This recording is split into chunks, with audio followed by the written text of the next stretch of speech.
despise wisdom and instruction. Lord, let us begin this meeting, Lord, with acknowledging, God, that you are God and that we live in a holy and righteous fear of you. And we also know that we are truly and deeply loved by you. So we trust your guidance and your wisdom as we undertake this meeting this morning. Thank you for your presence here with us. In your name we pray. Amen. Amen.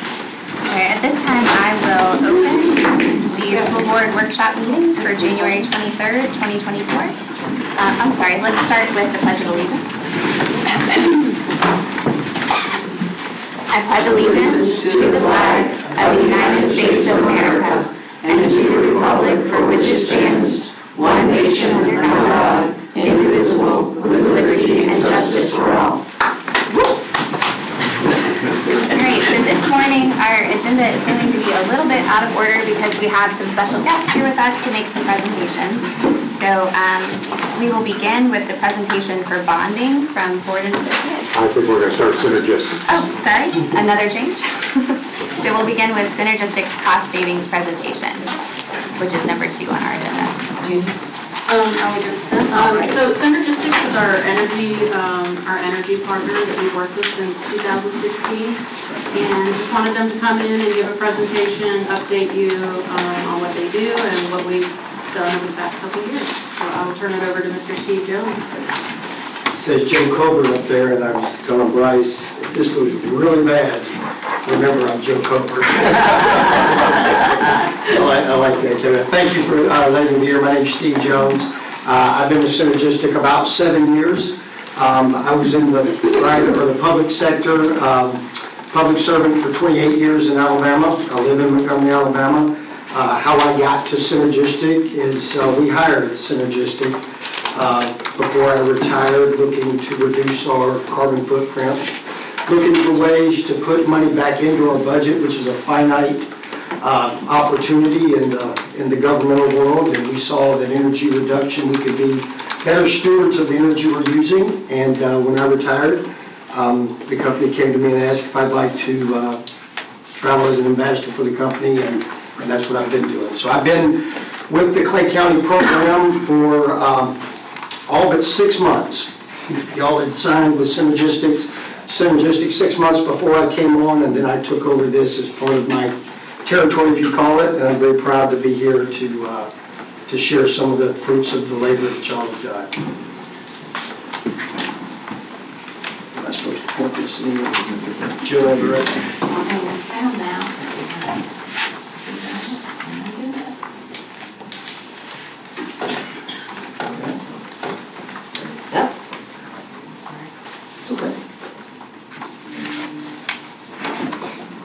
Okay. I think it's a wait. Yes, ma'am.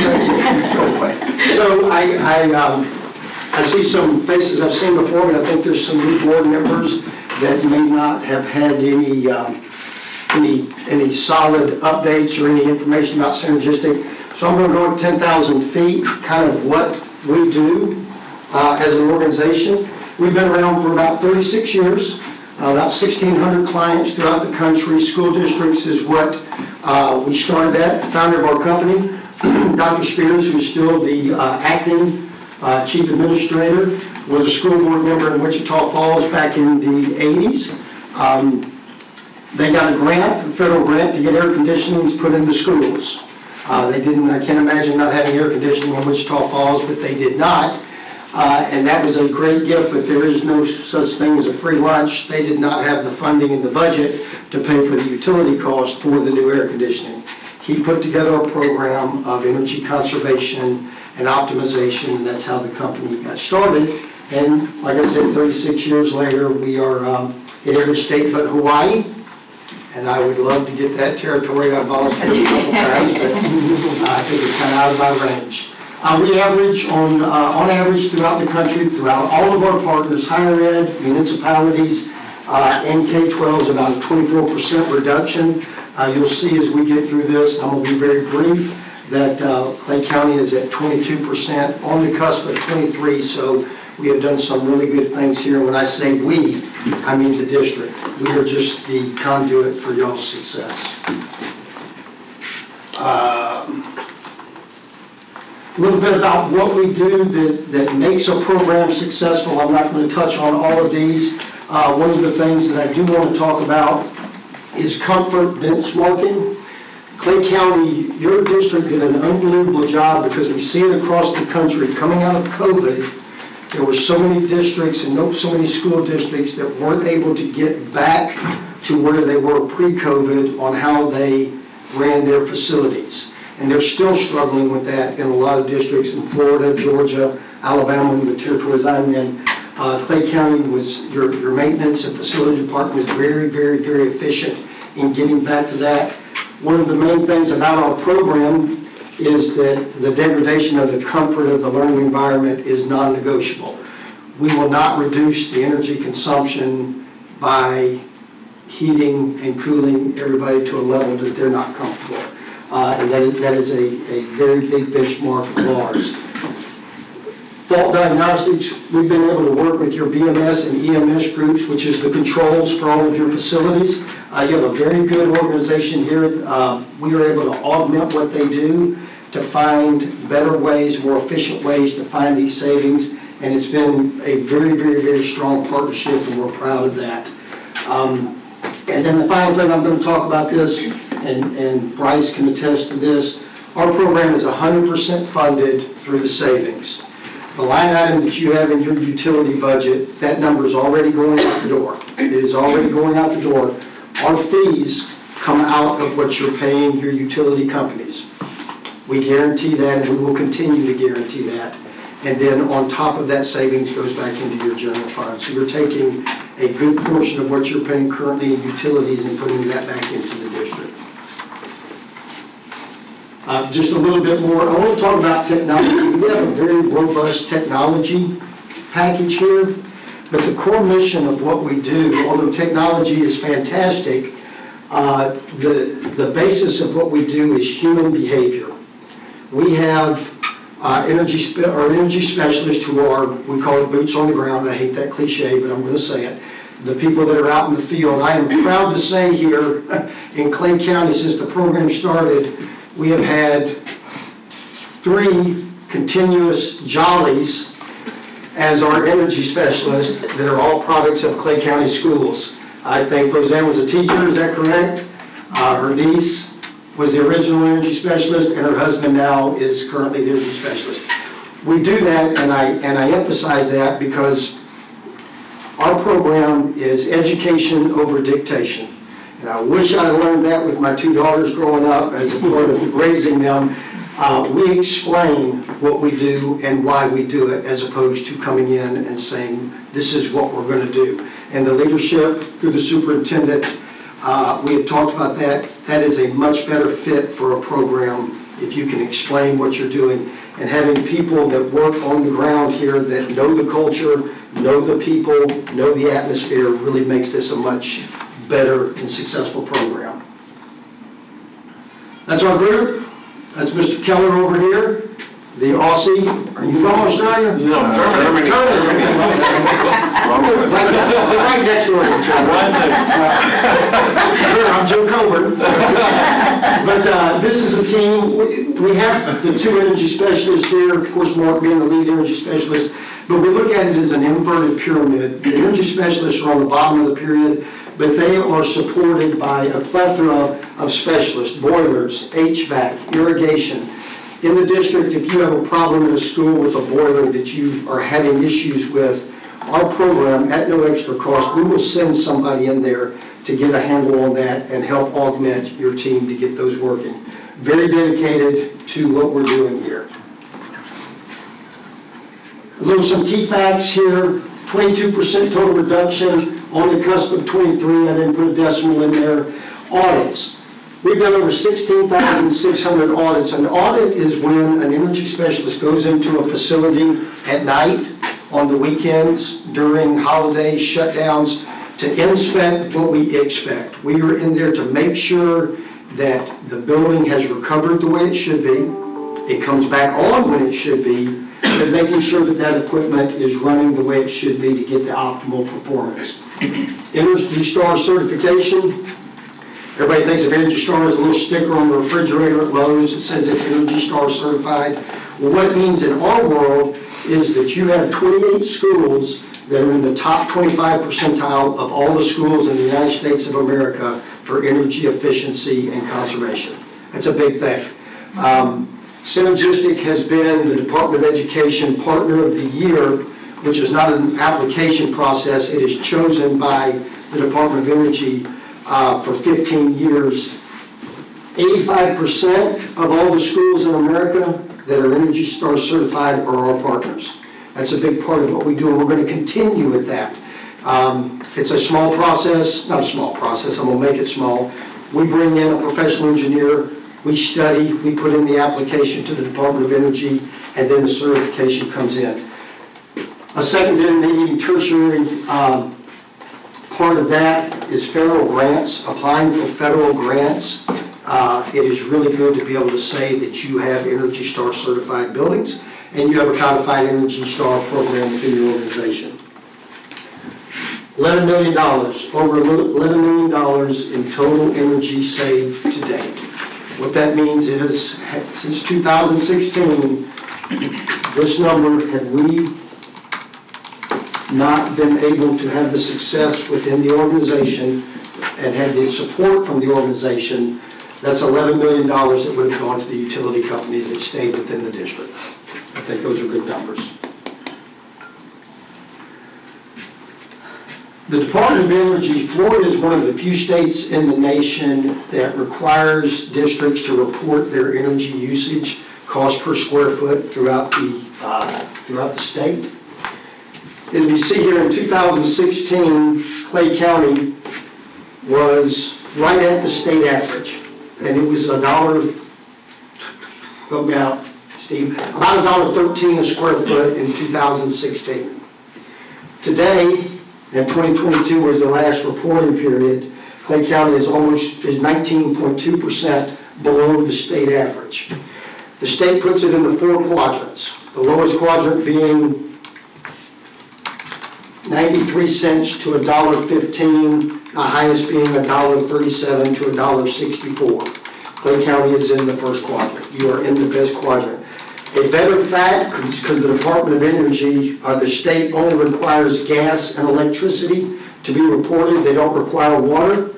Clay County in 2022, and it's going to be lower when 2023 comes out, is spending 96 cents a square foot for electricity within the district. State average is about $1.20. It is, and that trend has gone down exponentially. You have neighbors around here, I will not call any names, that are having the same providers that are not even in the ballpark. So I think that is a very, very admirable thing to talk about. Electricity has been a very volatile part of your budgeting process. I'm sure that Clay County has seen that. I was reading last week that it's FP&L and Clay Electric are the two big. Clay Electric and a little bit of JEA's in there. So Clay Electric in January 3rd, the article came out, article out of Jacksonville, that there will be another rate increase in 2024 January. And I'm probably telling you what you know, but when a utility company says we've only raised our rates 3 or 4%, which they will tell you that, and they're not telling you an untrue. There's 3 buckets in your utility when you get your bill at home. The rate that the provider charges, and then the cost of fuel, and then the bill.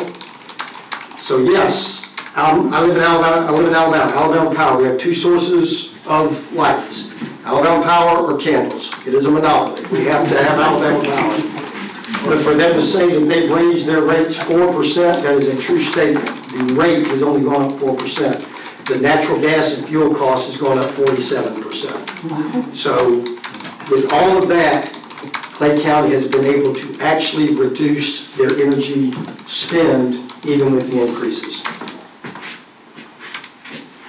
Kind of getting back to that a little bit more, I'm getting off in the weeds here, and I know I'm getting long-winded, but just to look at what the rates have done, water and sewer and electricity, We've had 16 and 13% increases. That is just strictly from the bills. Had we not, in cooperation with the district, be able to get to where we're at, we would have spent another $1.8 million here in utilities. So again, a lot of our partners say to us, just please keep us even, keep us where we were last year. We're able to take this even further down in Clay County. And again, it is not a synergistic program. It is the district that is doing this. We are just the guiding conduit for this. It's a cultural change. Joe Coburn put this slide together. I shall put it on him. If we look at the amount of energy that you use, the EUI, EUI is energy use intensity. That is how much energy you use in a building. It is therms for gas. It is kBTUs for electricity. When we started, this is where you were using kilowatt hours. Even through COVID, we had a dip, and this is what I was talking about earlier. We dipped down in COVID, but then you were able to recover and maintain lower than you were the year before COVID, which in all of that, a lot of districts, their knee-jerk reaction was, we're going to turn everything on and run it wide open all the time during COVID because that's what somebody said do. Cold air doesn't cause mold. That's the mindset of everybody. I challenge everybody that's got a lake place to go down to your beer fridge, open it up, and there's mold all around the rim. So that is not the best way to handle mold. Clay County saw that, the facility team, the maintenance team saw that, and we were able to get it back to where it should be. Here's where we are as of October, because our reporting periods lag again. We're at 17 million kWh. That should be month four. We made a typo there. So if you extrapolate that out, so that's July, August, September, October, which are the at least 3 of the 4 toughest months in utility spend. Extrapolate this out, we're going to be somewhere in the 55.5 number. So again, trending in the right direction. Now people think, and it's just pragmatic to think this, how much more juice can you get out of the program as we move along? We are constantly finding ways to get more efficient within the district. You have 45 schools, is that correct? There's constantly ways that we can continue to find ways to perform, and with your help and your guidance, we are doing that. Again, this is back on the EUI numbers that probably bore you to death. I get excited about it. I'm weird. 22.5% reduction, again, that is a very, very strong number, and we see the trend is going in the right direction, obviously with a COVID dip. Audits, again, we talked about that earlier. This is what we feel that the advantage of having energy specialists, that their only job, they are dedicated to the proposition of energy reduction.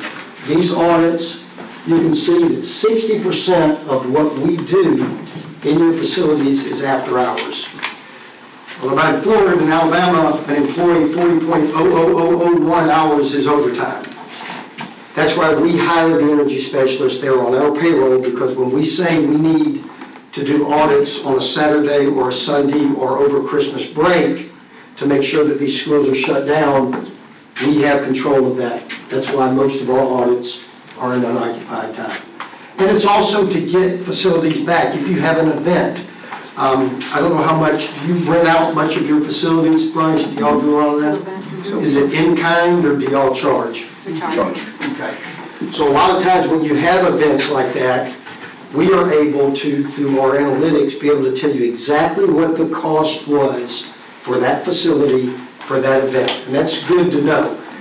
I came from the world of an elected official. We love the word in kind. In kind got a lot of votes. We'll just give it to you and we'll call it in kind, but we like to put a price tag on that, and we're able to do that here. What we do, these are our latest. We meet regularly. Steve and his team meet regularly, and we talk about conservation measures. So here's just a few of the things that we're working towards. Low use irrigation meters. We want to be able to get a better handle on the BAS system so that we can see how the equipment's running. look at what the protocol is for runtime. We've got it ticking really good. We always feel like we can do more. We never stop studying, we never stop learning. But this is my favorite. And I was talking to Steve this morning, I don't even think I've shared this with Bryce.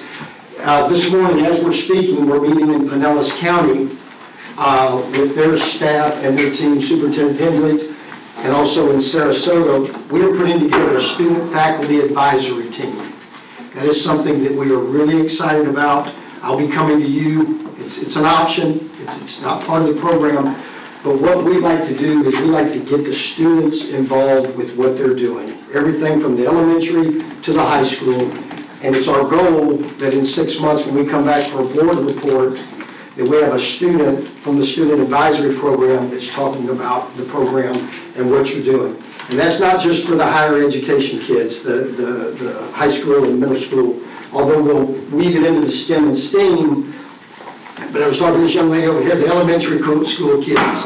We've got little kids running around schools in Pinellas County and Largo, little white coats on with little checkbooks, and then they're little junior energy managers. And to be honest with you, they ain't got a whole lot of effect on what your EUI is. I'll look out in front of that. But it's something that, and this may sound cliche, maybe they take that home with them.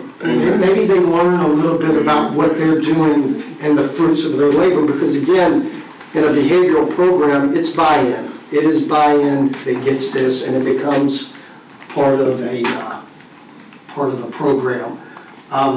That's it. That's what I've got. I don't think I missed anything, Steve. Did I? Oh, I got by this. The culture across the country is very different on economic, environmental impact. Some places it's really heavy. Some places it's not. We let the district dictate the level we rise to that. But everything that we do dollar-wise, everything we do reduction-wise, we put into the environmental impact of what it's doing. And these are the kind of things that we like to show the kids. We like to talk about what you've done, smartphones. We just kind of changed and put, I think that used to be miles driven, a car, miles driven on road. We changed it to smartphones because that relates more.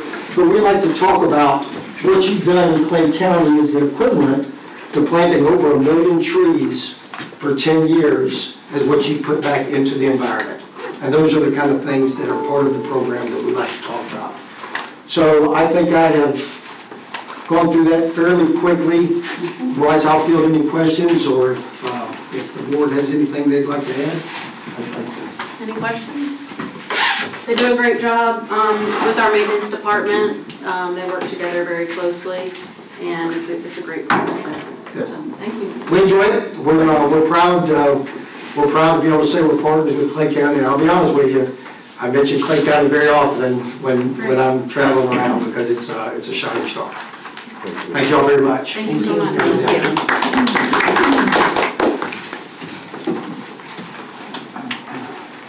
Did you guys have any questions at all? I just have a comment, and I was a teacher when you first started Synergistics, and I was one of those behavior changes that you needed to make, and I didn't like you. Because in a portable situation, you like to have control of everything. But truly, the savings that you brought to the community and to the county and district schools has been remarkable. Right. So thank you. No, it's y'all that are doing that. And when people start looking at jobs, teachers, not everybody knows how the sausage is made, and when you start putting it into that perspective, it makes a difference. So thank you for your comment. Hope to see y'all soon. Thank you. Thank you, Brian. Thank you. We're going to skid out if that's okay. Yep. Unless you want to stay for the rest of the meeting. I did it for 27 years. I'm sure this is no different than... 10 years. Thank you. Good to see you. Appreciate it. Thank you. They do a great job, and it is, when you're in a portable, a lot of the teachers are like, well, it's just one portable. I'll turn my hair on while I'm working after hours. Well, when they first started, I would have to get out during planning out of my desk and do this. Oh, because it would shut off during the hottest days, so Make it feel. it's much better now than it, Yes. it's And they do. evolved. And they're very good about accommodating, we're like, hey, we have either this work day or whatever, and we try to accommodate that as best Yeah. as possible. So they've been great partners. So, I'm sorry, I didn't mean to No, jump no. up here. Is that- I'm on to the next one. Okay, yes, go right ahead. That's fine. There we go. Okay.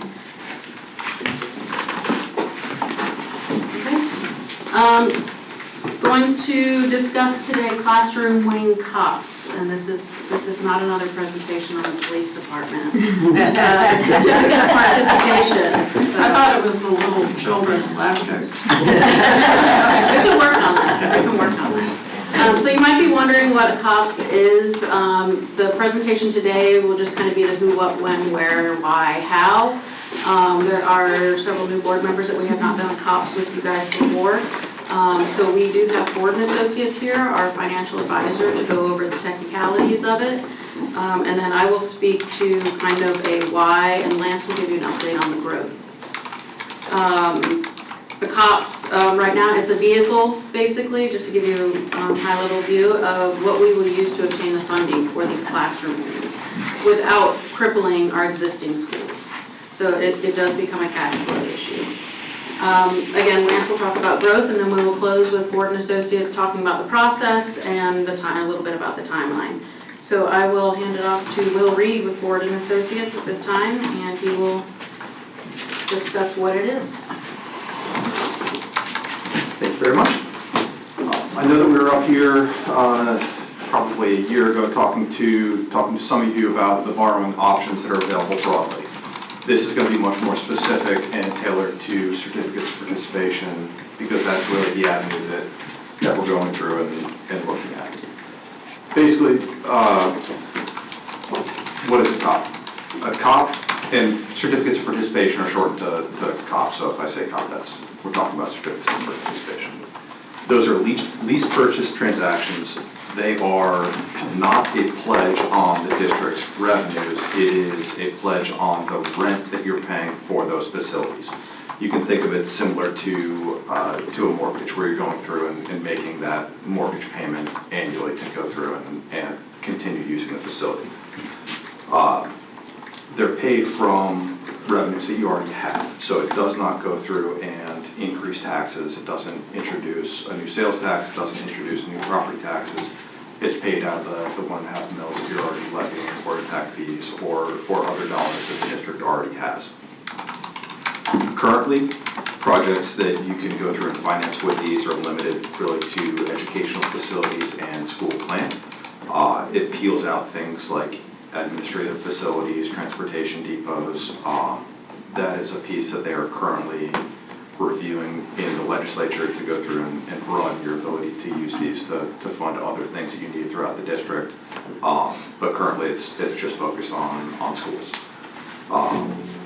Again, as I said, they're paid from any revenues any legally available revenues that you already go through and have. It doesn't introduce anything new. They are issued under a master lease purchase agreement. The idea here is that it is a broader program that you go through and will borrow. I think yours has been in place since at least 2004, if not earlier.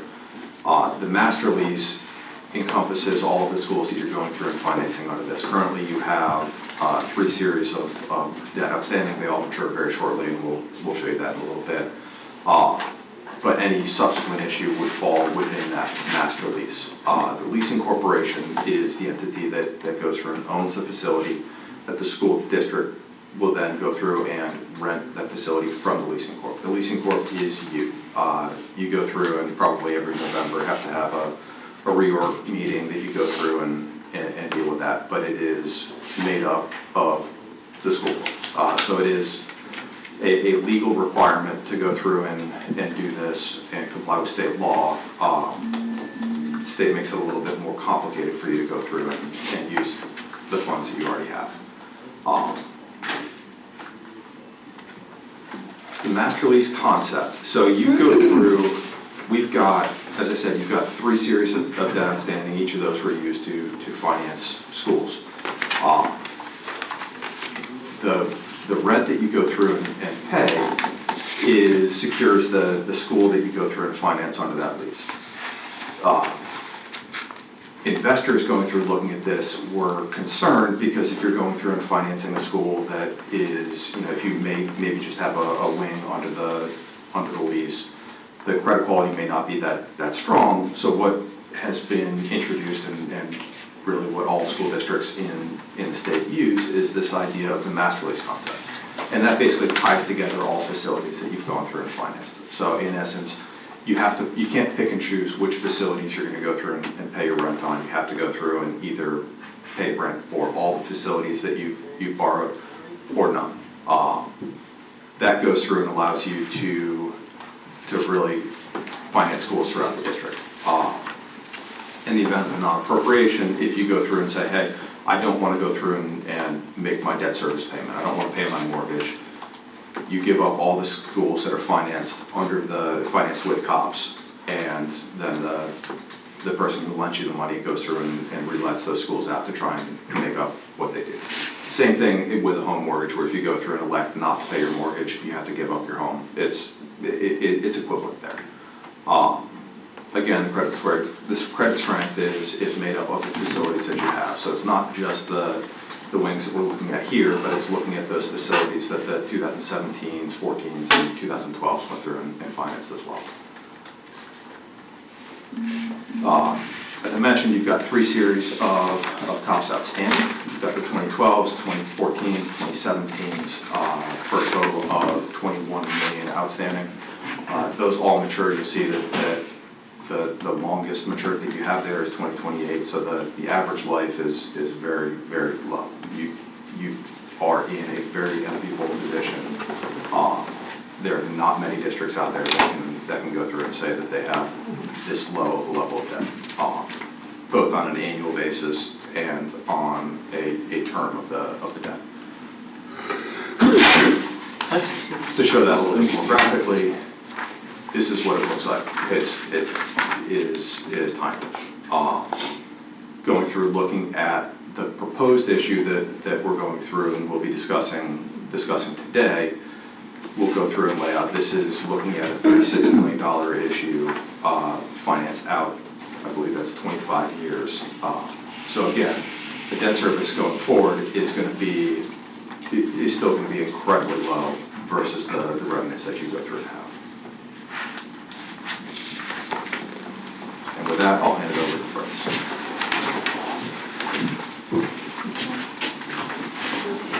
So I'll talk a little bit about the funding strategy and why we're recommending this.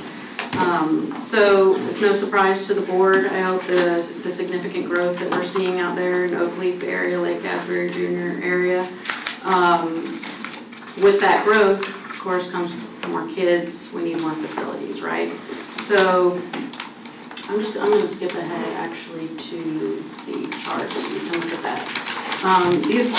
These are our projects. So what we're trying to do with financial strategy is strategically leverage our debt over time, and we do. We work really well with Susan and Ford & Associates over the past few years to do this, and we would like to continue this strategy moving forward. This is our recommendation. So why can't we just use EdFirst and LCIF? So I feel like I have the stigma of I'm the person that's always asking for money. I showed up at a meeting and somebody came up to me and she said, "You again." And I was like, she's like, "What do you need now?" And I was like, no. So I think that's an important point to make, is that we're not going out to tax, and we're not going out to the taxpayers and asking for more money. This is something that we can do in-house while also taking care of our current facilities. So what we're looking at right now on this chart, we have 3 colors. So there's red, green, yellow. So what we want to show with that is the red is stop, wait a minute, we need to make sure we have these funds. Green is we're going to use our in-house fund, our proposed funding that we have coming up for those years, the impact fees and CUNDS. As you know, a lot of our funding sources are restricted to certain things such as growth. And then the yellow are projects we need to do, like to do, but it's gonna depend on funding as far as timing. So we kind of have those as near future projects, but that might shift, and you will see that in our reports in our EFP every year that we discuss. And then we have the high school, which is, we're looking at about 2930 as a build, so it won't open till about 31, 32. But right now, the cost in today's dollars, we're looking at $150 million, $200 million. So that's a lot of money, right? So we also have 43 other schools, right? So we can't just take all of the funding now and say, oh, we'll just build it with the school debt, build a new school debt free, and then forget about the rest of the schools. So we have to maintain that ability to support. Debt service is paid out of capital dollars. So that's what he was talking about. We borrow the money and we pay back with our LCIF and impact fees. So that's current monies that we use now to fund our maintenance projects, to fund our re-roofing, to fund our EdFirst projects. And so we don't want to totally deplete that. And remember, so the more debt, the less we have to support our schools. So at the top of the chart, I wanted to point out, this is the immediate growth. The $36 million 25-year bond is what we are recommending at this time, and this will cover the 2 classroom wings, like Asbury Junior and Oakleaf Junior, which we have already started with the architect and engineers. We've already approved those contracts for them to start, and they're out there surveying, and we're moving along with those. We'll bring those final plans to you. So why these classroom wings over some people just build a new school? Why don't you just build a new school on an available piece of property? So a brand new school right now, if we were to try to cover all the grades of growth that are coming in here, we would be maybe a K-8, and we would be talking about $80 million. So that's the cost just for construction. When you talk about the actual cost to operate, so you're talking about a whole nother school to operate, a whole nother administrative team, a whole nother cafeteria team, transportation, more buses. So it comes with a lot more than just, hey, here's the construction cost. We're talking about a whole lot more in the following years. So 36 million versus 80 million, when you're talking about what we can accomplish, the 36 million sounds a lot better. So the strategy here would be to bond these first 2 classrooms, and then use the money that we have, save our impact fees and CO and DS for those other builds. We're going to have to also do, classroom wings at Rideout Elementary and Lake Asbury Elementary. One of these is growth, and the other one is portable reduction, right? Rideout is kind of in between Oakleaf area, Lake Asbury area, so they are going to be affected by this growth as well, and as we shift districts around, we'll have to accommodate them at those schools. So we will have to do Rideout Elementary and Lake Asbury Elementary classroom additions. We're able to fund those out with the strategy that we're using in the 24-25 school years with some of those time-sensitive funding sources. So impact fees, you have 6 years to spend it. So if you don't spend that money, you actually have to return it. And we've had people write us letters saying, hey, I want to see if I can get my money back. And so we always spend oldest first, so we can say we've spent it. But so we don't want to just sit on it and save it the whole time, because by the time we get to the high school, they might have expired. So we'll use those for Rideout and Lake Asbury, and then we'll have those 2 years in between, 25, 26, 27, to save further for the high school, because we can use impact fees on the new high school and growth. And we will certainly have to bond again at that point in time. Again, the potential projects at the bottom, also near future growth and portable reduction, right? So we're really focusing on that portable reduction, and Again, that'll adjust one way or another depending on the funding sources at that time. Yes? I have a question. So, and maybe I'm getting ahead of myself, but I just am curious to be able to compare it to the dollar amount. How many classrooms will be in these wings? 32 classrooms. Okay, and then how many? At the junior highs. So the elementaries, we're looking at a little bit smaller. That's what I want to know. How much there, or how many there? Right now, we're looking at a 12 classroom wing. And then Lake Asbury Elementary, I think is 24. So in that same vein, I have a couple of questions. How many more students will be able to be accommodated at those schools with the classroom additions? So junior high level, we use 22 as, that's the class size reduction act. So we're looking at about 700 kids in there. It depends on what they're going to use those classrooms for. So sometimes with ESE, those classrooms hold small, they have smaller student stations that are approved by the state. So some of those might be 5 or 10. So it might not be the entire 700, but we'll be able to reduce portables at those schools. Lake Asbury right now has 24 portables, 24 or 36. And we'll be able to reduce. Elementary or junior? What's that? Elementary or junior? Junior. Junior has, I believe 24. 24, and we'll be able to reduce that. We'll actually still have to leave some portables there. They do have those ESE programs, and we have a high ESE population in our district. We try to offer those spaces for them. And then Oak Leaf Junior would be, again, in the 20s, and we'll have to adjust that number at that time depending on the programs, but we should be able to build 32 classrooms there and reduce almost 20. They have 20 portables. Who's that?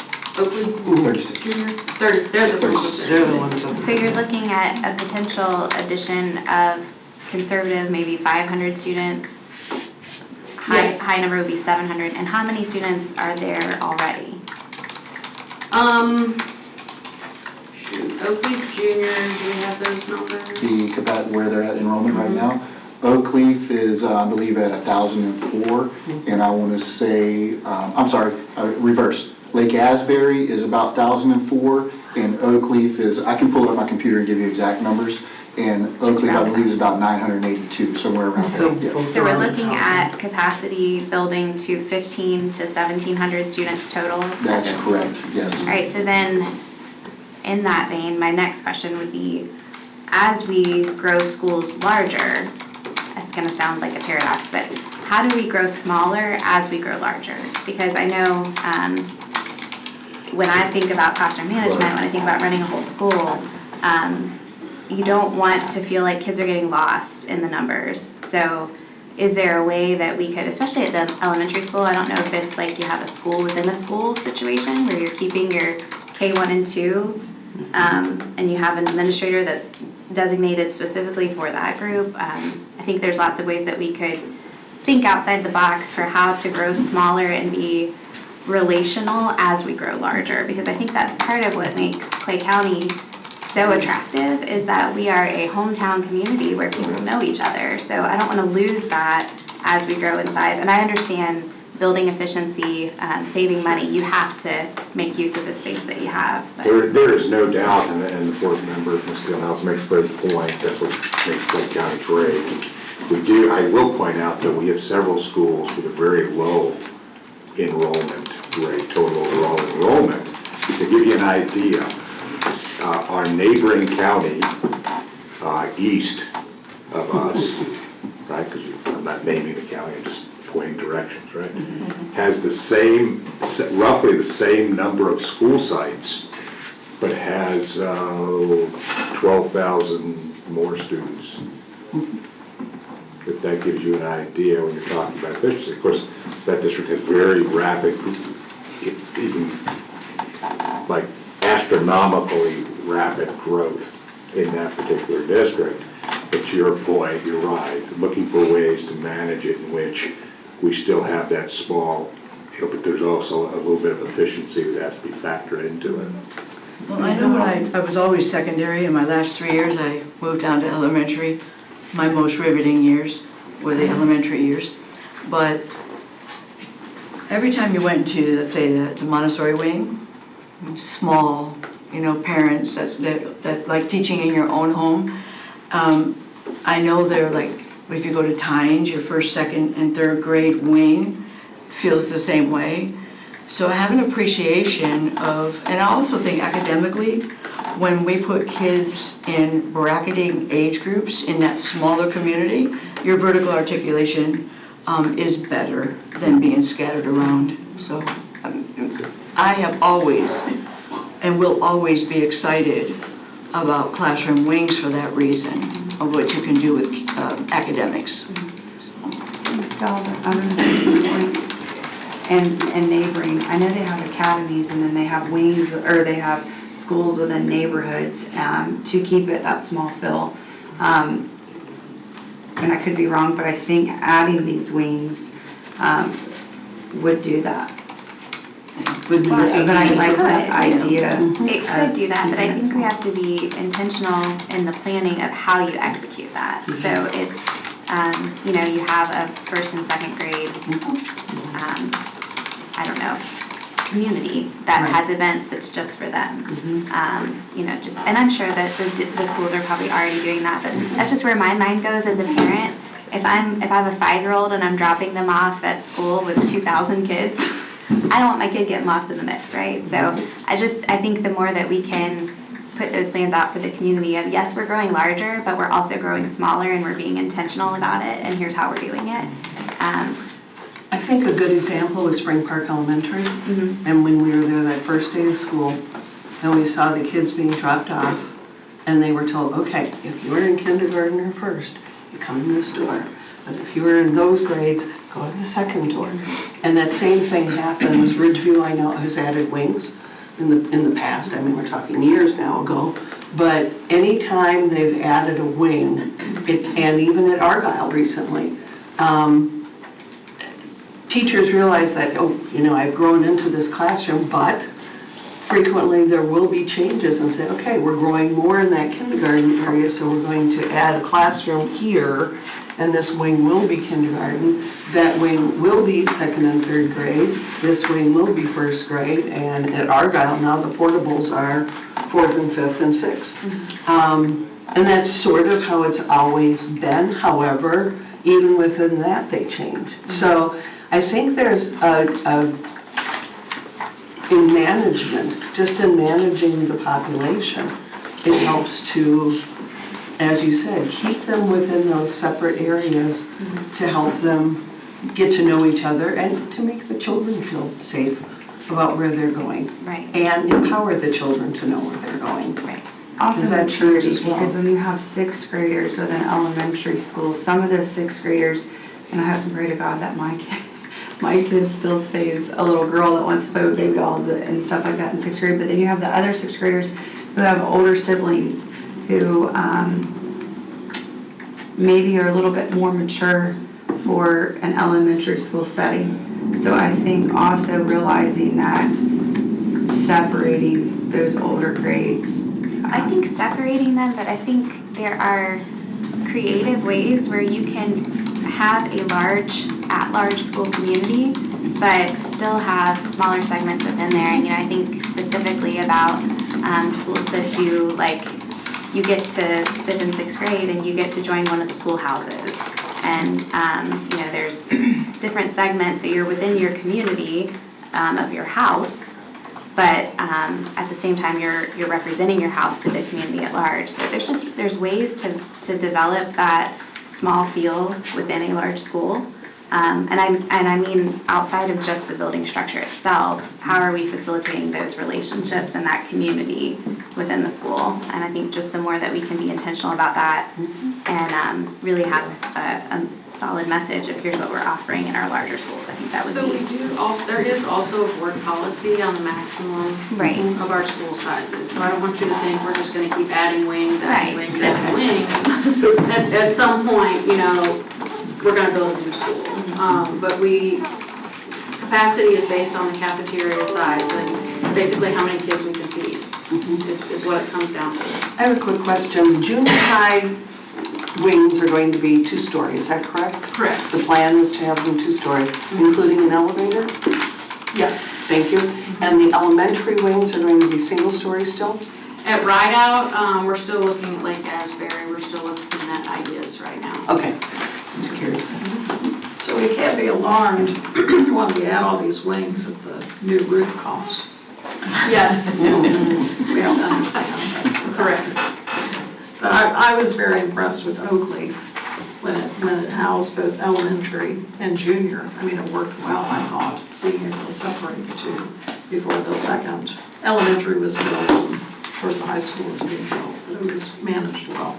So, And again, we won't, just again, from an operational standpoint and the staffing there, we won't go above anything that can be handled on the instructional side.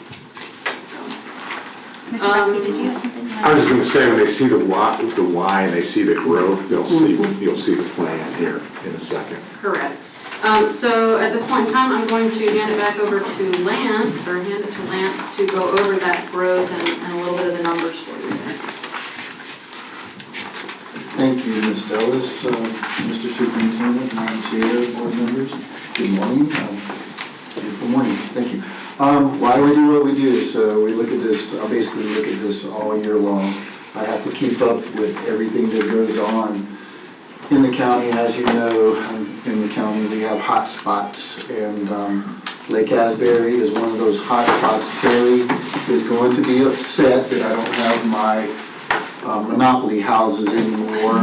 This new program that I'm using does not have Monopoly houses, so I had to find another way. However, I wanted to incorporate the active construction AI into what you see. This is Lake Asbury. This is what I have on the books, okay, as far as reservations or what is active. What you see in pink is active construction. What you see in blue is the name of the subdivision or the owner of the land and how many units they have applied for or how many units they are building.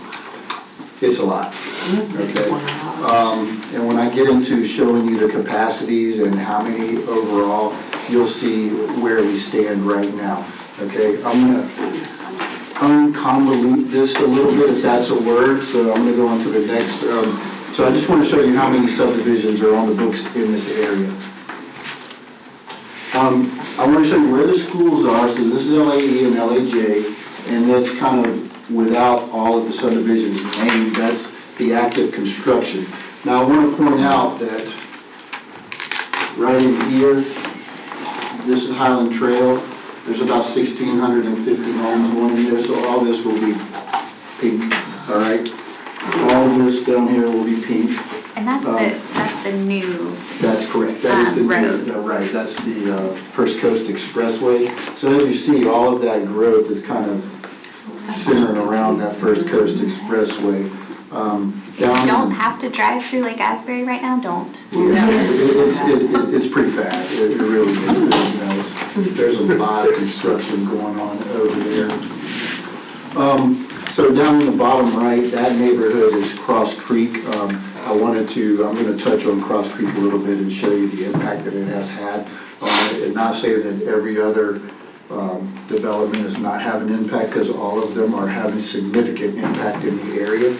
I just want to, just so you know, bottom right, that's Cross Creek neighborhood. All the way to the right? Yeah, bottom, yeah, all the way to the right, yes ma'am. Okay.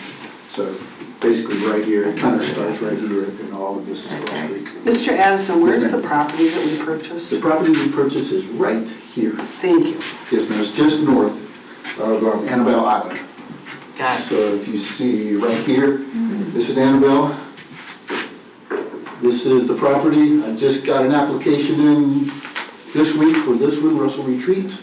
So with that being said, just to let you know that I probably get an application in weekly or every 2 weeks for a new subdivision somewhere in the county, whether it be in Middleburg, Oakley, Lake Asbury, small parts of, not really Fleming, there's not a whole lot going on in Fleming, but I get a lot of applications in, okay? Down near Saratoga, there's more applications coming in over there. Are we seeing much in like the southern part of the county and the As far as Keystone, No, like the southeastern corner. the southeastern corner, not yet. Okay, because I know we originally had a huge development. Not yet, so that, I can touch on that if you'd like, okay? We're gonna have to put that in about 5 to 10 years down the road. However, I can touch on that. Governor's Park, 6,000. They're applying to the state, okay? They're applying for what they call transmission to the state. That's getting them, because it's such a large piece of property, they can't just come in and build. They have to ask the state if they can build. So they have applied for transmission to the state, okay? Just south of that is called Agricola property. I think it's 3,000 acres down there. Another 4,000 homes down there.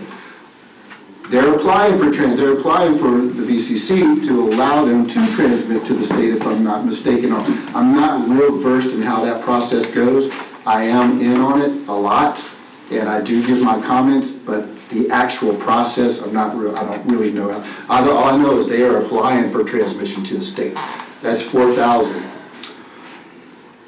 What else? The Rotary, just same area, 2,000. That's kind of been Green Cove, the city of Green Cove, I believe they own that one. So right there, we're looking at 12,000 homes. Now, are they all gonna come out in the next year? No, we don't have to go red light, red light, red light, no. It's a 5 to 10 year process. Yes, ma'am? I wanted to add, if you're still going on this, you can come back to it, but I was just thinking in my mind, over by, Shadowlawn, all that land. Yes, 775, the Reinhold land. That will basically, it's gonna encapsulate Shadowlawn Elementary. And then you know that road going in right there? Yeah. In Shadowlawn Elementary? Well, the reason we're building that road, and I had to turn that land over to the road, it was in the contract, but I had to turn that land over to the road so that Reinhold could build that, so that they have the infrastructure to build that 775 around there. I believe they're gonna apply a little bit down the road later on. I don't know exactly, I would have to talk to George exactly, but I believe later on down the road, just a little bit west of that, they're gonna apply there to put houses in there. My speculation. They have reservations. They do, so the 775 is reserved, they will build those homes. Okay. So they already have portables out there Where? at Shadowlawn. No, Shadowlawn has No, zero they don't? portables. No, zero portables. Okay, Right. So that's why we want to address yeah, growth without putting portables no, yeah, 100%. at schools that don't have any portables at all. So that is part of the process and part of our plan is to address that growth without adding portables if at all possible. This is off topic. Yes, ma'am. But in the beginning of the year, when you gave us the percent occupancy Yes, for the ma'am. school, Wilmington Junior High was over capacity. I think it was like at 118 or, Oh, no, Wilkinson's not at 118, I believe they're right now about 10, are they lower now? they're about 102, 103 maybe, somewhere around there. It was Discovery Oaks, Discovery Oaks was up there, Discovery Oaks is right now sitting at, right at 110. And just some of that, but I guess what I'm trying to ask is, will some rezoning occur? I guess we can discuss that. Wilkinson does have a large number of portables, they are on our plan that Ms. Ellis Yeah, I showed saw you that. to put. I just didn't know when you're planning like on wings, and Right. with all of this, you can't always just solve it with one solution. You're correct, absolutely, and I'm gonna show you a slide on something like that, yes ma'am.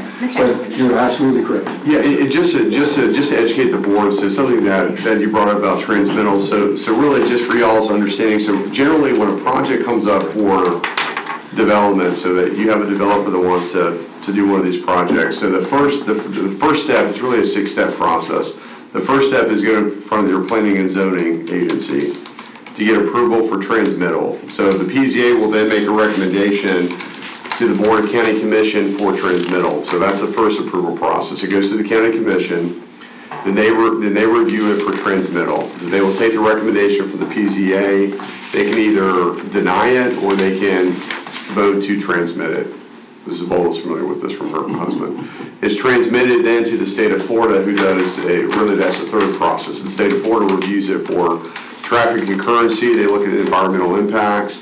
Then it's sent back to the PZA for adoption, final approval.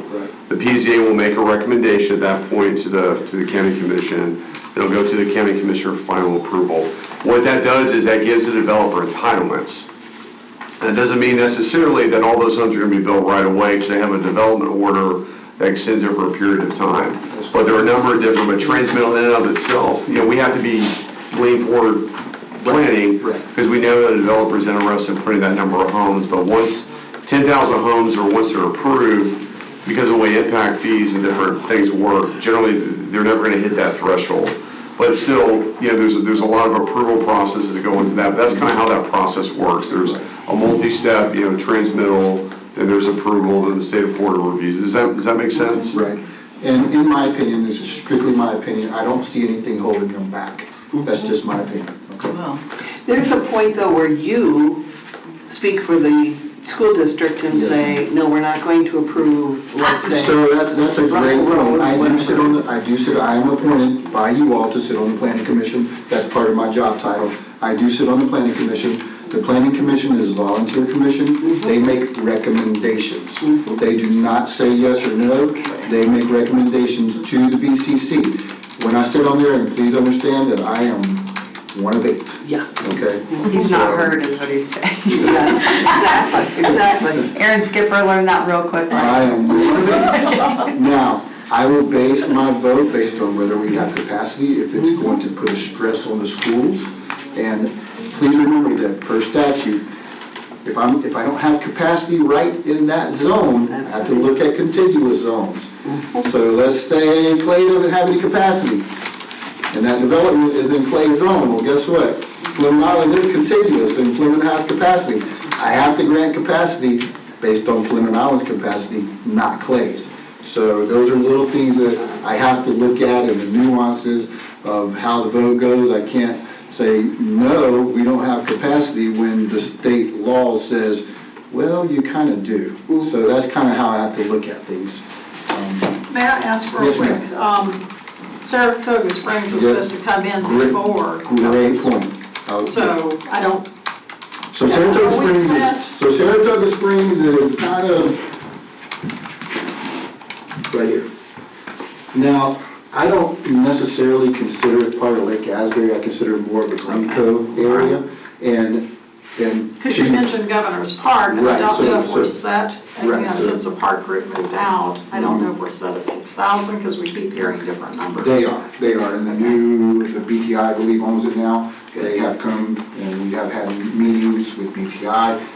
They want to start moving dirt almost immediately, and I believe they're going to start trying to go vertical in '25.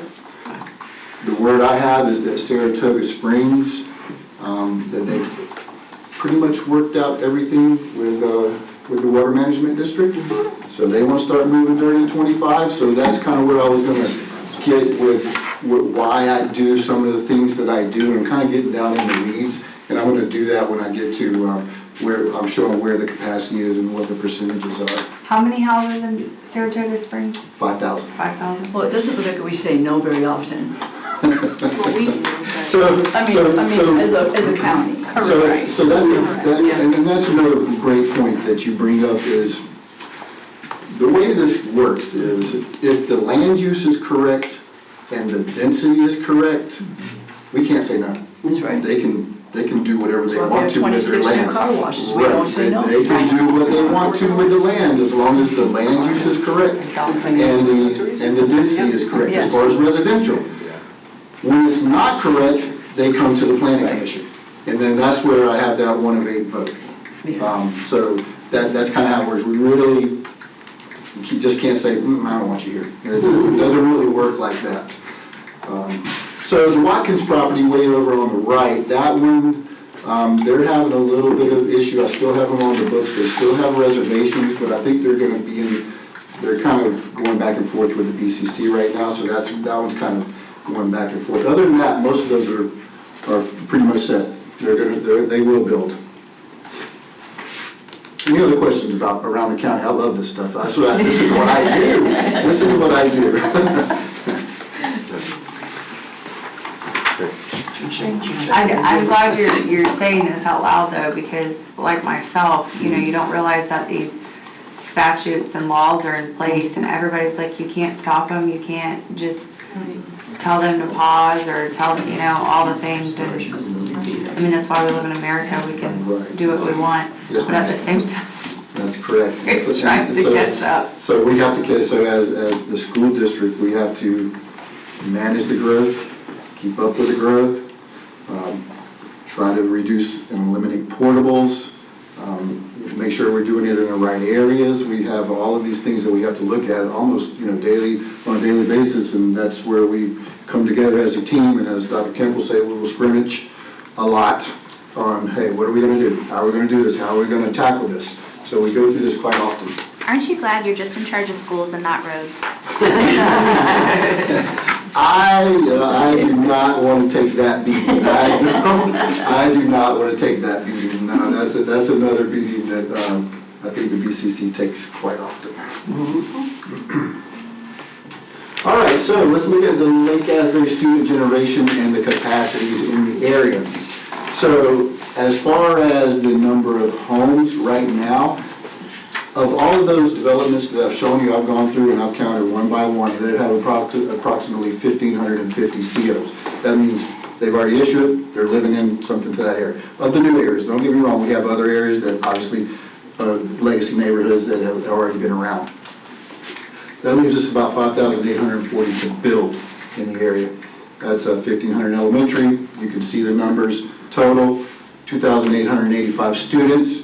Let's not get a red light going. We might want to put a yellow light, say, yeah, we need to look at this, and, not tomorrow, but we got to look at it in a year or two or something like that. So that's kind of where we're at today.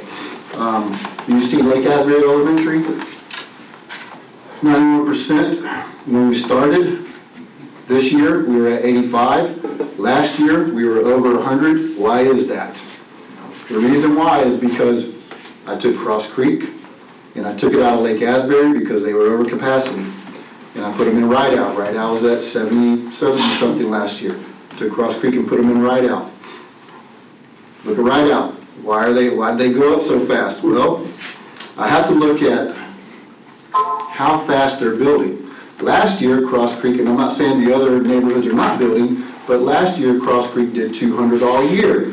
This year, they did 206 months, so they're doubling their output. I don't know if they're giving incentives. I don't know if they're there it is. We have the real estate guru who says, yep, they have to sell those homes. So that's what's happening. So Rideout got kicked up to 103%. Well, Lance, why didn't you put Cross Creek in the new school? Saratoga Springs, 2025, 5,000 homes. I have to be able to have capacity there. So I'm constantly having this juggling act of how am I going to create capacity, maintain capacity, and also maintain our level of service in the schools. And then we have to say, well, we need stations, we need student stations, and then we come to today. With that, I also want you to look at the number of portables or the non-permanent seats. So those are how many we have in the schools. We will reduce portables. How many? I have to look at that when we get to the point where we actually have the student stations. That depends on how fast they're building or how slow they're building at the time. But we will reduce portables. I just don't have an exact number because that can fluctuate. As you see, out of those three schools, we have 454 seats available. We're not getting any more seats, and I don't see the growth slowing down. And we have approximately 2,885 students. Clay High is up around the 87%, so that kind of tells you where they're at. All right, so capacity in Oakleaf. Oakleaf, not as much as Lake Asbury. As you know, Oakleaf has been going on for a long time now. Lake Asbury, everybody is jumping on the Lake Asbury bandwagon now. But that doesn't mean that there's not, I don't still get applications in there. I do still get applications, and you can see we still have active construction going on in Lake Asbury. It's just, I'm not saying it's not hot, it's just not as hot as Lake Asbury. That tells you where the schools are over there and where the active construction is in Oakleaf.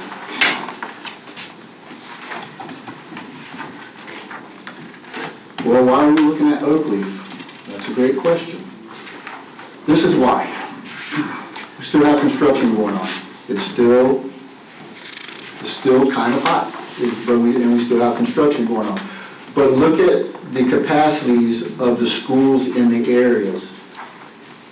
As the construction comes in, and they have enrollment, and enrollment increases, then those schools are going to get over the 100% threshold.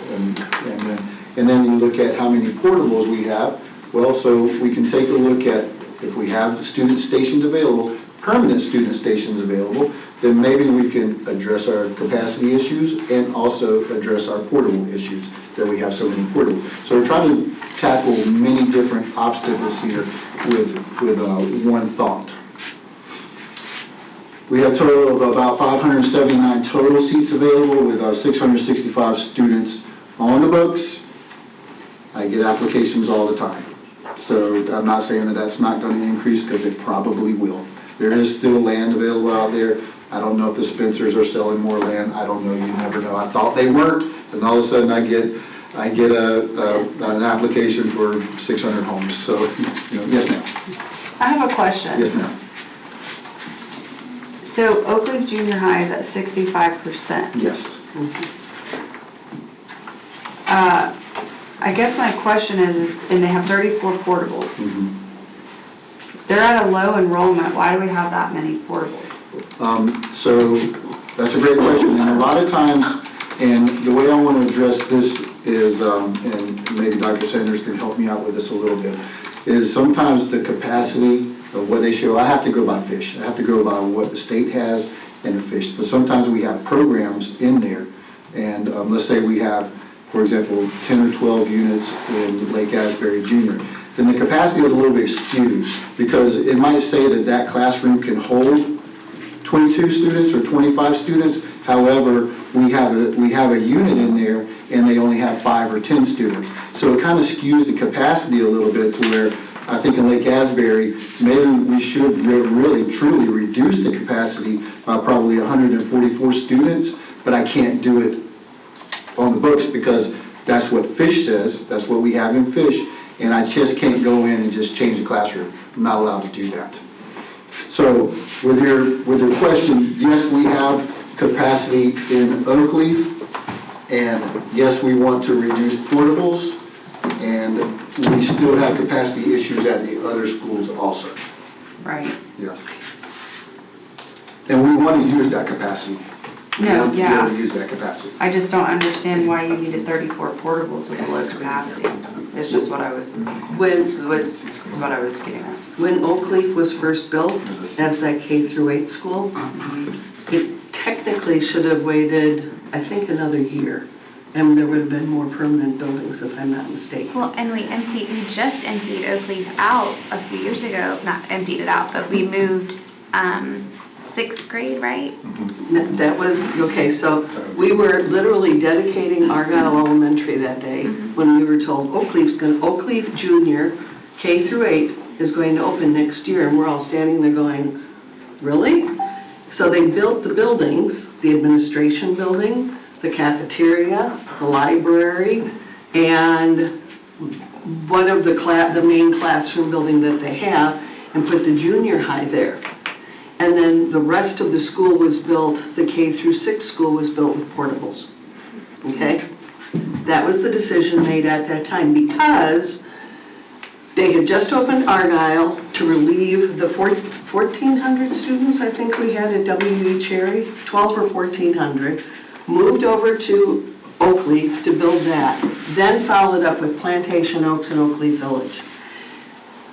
When at one point, we had all of the students then move in, the K through 6 moved back to those schools, but then that left Oak Leaf Junior High way low. I mean, that percentage was like, so that's when they moved the 6th graders from Argyle, Plantation Oaks, and Oak Leaf Village into the junior high. That's fine. And then Oak Leaf started growing by leaps and bounds. And then they moved all of the 6th graders back to the elementary schools. But that was just, what, That was not that long ago. See, I guess my question is. And that's when they also Are we opened not- Discovery Oaks. Are we not building, I know there's state statute, but it's infuriating, and maybe this is just me being a citizen, But it is infuriating knowing that there's all this growth going on and there's a state statute that says you can only build your schools to a certain capacity. But in 5 years, we're gonna be full with that capacity and then try to bring in different forms of structure to make up for that. And I guess that goes with it. But at the same time, is there not something around state statute or like a, hey, here's a permission slip to build the extra buildings? Because I know that they've already broke ground and are gonna start building 12,000 homes just south of you. And, you know, instead of trying to accommodate in 4 years or 5 years to try to figure out what the heck you're gonna do, your school's already built to where it needs to be. I don't think the state statutes prevent us from building. I think that would be more of a money issue. Yeah, that's more of a little. No, I thought when we talked about that, remember? Right, It was so, like- right, we it talked wasn't about like- cafeteria capacity. Oak Leaf was a unique situation because of the growth at that time. It's like what St. Johns County is having to do. They're building a school right now that's basically capacity for 2 schools. They have an entire portable, like more than we do at a school or the same. And they function like that, basically 2 schools in one for a year while they're building another one. So that's what happened up at Oak Leaf, was we weren't prepared for the growth. So we had to build this, bring in all these portables. So now it becomes a logistics issue with moving those portables. We have a little bit of space back there. Because we've taken out a lot of those portables, it's the perfect time to go in and build. So we're not building another portable city on their football field or whatever. We have the ability to go in now, build a new building. But I'm not just talking about Oak Leaf, I'm just talking about in general, especially with the large growth in like Asbury and Right, then so our south of new Greencoat. schools, Will they be built we bigger? have stopped, yes, that's what we've done, all the way back to Oak Leaf Village, Shadow Lawn, which has no portables, Discovery Oaks, Spring Park now. Spring Park, we're not doing that anymore. We're building what they call full facility list, which is exactly that. We're providing the number of classrooms that we can feed in the cafeteria. And you have to keep in mind the history of Clay County. Right. And before Fleming Island and Oak Leaf, those were the 2 things that put us on the map as far as growth went. Before that, we were a rural farm community. No, I know that. So but that I'm just saying, transition from being being so that active. rural county to then now we have large developments with lots of houses in a concentrated area. I think the board and the facilities department at the time just didn't have the capacity to plan for that. Or the funding. I mean, so that's what we're trying to do now. We are catching up. That's what I want. But we're that's trying what to I do want. better at, not building with portables as part of the permanent design. Right. So And that's what I yes, wanna- there might be some portables at those schools, and that depends on instructional programs. But we're trying to totally eliminate those. And that's why honestly, that's why the facility plan has to remain so fluid. If you remember, right before I think the new board members came in, we had an elementary plan for the 2 Creeks property. Right. Remember? We can no longer afford to build. Well, it was one thing when an elementary school was $19 million. Now that they're $45 million, you can't go a mile down the road just build another little small school. We really need, and I appreciate the smallness and the commitment to that. But when you're talking about $40 million in elementary school, we need to look at building schools that will service us with the best, with the money, doubling, service as many as we can. And that even includes larger capacity at the cafeteria, because the public, it's interesting, we get calls all the time. When they find out that the cafeteria size controls, what we can do, why don't you just expand the cafeteria? I mean, we just did that at Keystone, and you saw what that was. So it's a funding issue. And I think it's important to note that we have to look at our own policies for school size and realize that we were blessed for a long time to be able to have really small schools, 800 kids, 900 kids. Most elementary schools today being built in other counties are 1,500 minimum for elementary. High schools are hitting 3,500 for that, just because you only have the money to build it once. And we'll learn that with Saratoga Springs when we build the high school out there. It's going to be $200 million to build that school, and you won't be impressed. But to your point, I mean, it's not something that can be done overnight. Right. No, yeah, I just want to make sure that we That is what we are moving in that direction Correct. instead of having this go around, come back, and I know we looked at that policy actually about Correct. raising our And school. we are just as frustrated. But I just, I want to make, I want to make sure that we're not going in circles and going backwards, and we're being proactive and moving in that direction is all that's my whole point of that. I want to address the first question that you had, we're at 65%, why do we have so many portables? Well, another thing is it costs quite a bit of money to move a portable, so if we didn't need to move it, and we know the growth is there's no need to spend that money to move it at that time until we find out where we need to move it to, because we don't just want to spend that money, and like I said, it is expensive to move it, and we will pluck it from that area when I need to put it somewhere else, but we don't want to just randomly move it just because they're a little bit lower in capacity, because they're low in capacity on fish at 65%, but they're not low in permanent capacity. They're low in permanent and non-permanent capacity, so we have to look at those issues also. Does that kind of answer your question? Yeah, again, like I said, I just want to make sure we're building bigger schools for a development that we know is going to have 12,000 and 6,000, that we're not just, I know we're not wasting money, but we're essentially wasting time and having to go back and be like, oh wait, and I get it, like they cancel construction all the time. But if we're breaking ground and we're doing that, I mean, eventually when the economy changes, God willing, that things will go back to, finishing those 6,000 homes or whatever, and we're done here, we're moving on, because you still have that room. Right.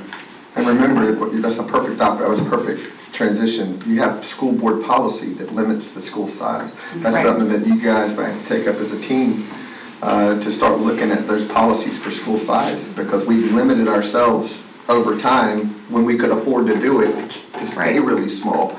We're going to have to look at our own policy and change that. I think we looked at that about last year. Any other questions on this? Ms. Skipper, any other questions? No, I'm done. Go ahead. All right, so let's look at very, very near future of where we're at right now at this point in time, what I look at in the next couple of months. So fiscal year to date, from July 1st until last Friday, I went in and I looked at everything's been paid and everything that has been issued. So we've had 742 impact fees paid or credits. I have to count those as the same because I might have to credit a prop share, but that's still basically an application for an impact fee. So we have 742, that's an indicator of where we're at for near-term growth. That means from the residential certificates of occupancy, I've had 703, almost the same. So we can see that the growth in the first half of the fiscal year was at this point, and the impact fees, that means the growth in the second half of the fiscal part of the year is about the same or increases slightly. As interest rates drop, will that go up? I suspect, I don't know what percentage, but I suspect it will go up a little bit. So that's my projection, about 1,340 and impact fees and 1,269 residential COs. Where does that sit? Well, over the past 3 or 4 years, we averaged somewhere between 11 to 12 to 15. So that's right at the average of where we're at over the past years of all this substantial and significant growth that we've experienced in the county. Are we remember we voted to increase impact fees? Was not a happy day for me, but are we in the second year of that increase? No, June 1st. June 1st will be the second Second year year, right. for that addition. I think it's about $1 million or something, but Right. that happens every June 1st? Every June 1st. Okay. So the previous June 1st, we went up for the first increase. 12.5%. Yeah, 12.5%. So it goes up 12.5% Each every year. June 1st for 4 years. For 4 years. Yes. And then we'll have to get another impact fee study. By law. Maxing it at 50% is the most you can change, and then you're still 50% more. What I wanted to show you here is that it doesn't look like it's slowing down any. I can't tell you what it's going to do in 2 years from now. I can tell you what I have on the books. I can't tell you how fast they're going to build, but I can tell you right now, it doesn't look like they're slowing down at all. Okay, other options. I'm telling you to spend money, or we as a section, or say, hey, we want to get this funding, but Florida statute says there are other options to reduce the need for additional permanent stations. As you can see, some of them acceptable capacity redistricting. For all of the growth that we have, we would probably have to do a county-wide redistrict. I would have to break up neighborhoods. I would have to break up transportation lines to be able to make that work. I can make anything work, but it would be a lot. I'm just gonna say that. Year-round schools, but those are some of the options that the state of Florida gives you, other than going through the route that we're going now, and also the route that we're going is also an option. And school board policy. Our school board policy basically mimics what the state statute says.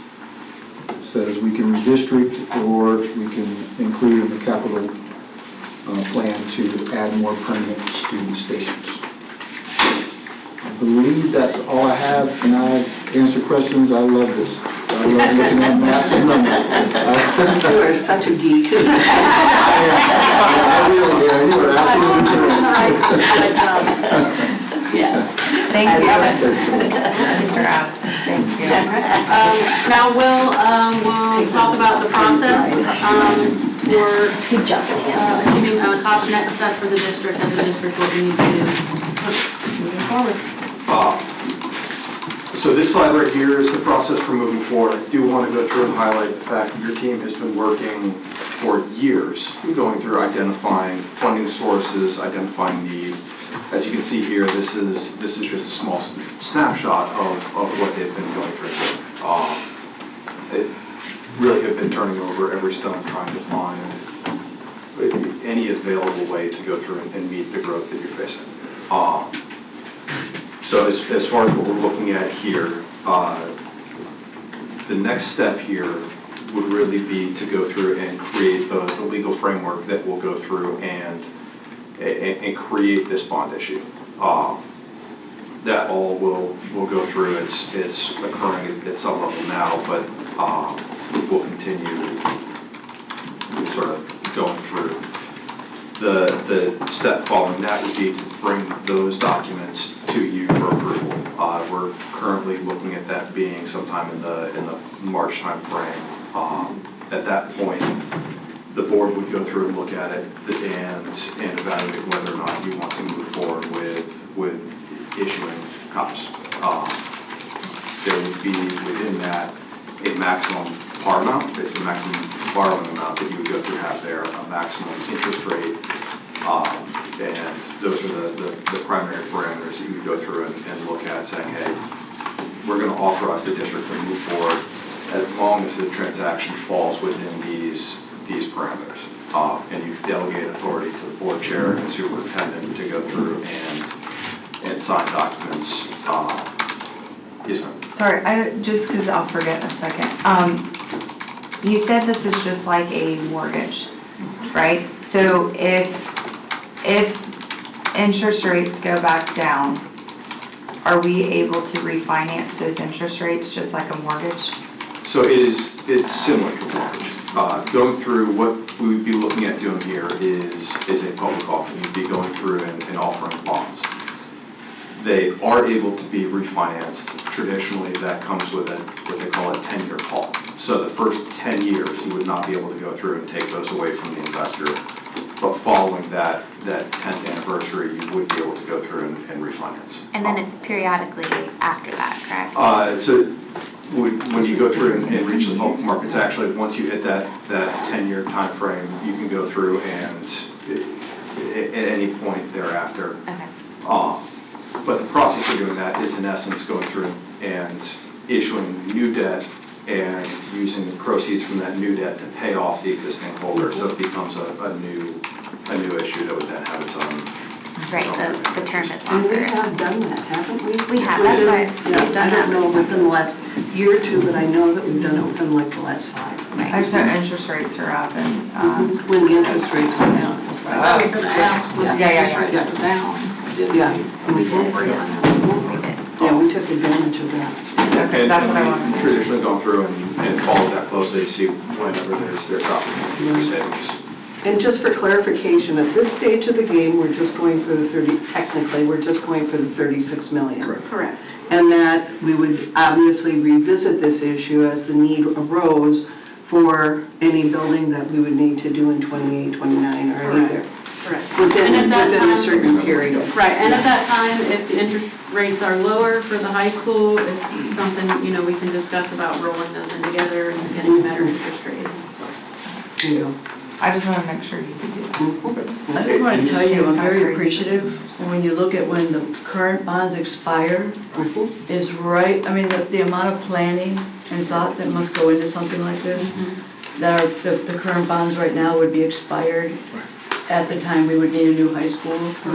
And I admire the amount of effort that must go into your daily work. Have a great team.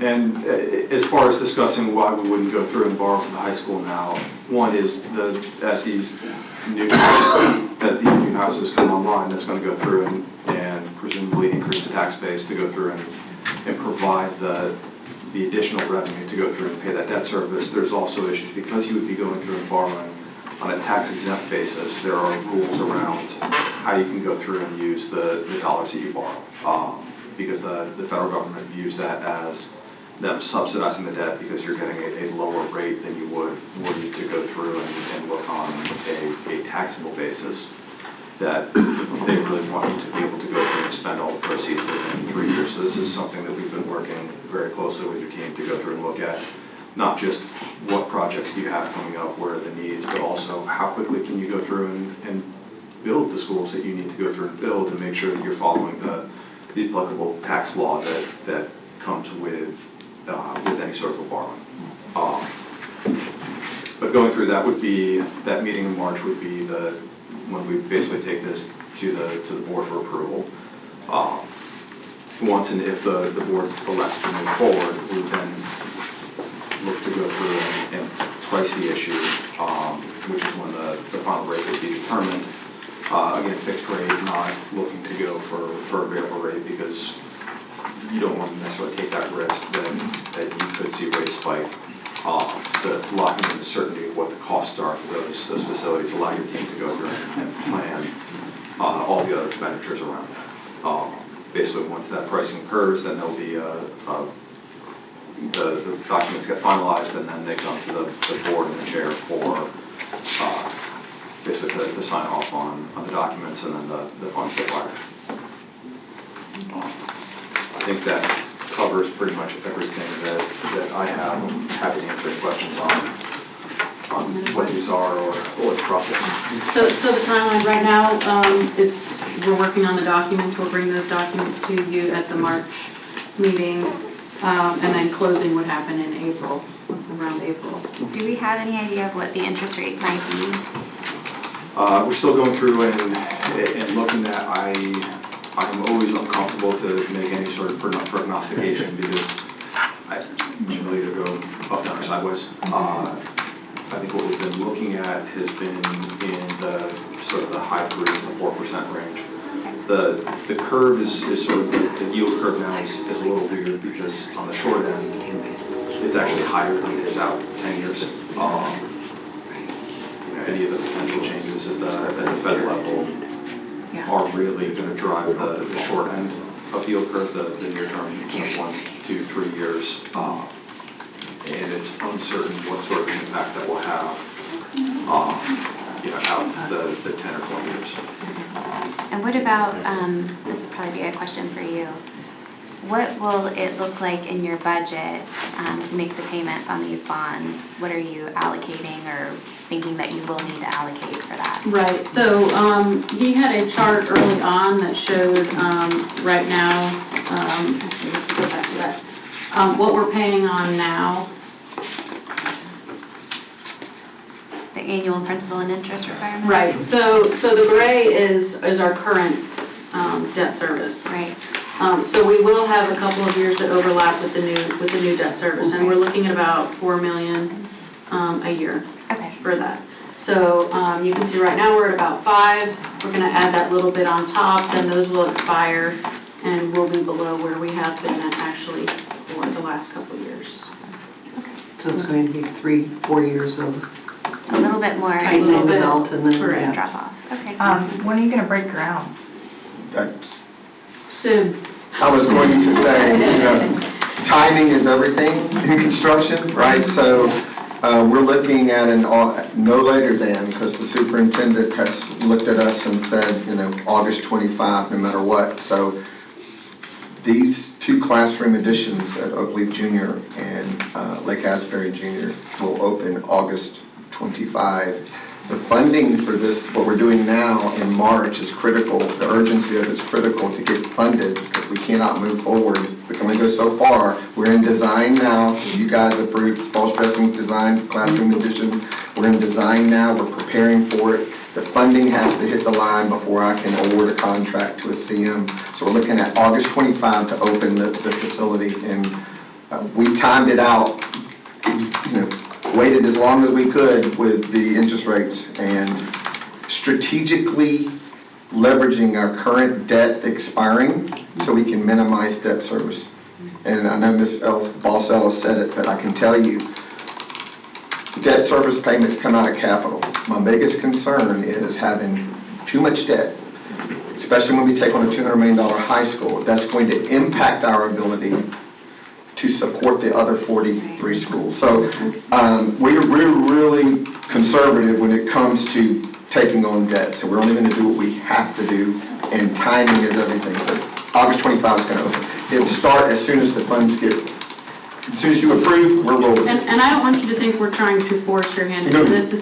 This is our recommendation. Right. This is part of the process. If you guys get the number and you say, look, we don't want to do this, just because we have started the process with the architect doesn't mean we have to move forward. But I just want to make sure that you and the public know we're not. This is I can tell you, I was judging science fair projects at Lake Asbury Junior High when there was surveyors out there, and the talk, the buzz of what are they doing? Everyone, where are they going to put it? Why are they all over the? So it's a pretty exciting thing. I mean, if you're at Lake Asbury Junior High right now, apparently. So. All right. So if there's not any further questions, Thank you very thank you much. so much, Will, for being here with Gordon Associates, and let me know if you guys have any questions. Thank you. All right, Mr. Broski. Yeah, so just to kind of wrap it up, Ford Associates, great partners on the financial end. Dr. Legutko texted me this morning and said, hey, apologies for being sick for that, because she's also a part of the team that came up with the plan. The reality is that you only have so much money in which you have available in order to meet the needs, and we believe this will be the best plan moving forward. So I realize that there's 2 additional presentations and topics. I'll go quickly through the agenda items to see if there's any questions for that. If there aren't any questions and the question develops, you have nine days to the board meeting. My phone is always on. You can call and ask the question there. So a couple things I want to point out. One, we do have a presentation by CTE in the beginning of CTE month, okay? Well, I guess he didn't want to stay for the presentation. I nodded to him that he could go, by the way. So we've had some exciting news in the CTE world, and they will brag, about themselves, but I'll kind of brag for you. They just got a $1.7 million grant that was just awarded. I don't know if you saw the news flash with $22 million statewide. So the $22 million awarded statewide, 1.7 coming right here to Clay, and this is for several programs, but the exciting new is advanced manufacturing, which would be a new program added to the repertoire. When you look at the number of programs that we have and the amount of school choice options within the schools that we have, there's literally something for everybody as far as options go. So $1.7 million, and of course, the managing of that falls largely on Alice Polk and Kelly Mosley, who do a great job within that department. In addition, we got a $1.2 million grant for elementary music education. A young man that you're going to meet at the board meeting, Chris Google, is the district fine arts specialist, which was a creation to kind of manage all of those fine arts and the celebration of fine arts. It's so important to me, and I know it is for the board also, for students to have options within the school system of programs they can be involved with, and certainly the fine arts is an area that we've always invested in as a board, and I appreciate that, because every student needs to feel connected to their school, and whether it's the fine arts of band, chorus, theater, the arts itself, or athletics, or anything else, students feel connected to the school, which really goes beyond English, math, science, and social studies. It pains me to say that, but all of the relationships and connections that I have from my own personal school experience, I never talk about the guy that was my friend in Algebra 1 class. It's always the person that I played sports with, or I did something else. So there's a connectedness piece to being in school that transcends just the normal academics, let's put it that way. So very, very important, very proud of the work of the board in relation to support the fine arts. So thank you so much. Kind of going through the agenda, I'm up to the minutes. I didn't see anything there. The employee work calendar is the second item, and it's a revision for 24-25 to ensure the 180-day compliance is the revised calendar item that you see there. Then there's another item related to IT. It's called Better Cloud, and Better Cloud is a data loss prevention program for that. Yes, ma'am. What I would really appreciate when we're talking about, every time we go through these pages, it's mentioned in here, it will cost a little bit more. It looks like it is a better program for us. When we get to, I'm requesting from this day forth, I guess, financial impact, the purchase amount of $110,591.73 per year. Right. It's meaningless to me if I don't know how much we're paying now. Okay. So the impact on the budget, though, it would be nice for everyone to see how much more it's costing us. There's no reason I don't think we can add that there. Yeah, we can add previous year. Yeah, so everyone can see that when we're approving something, we're approving the cost increase as well. So in this particular case, cost increase was? It's about $100. About $100. Yeah. So that would look great. That would look great if it was in there. Fantastic. So now we're on to the personnel consent agenda, and of course, the personnel consent agenda will be updated just prior to the board agenda on Tuesday. There'll be one additional job description there for an exceptional student education school site specialist. So one of the things that we're looking to do in the 24-25 school year is provide more folks at the actual school site itself. And so this is an exciting opportunity, and look for that to be added into the agenda. Mr. Bosky, how many students, when we're looking at expanding junior highs and elementary schools, the capacity, how many students generate another administrative position? Oh, gosh. I think the number was, I'd have to look at the allocation model document. That would be worth highlighting when we look at allocations. If we're adding those wings by 2025, I just kind of like to see the overall impact on. I think in this particular case, there's a shift using behavior site coaches as well as staffing specialists to have one person from the ESE world dedicated to all the services at the school, and moving those folks from the district to the school level to provide those supports. Awesome. We are seeing an influx in the number of students, particularly in ASD and other programs out there in the schools. The need to provide more support locally at the school level is critical. And I think that's a beautiful example of growing smaller as we grow larger. I think highlighting when we do that, when we push more support into schools and make our school communities individually stronger, I think it's important to highlight that. Awesome. And so too, when it comes to allocations, the allocation package comes out in March. We've been working on that package for the last 4 months to get to that point to do that. I'll be calling each board member individually to have an individual meeting, because it's a lot. What I've heard from the board is they don't want all of it at one time. because it's a massive amount of information, so we want to give you the information a little earlier and have multiple meetings so that there's a full comprehension of that. So we look for that to happen. I think it was the week, like the 16th of February, off the top of my head, in that time range. Then the board workshop, and then final approval in March. All right, so next is the complete salary schedule. So Florida statute requires us to have a single document that highlights the things that you've already done. So for example, you've already approved, through the approval of the contract for instructional and support, you've already approved both of those contracts. In the case of the instructional contract, there was an increase in pay depending on where you were, from 3% to almost 9%, depending on where you were on that scale, how many years of experience you had.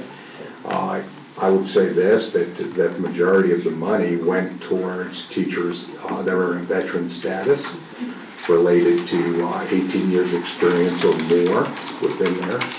I will also point out that in the area of support folks, it was about a 7.2% increase, depending on what administrative class, which classification you were. Bus drivers saw a percentage increase depending, because we awarded experiences, and it ranged anywhere from 3% to 24% in the bus driver realm, depending on the individual. So I think the board's done a great job of trying to prioritize, because not every position has the same challenges and has the same needs, or quite frankly, has the same supply and demand. And therefore, we allowed for differentiation for that. In addition to that, there's a 3% increase in administration from 41.5 to 42.75 as an increase for them, as we discussed. Can I ask just a couple quick questions? Sure. During bargaining, at some point someone said to me, well, we need to get this done so the teachers can get their money before Christmas. Right. They haven't gotten it. When will that happen? So on the 31st paycheck, instructional employees received their pay increase. There'll be an email that'll be going out this week to them. The challenge is, right, when you differentiate it, then you have instructional employees, roughly 2,900 approximately are instructional employees. So depending on who you are within that 2,900, the pay increase is different. For example, school psychologists received a compensation increase under that.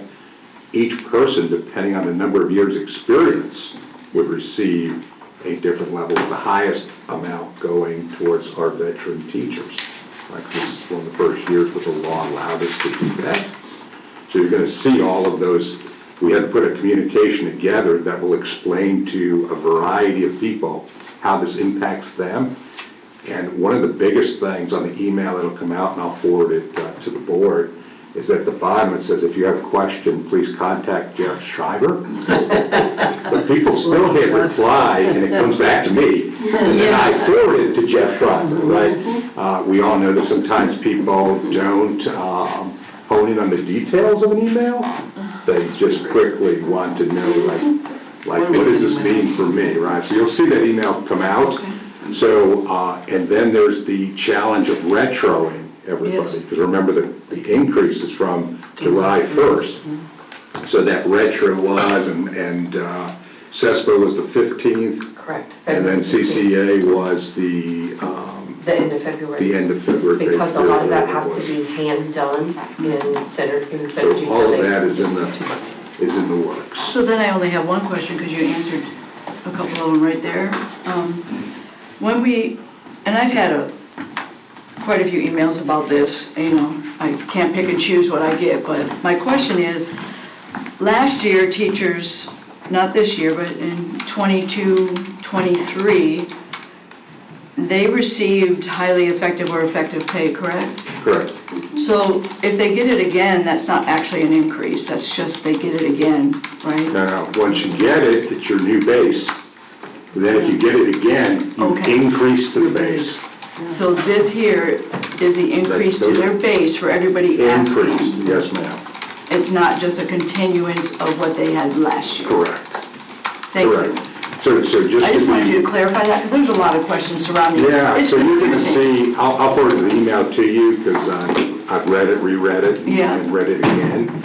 And even every time I go through it, I say, okay, someone might be confused with the sentence structure, because everybody's going to read it differently. What's confusing? But it tries to point out, well, I think it's important to know that we prioritize our veteran teachers, and the salary schedule reflects the prioritization towards them, right? That means that everybody is getting a different amount depending on the number of years' experience they have, which creates the Right. confusion. So, So when it becomes part of their new base, that's their base salary, Correct. and that cannot be taken away or... Cannot be taken away. It becomes part of the permanent base salary, in which next year we would We add to negotiate it. from that base salary. Okay. yeah, and I'll just point out, I'm extremely proud of the board. These last 4 years have been the highest compensation proposals in the history of Clay County schools, right? So to say that we're not attempting, now, are we where we need to be? The answer is no. But if you're looking at the facts on Facebook on this issue, it's the highest 4 years ever. Okay, that's a fact, that's not Facebook. Okay, so I'm very proud of the board, and we're gonna continue to do that as long as we can. So with that also in mind, one of the things I heard from the board was they would like more input and related to contract negotiations and all of that. So I'd like you to check your calendar. We're going to go ahead and put a meeting notice out. But a labor attorney is with Rumberger, Kirk, and Caldwell, and they're based out of Tallahassee. Okay, we're going to set up a meeting with the board.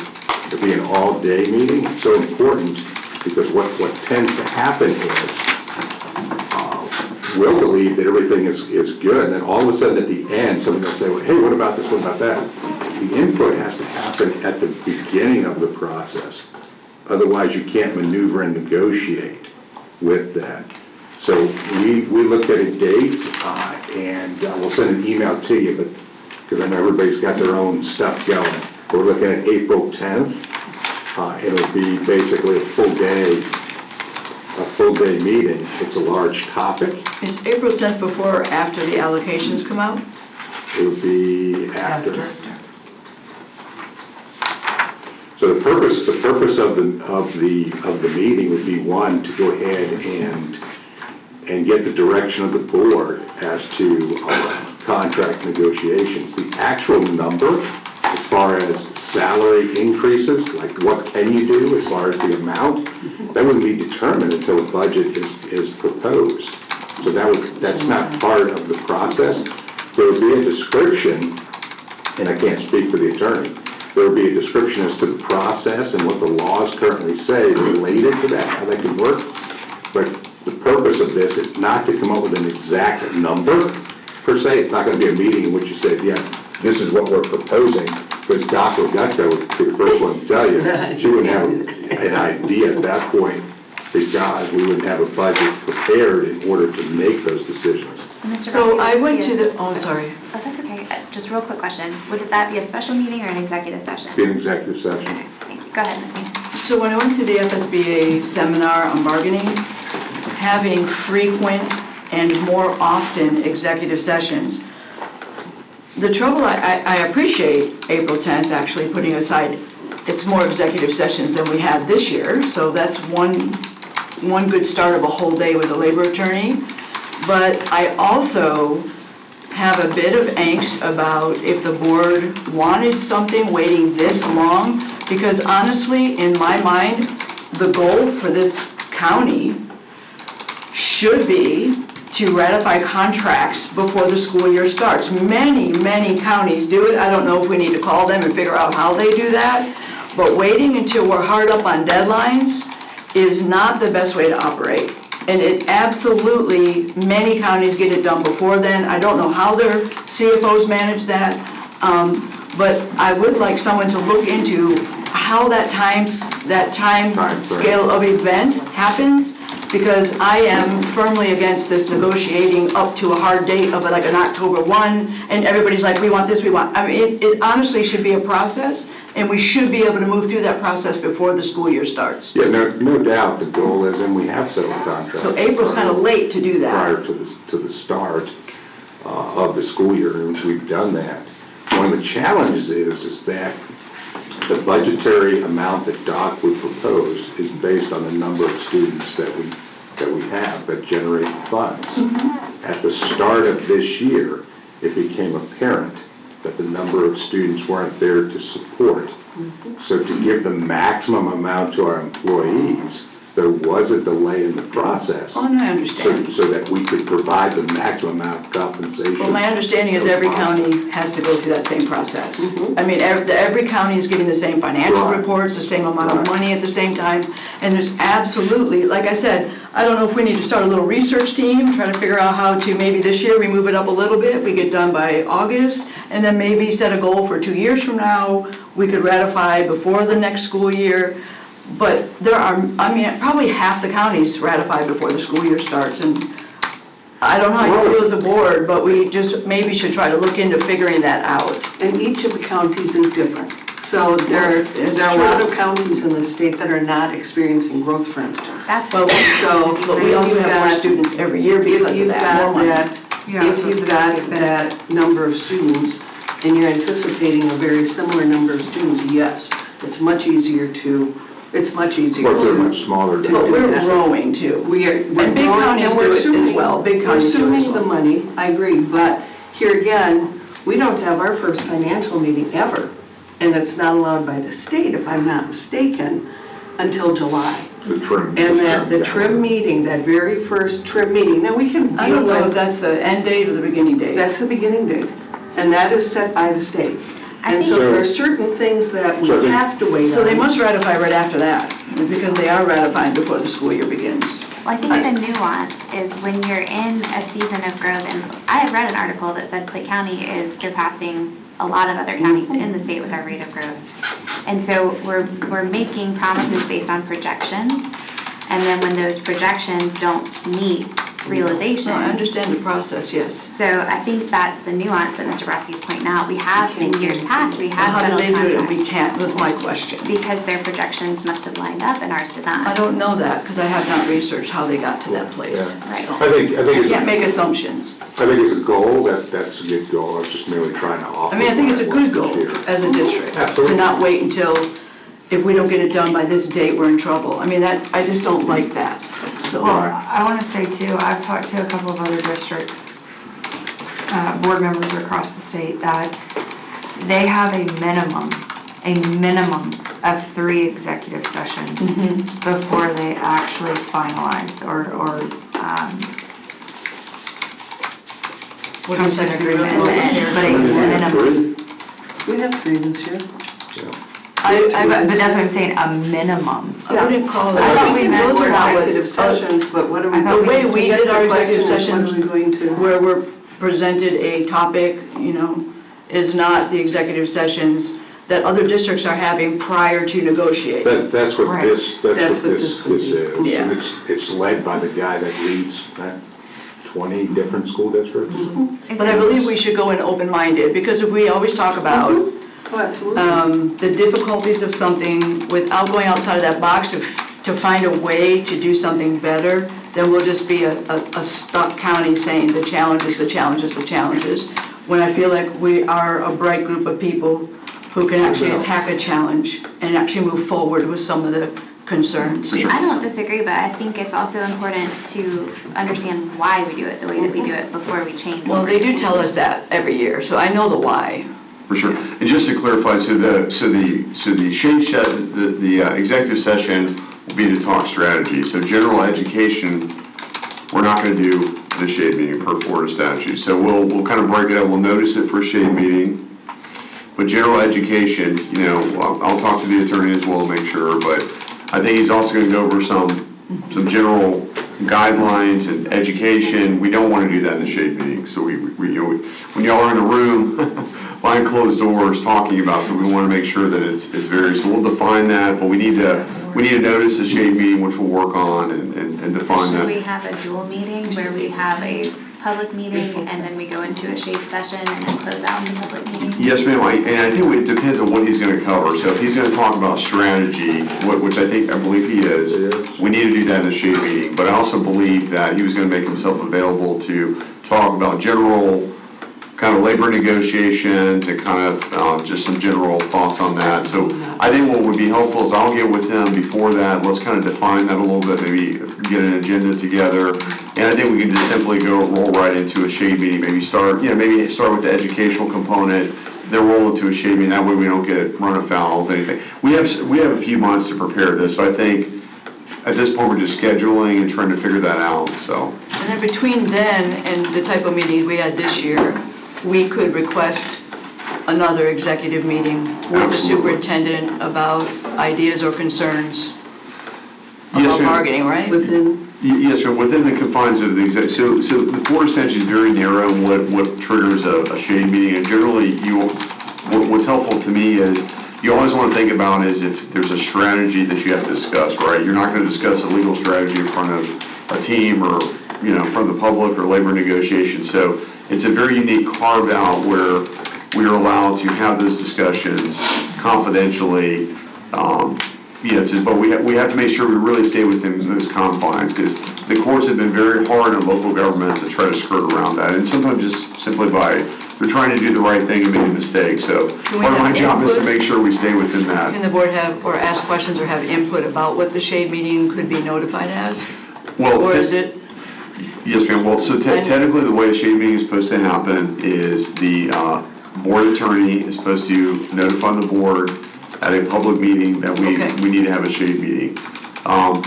For labor negotiations, it's a little bit more nuanced. I think it's fine that the superintendent just brought it up, because this is a public meeting, it's known as the public's here. But generally, what would happen is the legal team would go to the superintendent, or public would ask the board for a shade meeting. That's the way it's supposed, per Florida statute, it's supposed to be scheduled.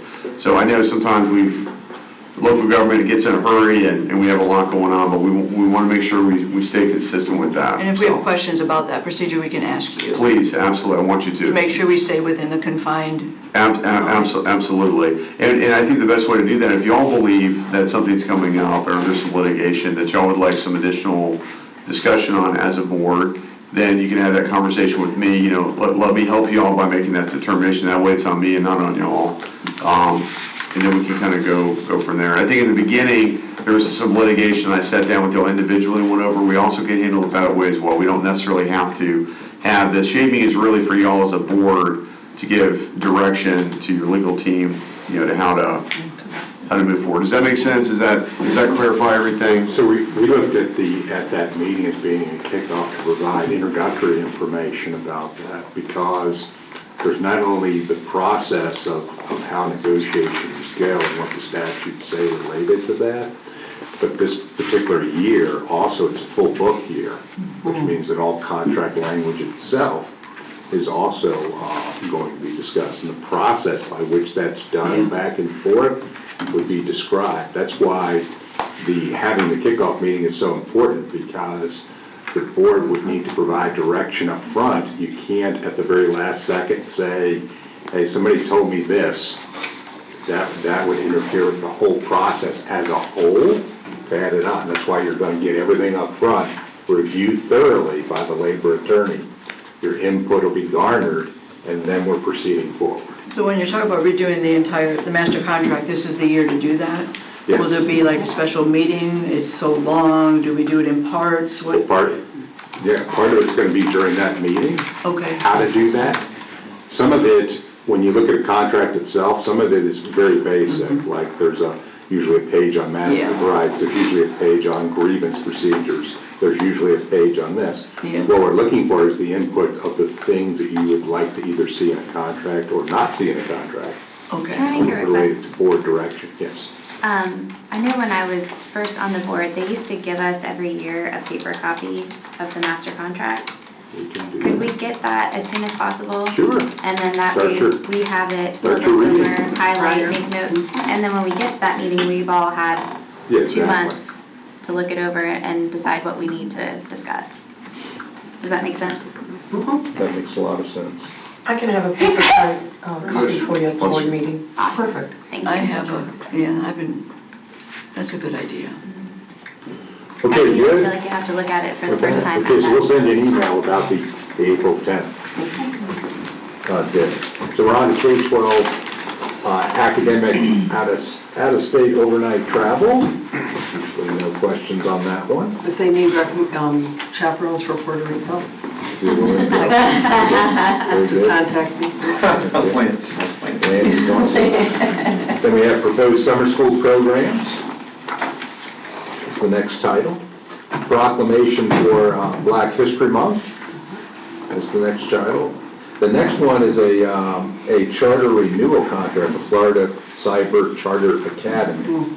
So under the statute, this is a routine process by which the statute provides that we would approve the contract if they met all of the requirements, which they do based on the information provided.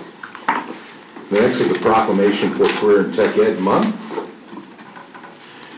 Next is the advertisement for the adoption of K-12 social studies and science materials. Next is the proclamation for National School Counseling Week. Then you see proposed allocation changes. I would note that the allocations that are proposed to our adult and community ed, and one is to our ESE related federally funded programs. Next is the monthly financial reports and the budget reports, deletion of certain items. Those are all routine reports, and of course Doc isn't here this morning. Next is the bid renewal for fire extinguisher and kitchen hood inspection, athletic field maintenance, gym and stage floor maintenance and refinishing. And you can see that information there. Next is the Safety and Security Emergency Communications contract for Oakley Junior High School. It is a SAFE program. I just think about it and I have to ask. When is I know that's for the field renewal, but when is it for, when does our contracts come up for? Grass cutting? Yeah. When is the ABM contract up? ABM. What's that? Yeah, I can find out. Big date of the contract. Next, we have pre-qualification of contractors. Plus, we have the preliminary final for Orange Park Elementary restroom renovation, Lakeside Elementary School restroom renovation, the dissolution for disposal of portable classrooms and associated equipment from Charles E. Bennett. We having a ceremony for that? Any comments? I'll lead it. A ribbon cutting? Let's go. A ribbon burning? Hey, that's Not good. cutting, but That's burning? good. Okay.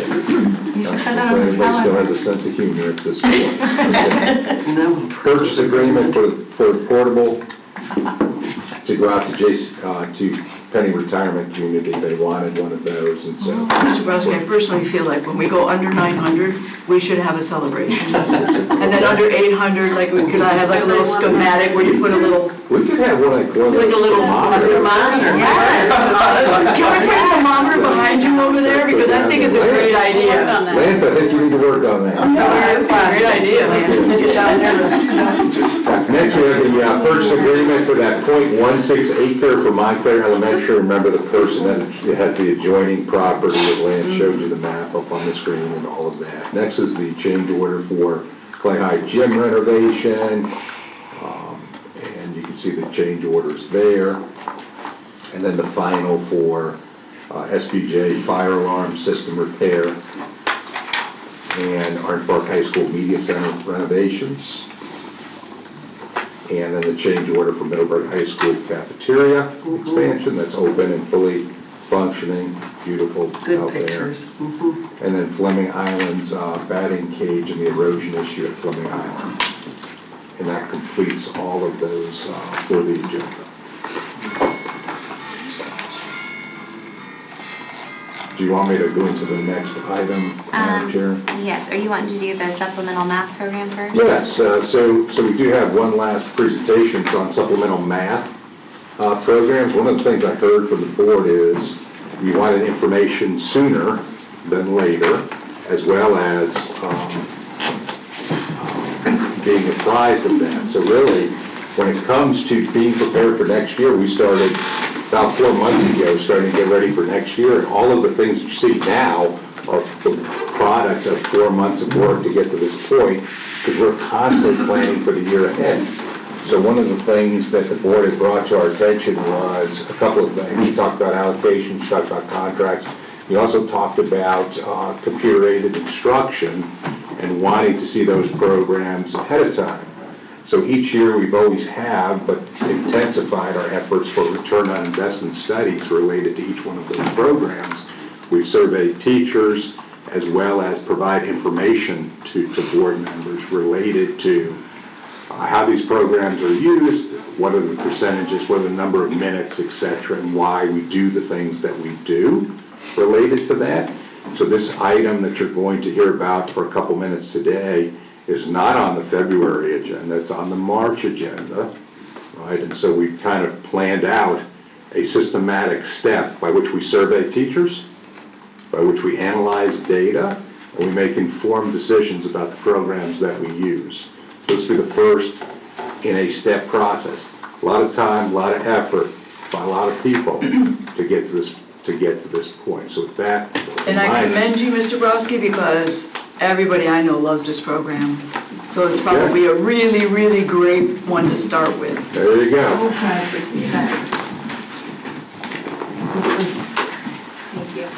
My name is Govinda Kaur. I am the elementary math specialist here in Clay County. This is my third year as the elementary math specialist. So our really main role is to work alongside teachers in all 28 of our elementary schools.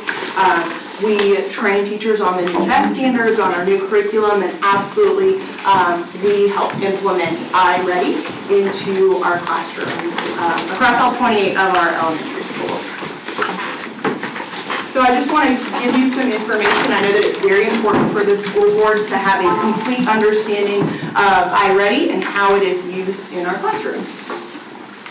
So in our mathematics classrooms, we have a daily 82-minute math block in kindergarten through 5th grade. So in math, we really just have two resources. We have our adopted curriculum, Eureka Math Squared, and that's 60 minutes of teacher-led instruction. Then we have our supplemental curriculum, iReady, and so that is 6 to 9 minutes a day. And so kind of an odd range, but the iReady range is 30 to 45 minutes a week, which really lays out to 6 to 9 minutes a day. And then iReady also has additional supplements of teacher lesson plans that are fully aligned to our Florida Best Standards that are also used for that additional 15 to 22 minutes of teacher-led small group instruction. Here I just wanted to give you a graphic of how much time students are really spending in front of the computer. We are very cognizant of that. I know that the board is very cognizant of that. And so I wanted to make it clear, our teachers are really what makes Clay County thrive.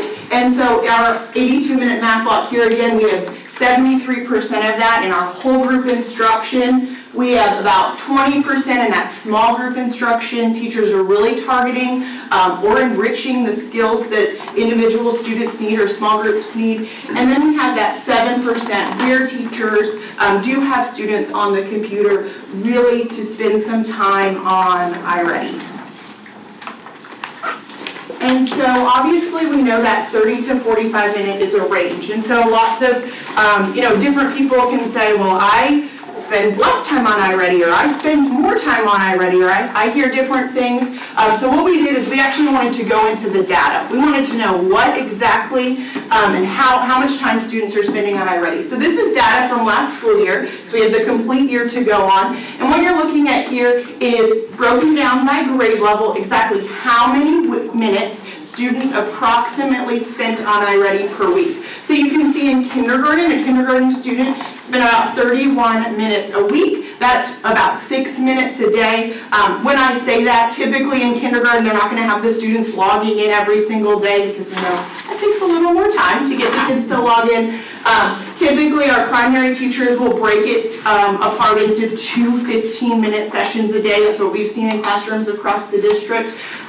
You can see that all of the grade levels, K-5, are actually below that 30 to 45 or 49-minute range, and that they're using it as prescribed. We're not walking in and students aren't getting on the computer right away. They really are using it as a supplement to their core curriculum that they are teaching in their classroom. Some additional data right here. It says that with the use of iReady, a typical year of students' growth is 100%.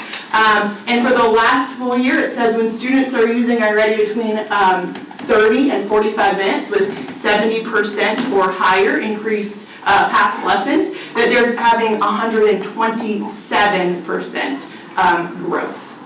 So Govinda, before you go on to the next slide, just to be clear, this is the actual data from the actual program, not what people have told you about it.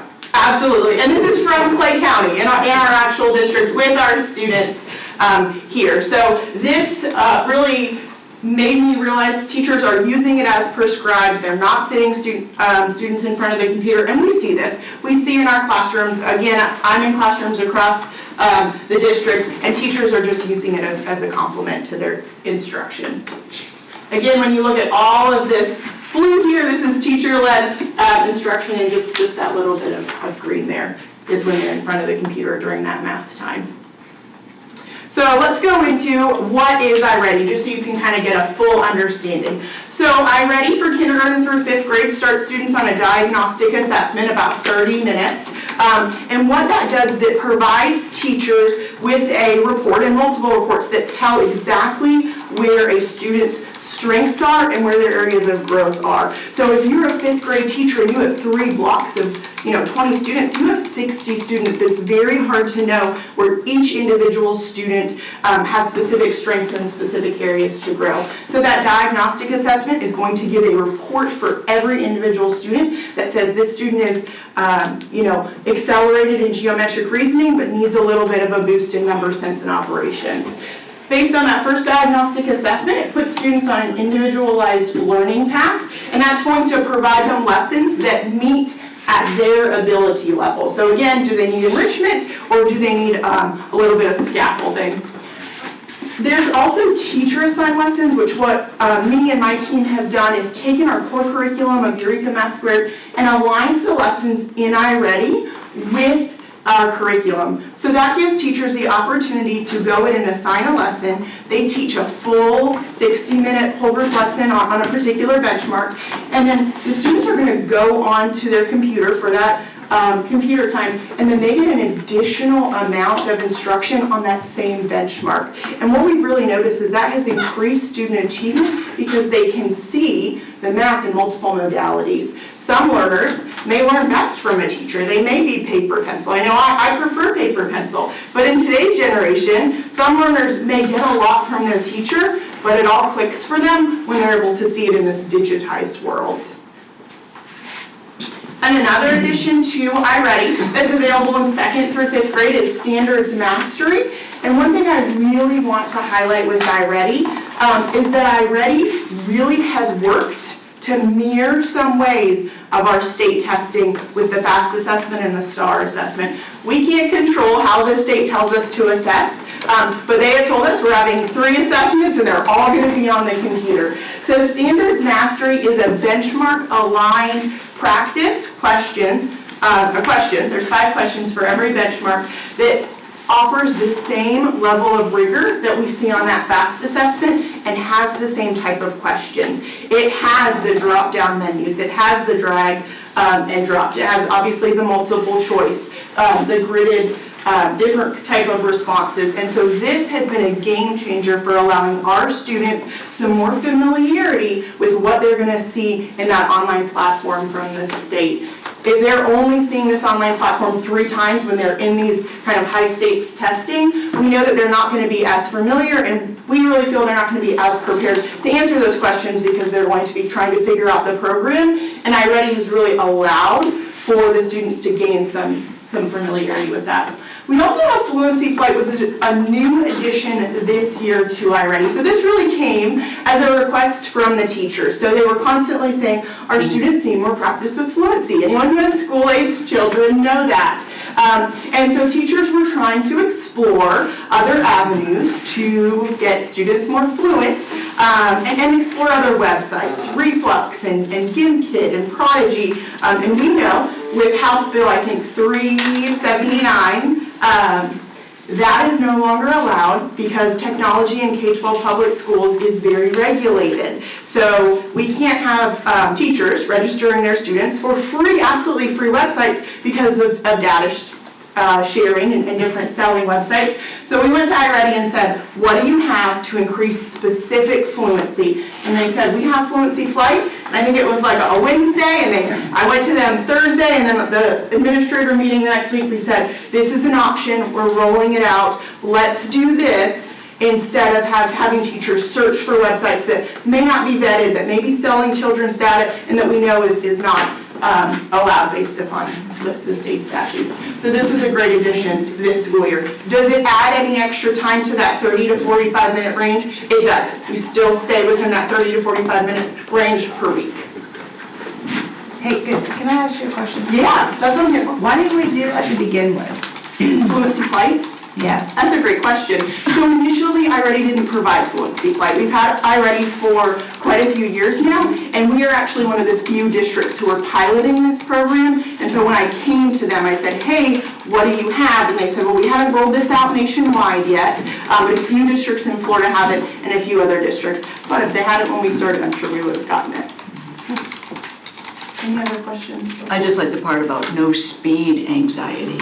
Yes, absolutely. So this is something else I will highlight with Fluency Flight. In the Best Standards book, it says in kindergarten through 5th grade, students should not have timed tests. And we have teachers who have been teaching a long time. And that was a regular when we were all in school, 3 minutes, ready, set, go. But now we know that, there's a better practice, and research has really shown that increases anxiety, and this in its gamified mode is not going to increase that anxiety, but it's going to teach the students their facts, which you know how that is. So let's switch gears a little bit. We talked about the digital aspect of iReady, but what makes iReady different is the actual lesson plans that are fully aligned to the best benchmarks. So what iReady Toolbox provides is these resources right here. And it actually uses student data from that initial diagnostic, and it provides the resources to the teacher that says, this group of 5 students has this area to grow in, print this lesson plan out, do it in small group these few days, and hopefully we'll be able to close that gap. Our goal is to close gaps in any weakness a student may have, and they may have it for one day just because maybe they were absent a day, or they may need a little bit of time. But the paper-based resources are what we think is really invaluable. Teachers have that 22-minute intervention block, but lots of teachers ask, what should I be pulling? What resources should I be using? There's a lot of unvetted online websites that teachers are quick to log into and pull things from, but we know that this is aligned to our Florida benchmarks specifically. So here you can see we have a ready instruction book, a practice and problem solving book, lesson quizzes and assessments. There's teacher-led small group lessons, and then student independent activities, which we have a lot of teachers asking for. Can we get some center activities? They do provide those as well. In your packet, that second pack of paper right there, I gave you just one example of that practice and problem solving book. There's a lesson there. It's 5th grade fractions, FR1-2, and it's adding and subtracting fractions with unlike denominators. We know if you've ever been a 5th grade teacher or 5th grade student, that's a concept that may need some revisiting. So here's just an example of a lesson plan that would be given to the teachers to work alongside the students. Again, iReady does offer a multitude of resources that are for the teacher to still be that master of the classroom, but also hone into each individual student. I just doesn't say the answer key to know whether or not. Oh, it's on there. Okay. I don't want to print out too big of a packet. For that specific benchmark, there's 6 or 7 resources, and I could have filled your notebook today.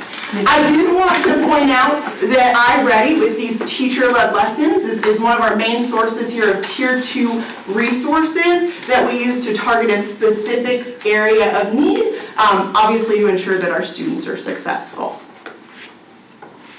So we did survey our teachers, as Mr. Brodsky said, and I did want to share some of this data. We got over 220 responses, and this is just K-5 math teachers. So our first question is, do you utilize the reports, which is going to tell the teachers exactly where those students are. So obviously you can see here we got an overwhelming yes, and then all these little slivers here are actually telling us what they use it for. Like absolutely, like I use it for small group, I use it when I make IEPs. I haven't utilized it yet, but after that second diagnostic, then I'm really going to beef it up because then I can see these are the benchmarks I've already taught. What needs a little bit of extra Ms. Fleur, what reteaching? about the no people? That's kind of, This was a small, significant amount, and I did. I looked at that and I was like, that's interesting. Now, it could be because they use their classroom data from their assessments and their quizzes. Is that going to give them the specific data? Maybe not. We did put this survey out before Diagnostic 2, so it could be some that aren't going to use it at the very beginning of the year, but use it after Diagnostic 2. I was just surprised at the There was size of the no. a portion of the no, absolutely. But yeah. Yeah, Skipper. How often, and maybe this, we could, for this particular program, but just in general, how often do we actually get feedback from our teachers with these programs so that we know if, hey, they're utilizing it correctly, or hey, we need to support this grade a little bit more, or hey, you know, maybe they need this or that. I know you did it for this particular presentation, but how often are we doing it for our? This was actually done before this presentation was even a figment of our imagination. But how often? So we do it every year, Ms. Skipper. And then how often are we doing it with other programs? So we've done it every year. I've been in this position 3 years, so we've done it every year with iReady, and we always say, you know, our stakeholder input is the most important thing. We want to know, is this working for you? Is it providing you with the materials, the aligned materials that you need? And you can see from some of the continued on, we did get great feedback from it. We do it every year. We also have open responses. We have the teachers actually put their information in it so we can group it by grade level or even by school. So I know some schools may be using it in different ways than others, but we do it yearly. And ask questions that are open-ended, like what other supports do you need, what benefits or what drawbacks do you see with this program, additional comments, and I do have those. I can provide them to the board the next time you meet, but I mean, we have just pages and pages of additional comments. Well, as a follow-up though to Ms. Skipper's question, you were asking how often are those questions asked of teachers? Okay, so a formal evaluation, let's say, is done once a year, but are there a lot of informal evaluations that are done? For instance, if teachers have, that no group, let's say I'm a new teacher, and I don't know how to use the reports yet, what do I do? Those sorts of evaluations, I think, are just as critical. Is there a help desk? Is there who do they talk to when they have questions? Yeah, so and then another math coach. Yes, so I have 3 additional math coaches, and we are in schools more than 80% of the time. Actually, this up to today, we've spent over 700 hours in schools between the 4 of us just this school year, working alongside teachers, setting goals for student achievement and student mastery, and iReady is obviously at the forefront of that, to give those resources. So we would probably ask, how are you using iReady? This again was also given probably about a month or 2 ago, so our newer teachers may be kind of sifting through some things, and iReady is something that we may visit after Diagnostic 2. We're hosting a collaborative for our teachers. We do a K2 collaborative and a 3-5 collaborative where we bring the teachers in, and we always spend a portion of our time kind of refreshing on iReady and sharing some new information. So yeah, good question. Yeah, I just want to tell you make guys, sure we're getting when I was at Swimming Penn, feedback. and I had a whole bunch of 4th graders crammed in 2 classes, if I ever wanted to be happy, I went to watch or stood outside Miss Poor's door. Oh, I appreciate She is as dynamic as a teacher as she is as a presenter. Oh, thank you, I appreciate it. I love being in the classroom, I miss it all the time, so I joke, It's you'll find me really back there before you know it, where my heart is. But I loved it, I appreciate that, and I loved teaching it, as we moved into Christmas, love being in the classroom. So, coming back, this was our first question, do you utilize those reports? Then we had the teachers rank how they felt iReady use impacting their student achievement. Teachers are going to know best how their students are performing. So if a teacher felt iReady had a low impact, it would be a 1, and a high impact was a 5. So you can see this is hugely over here on a high impact for the teachers and aiding in their instruction. So this was very eye-opening to me. Here, this was another question. Do you utilize those iReady teacher toolbox lessons? Those are those printable lessons teachers are using to have that teacher-led small group.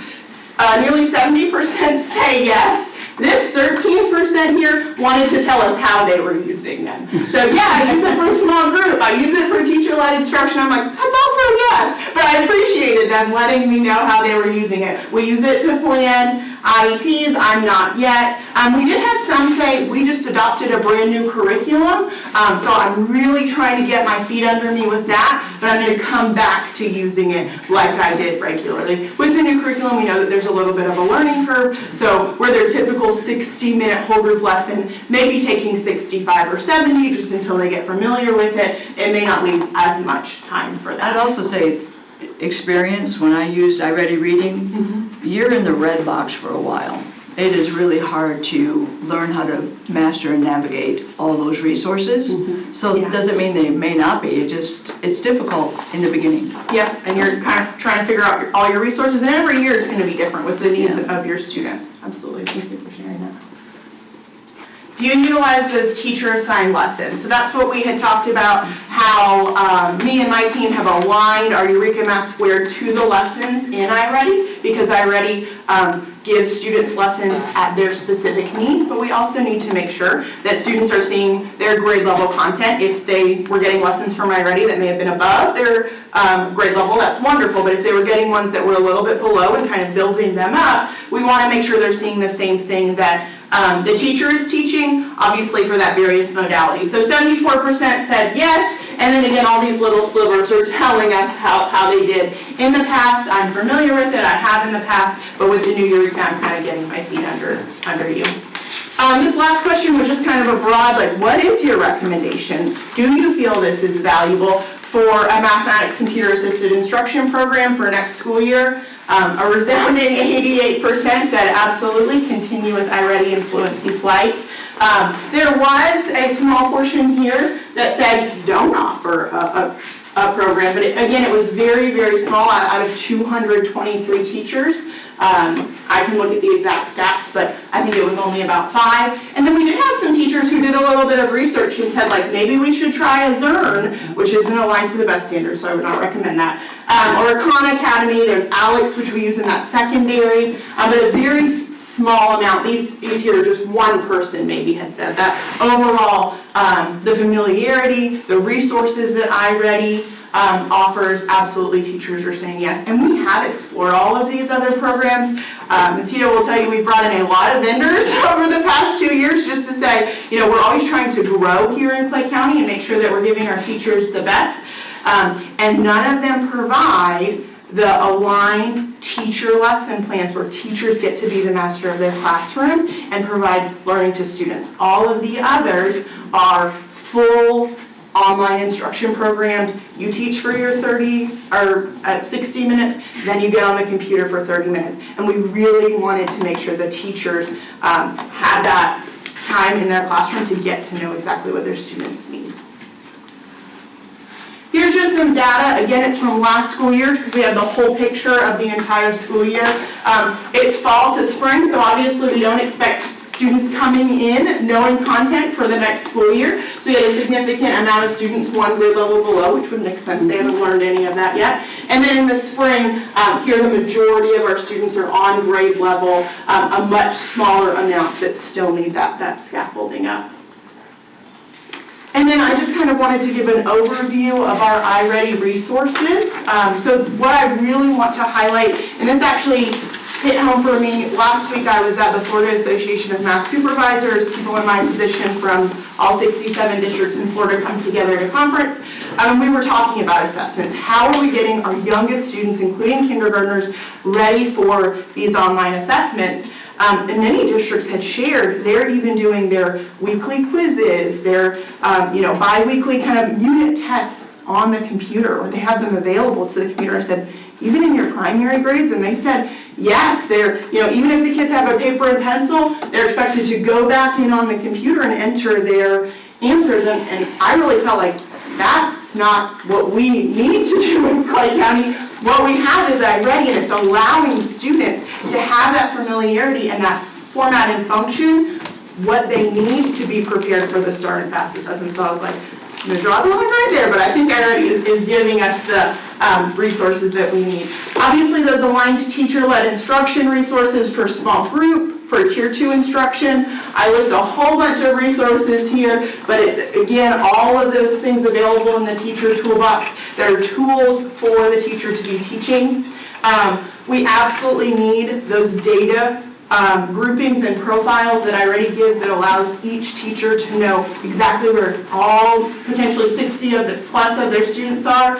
And then absolutely that fluency flight, because we know teachers are always saying, those kids need to know their multiplication facts. So it does provide that. So we really see the value in iReady. I really hope I'm emulating the word of the teachers in Clay County, not only with the survey, but what we see out in classrooms every day.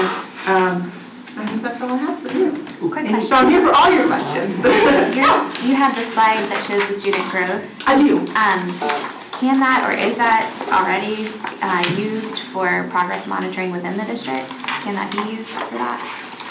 I believe so. So we do take the data. So we asking in a way, like, what do you mean specifically for progress monitoring? Like growth from one test to another? Yes. Like, because I know we have the FAST test that is state level. Yes. And historically, we've also had a district level where we're monitoring so that we know what to expect. Yes. So are we still doing that? We are doing that with iReady. Where iReady is at this moment is obviously we changed to the FAST assessment last year, and they are not willing to release the alignment between what they think their projections are for iReady and their projections are for the FAST assessment because the test is so new. Okay. So are we getting concrete, like you have 82% of your students proficient, so we think your FAST assessment proficiency will also be around 82%. Not yet, but they've assured us that they're doing those anecdotal studies because they don't want to release something that's incorrect. But we do track the data. We have monthly meetings with iReady and are very cognizant of where our students are and how they're progressing. So at a district level, that's what you guys would use iReady for. I mean, obviously, it's beneficial in the classroom, but at the district level, it gives you as the math curriculum specialist an overview of how students are performing across the district in math. Yeah, absolutely. And the state has really come out and said that FAST assessment data does not go granular enough to teach from. Right. So when we post our collaboratives, they give those reporting categories, and that's large buckets of benchmarks within one category, but iReady does go a lot more granular. Okay. So we can pinpoint specific areas of weakness for a student and where we can remediate that. So absolutely. Also say that the end of the year data you showed with the 71% of mastery mirrored the FAST testing. The FAST assessment. It's pretty close. It's pretty close. It's pretty close. They're unwilling to share that yet. Obviously, they want to make sure it's correct. But with the previous assessment, it was pretty close as well. So, yeah. So in case you guys didn't know, Govinda Poor is an outstanding educator. I didn't know. So something else that I'd like to point out is kind of a bigger picture of all of this, because I think sometimes the information isn't given, and I don't think we've had, not saying about previous board, we haven't had the interest in getting down into the granular related to it. But we've always done return on investment studies on all of our programs have always done what you saw today. Now you see it in a formalized presentation. So if you're wondering, like, what does the district do behind the scenes related to these programs, you now know. The other thing I'd like to point out is Govinda Kaur is a specialist. She's the elementary math specialist. So if you look at this as being one piece of the district and how that works, you have a specialist and coaches that do this work in order to support teachers. You can't just leave teachers out there on their own and say, here you go, try to figure it out. It doesn't work that way. Instead, you're talking about side-by-side instruction. So her title is a specialist. Right, so we have a secondary math specialist, we have ELA specialist, we have science, and we also have a social studies specialist. And then you have coaches that help to support the work.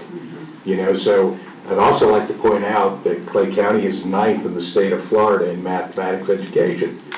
There's 57 other districts, or 58. My math is correct. Other districts, I would love to be where you are. So when I look at that, I say, I wonder if the board recognized that there's an organized approach strategically to leverage students in the way we're at. So you can't just look at one thing and say, oh, that program here, or that book here, or that there. That book is one piece of a bigger plan to increase student achievement. And if you're 9th in the state of Florida, I would add it's pretty darn good. Can it be better? Of course. If you're not number 1, it can be better. But if you're 9th, that's pretty darn good. Okay?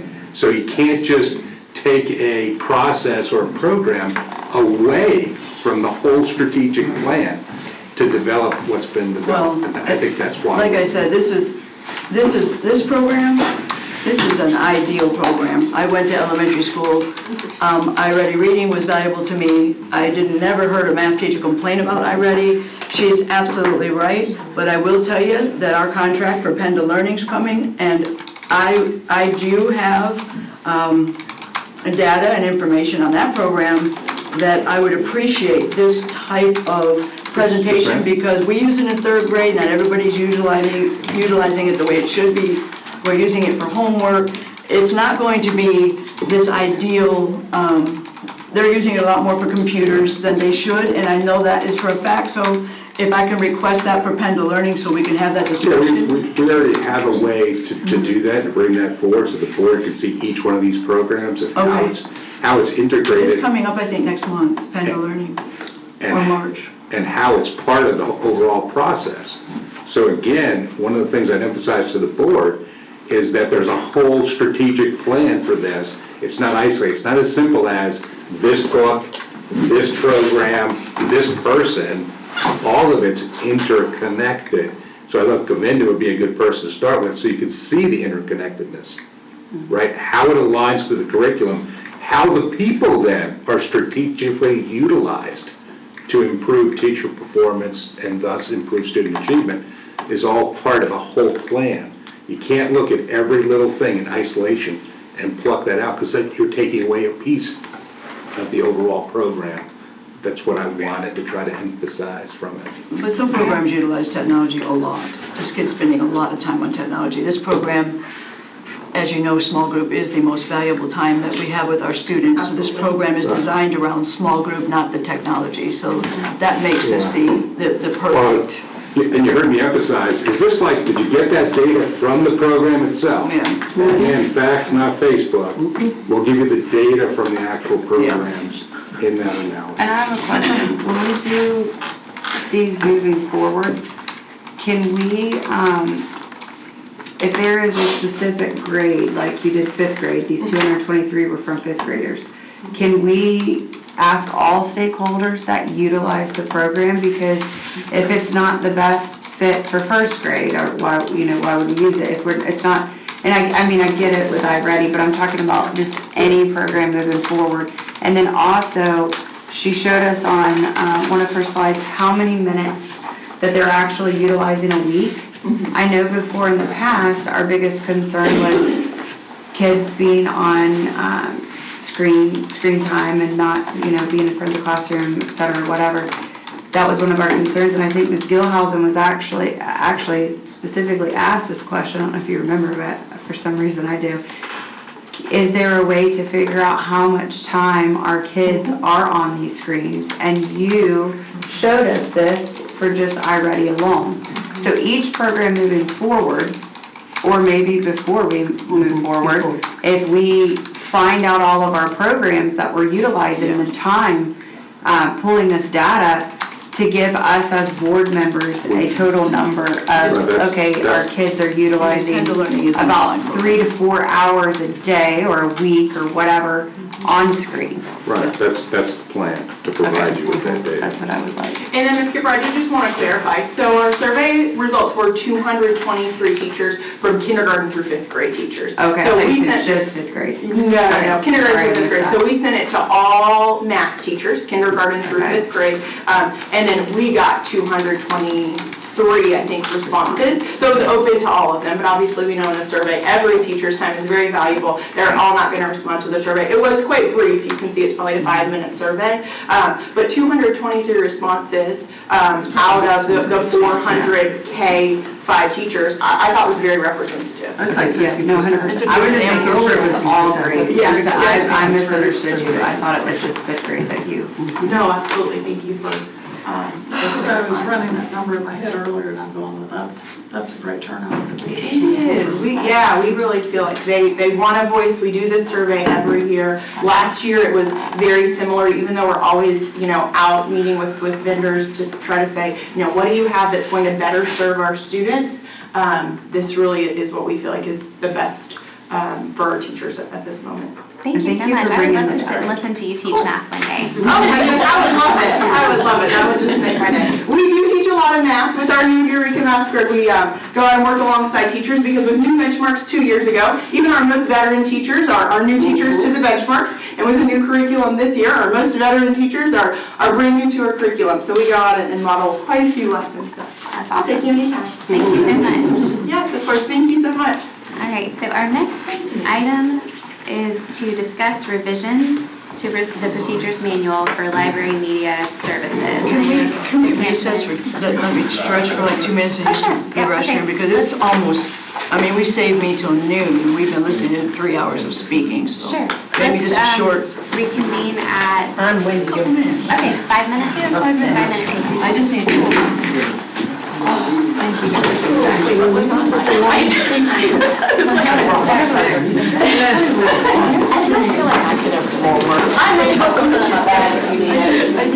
Williams knows, I keep keeping all of ours. You don't like it?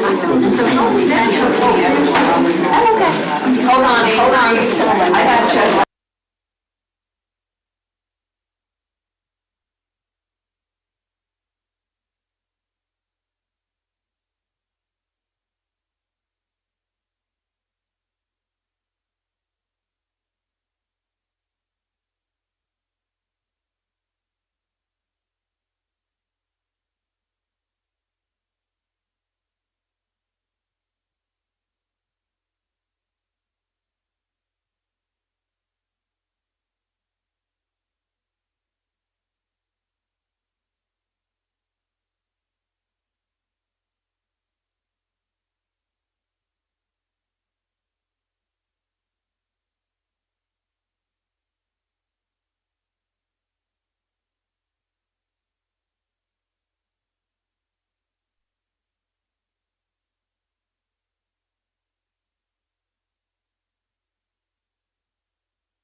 Yes, ma'am. So we're gonna check back around this goes here. No. They need you. It wasn't official.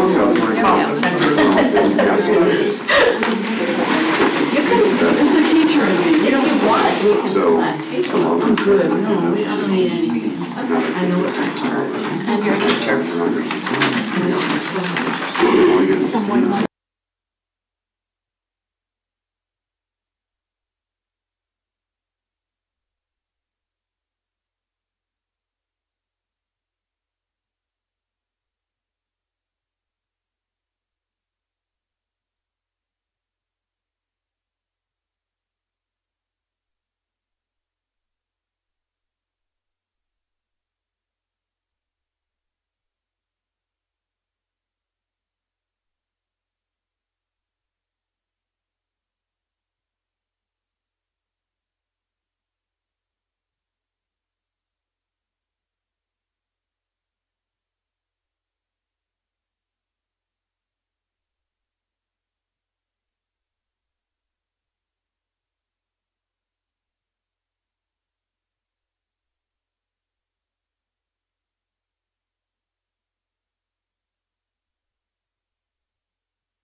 Really hard on.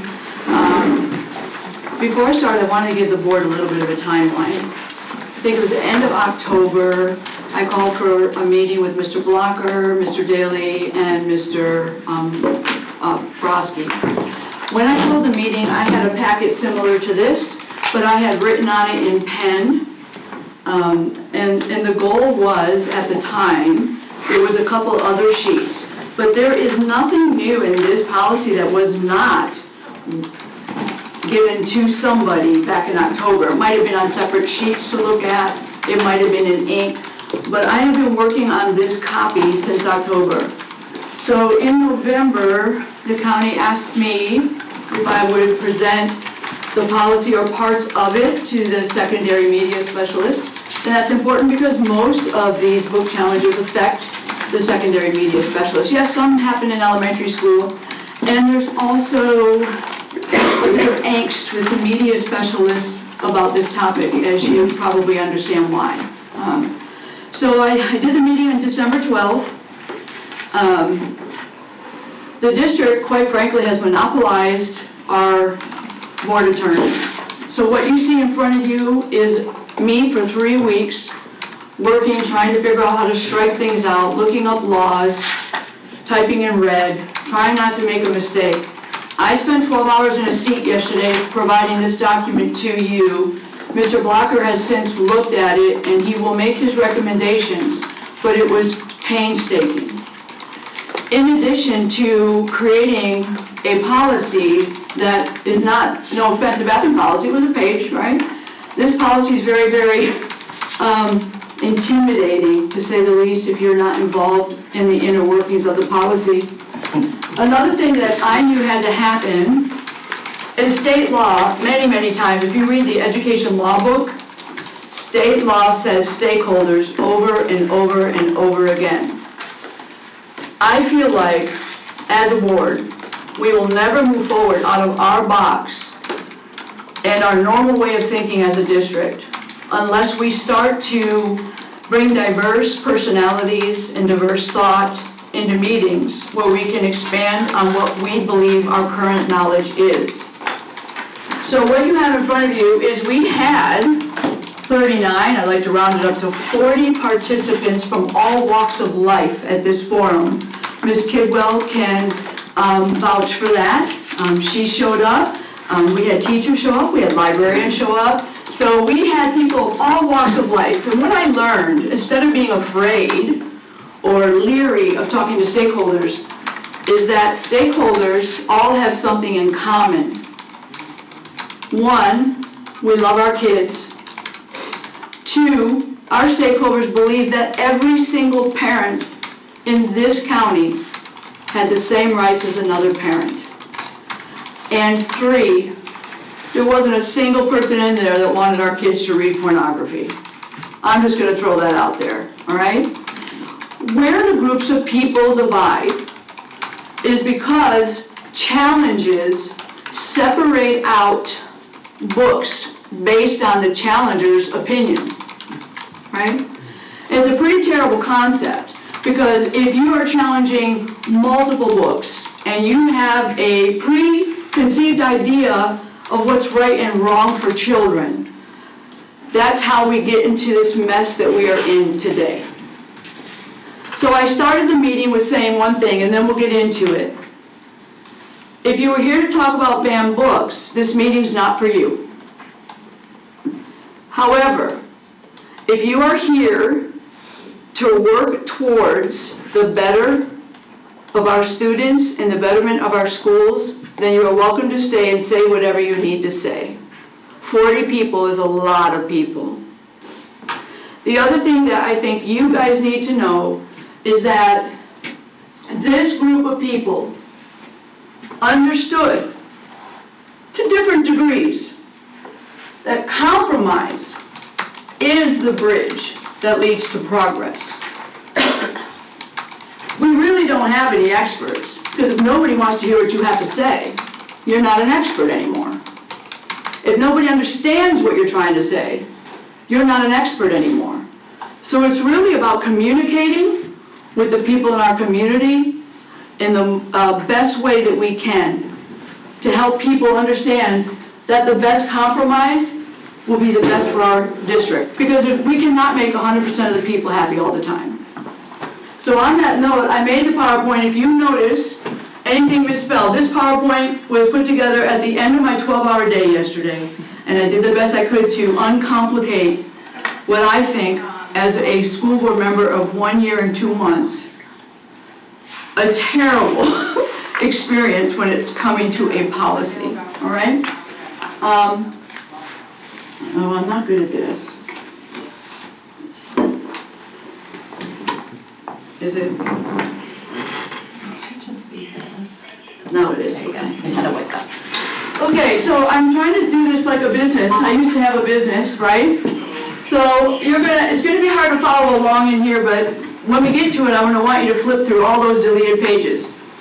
So one, when I first read the policy, this policy was outdated. We had 30-something pages of procedures talking about DVR tapes or whatever.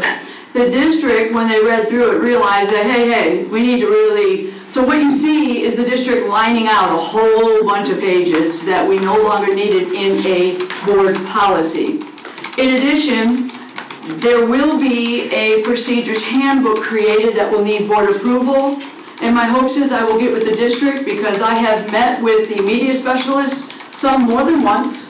I have met with parents. I understand the system as well as they do when it goes into their libraries, what they have to do, and how we as a board can make their job easier for untangling this mess, all right?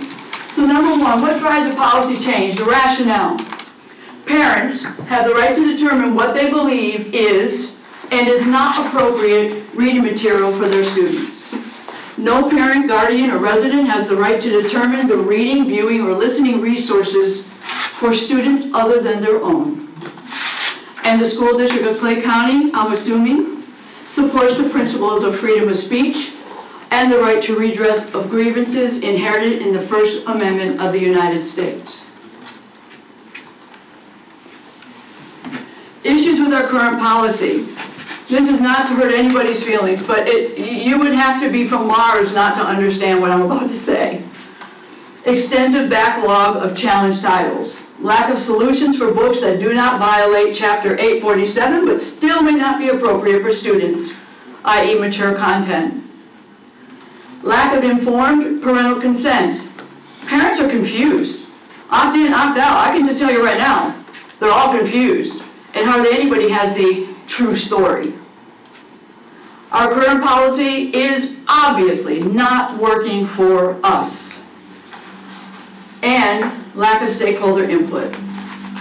So if you guys want to, in here, I made very few changes to most of the policy. I did make a few changes in the policy. You'll see more parental input, stakeholder input, having parents involved on boards, school level curriculum councils, things like that. And you'll see those when you flip through. But for today, I need your help. Flip to you see a bunch of red. There's no page numbers on this, so like I want to look maybe halfway through the packet. Center management, it's like 5-6 pages in.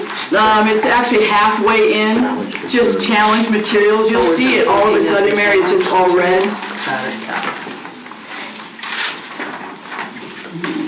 So can I ask for clarification real quick, Michelle, Ms. Sampson, sorry.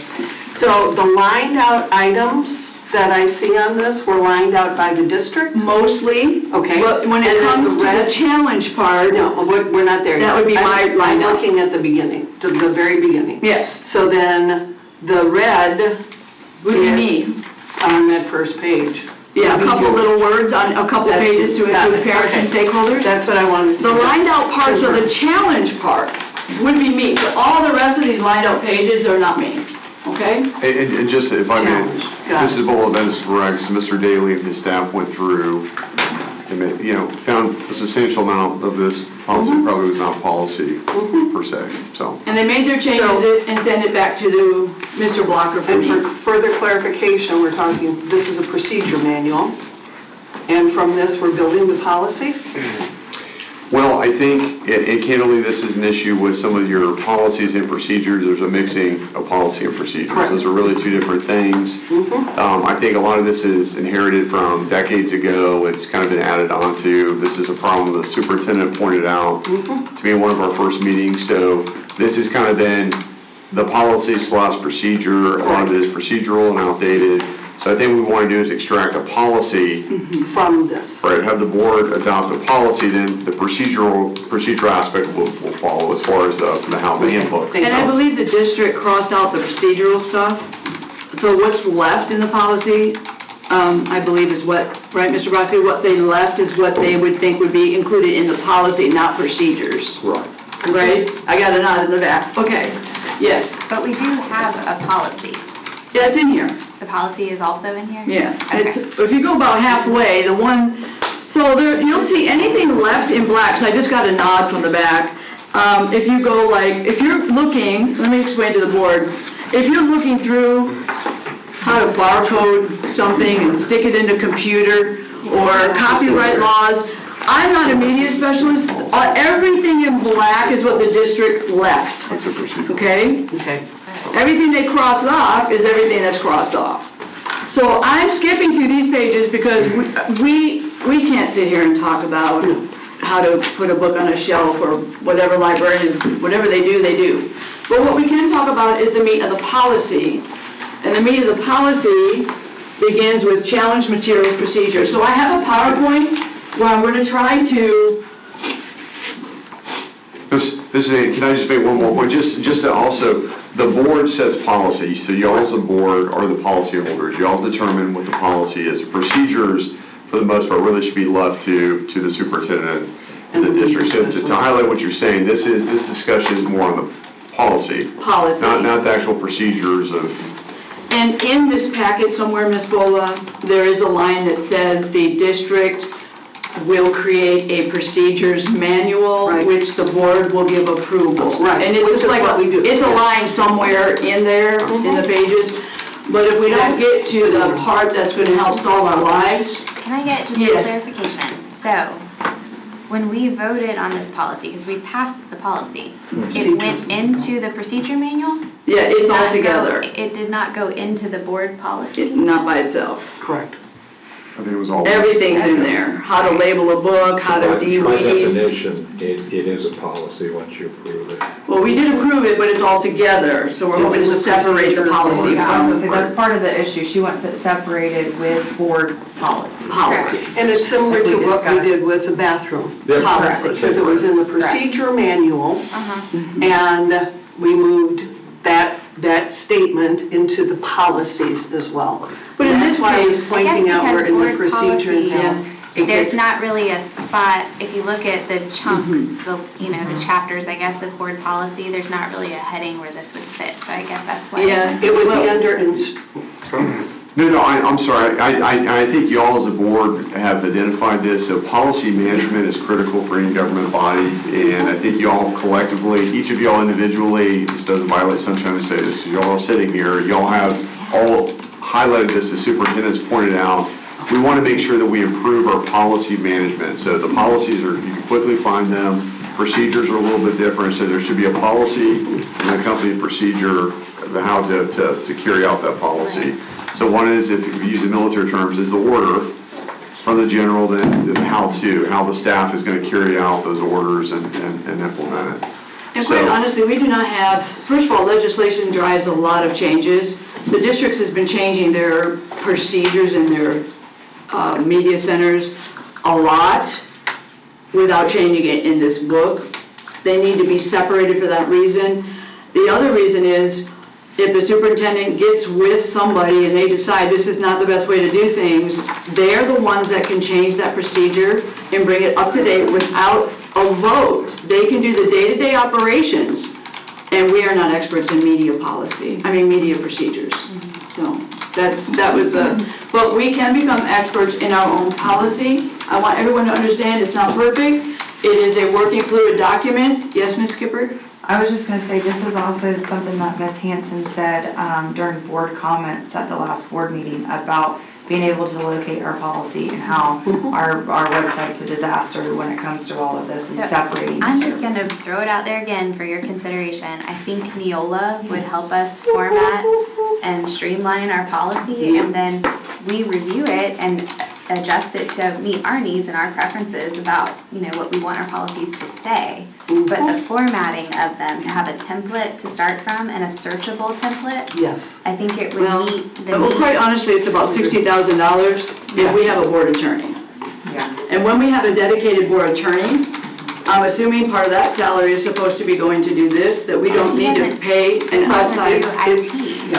Neola would be like a IT opportunity where they could put it on our website the way that we want it. Have you read their current policies? Yes, in fact, I pulled like 3 of them from different counties that you had mentioned. You had said there were numerous counties, and so I went in and picked 3 that I usually deal with, and I was able to pull up their book policy like that. I don't think I honestly think that I'm here to present, not to talk about Neola, but here to present.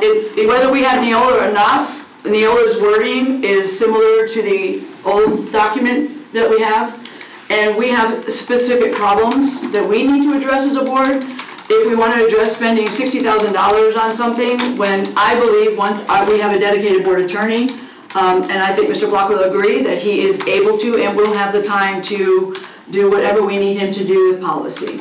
Yes, ma'am, just one, I don't want to interrupt your procedure. I haven't started yet, so. Well, and we haven't had a chance to talk about this, and I've worked with other school districts, the Neola, and I'm not suggesting y'all do or don't go with Neola, I'm just, the framework is, y'all still control your policy. Neola does not write the policy for y'all. Y'all control your own policy. They handle the presentation, the organization of those policies, so it separates it. So there are some good things about Neola, there's some bad things about Neola, but y'all would still, now I'll give you an example, Putnam County disagreed with all the recommended policies. We revised every single policy they have, but they were organized a certain way where they were separate. So you could go clearly to your policies and then clearly to the procedure. So just a thought, it's more the presentation than the actual content.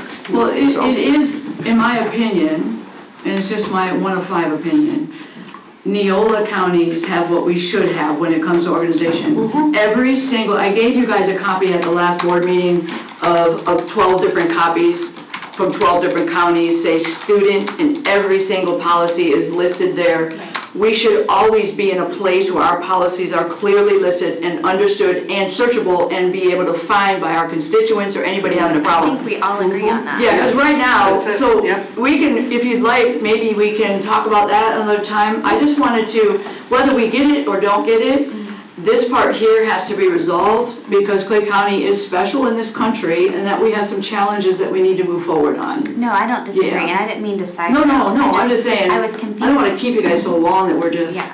No, I agree with you. I was just confused about the separation. I thought there was a separation between this policy and the procedure. So there are actually, the technology policy, I think there's procedures in that, and we adopted that already as well. So I think what we have to do is streamline. I once asked at one of my FSBA trainings, how do you stop from getting sued? And the lawyer, I forget his name, from Pinellas County, he said to me, Loctite policies, right? When we're looking at no policies listed for students on our webpage, that is a red alarm for me.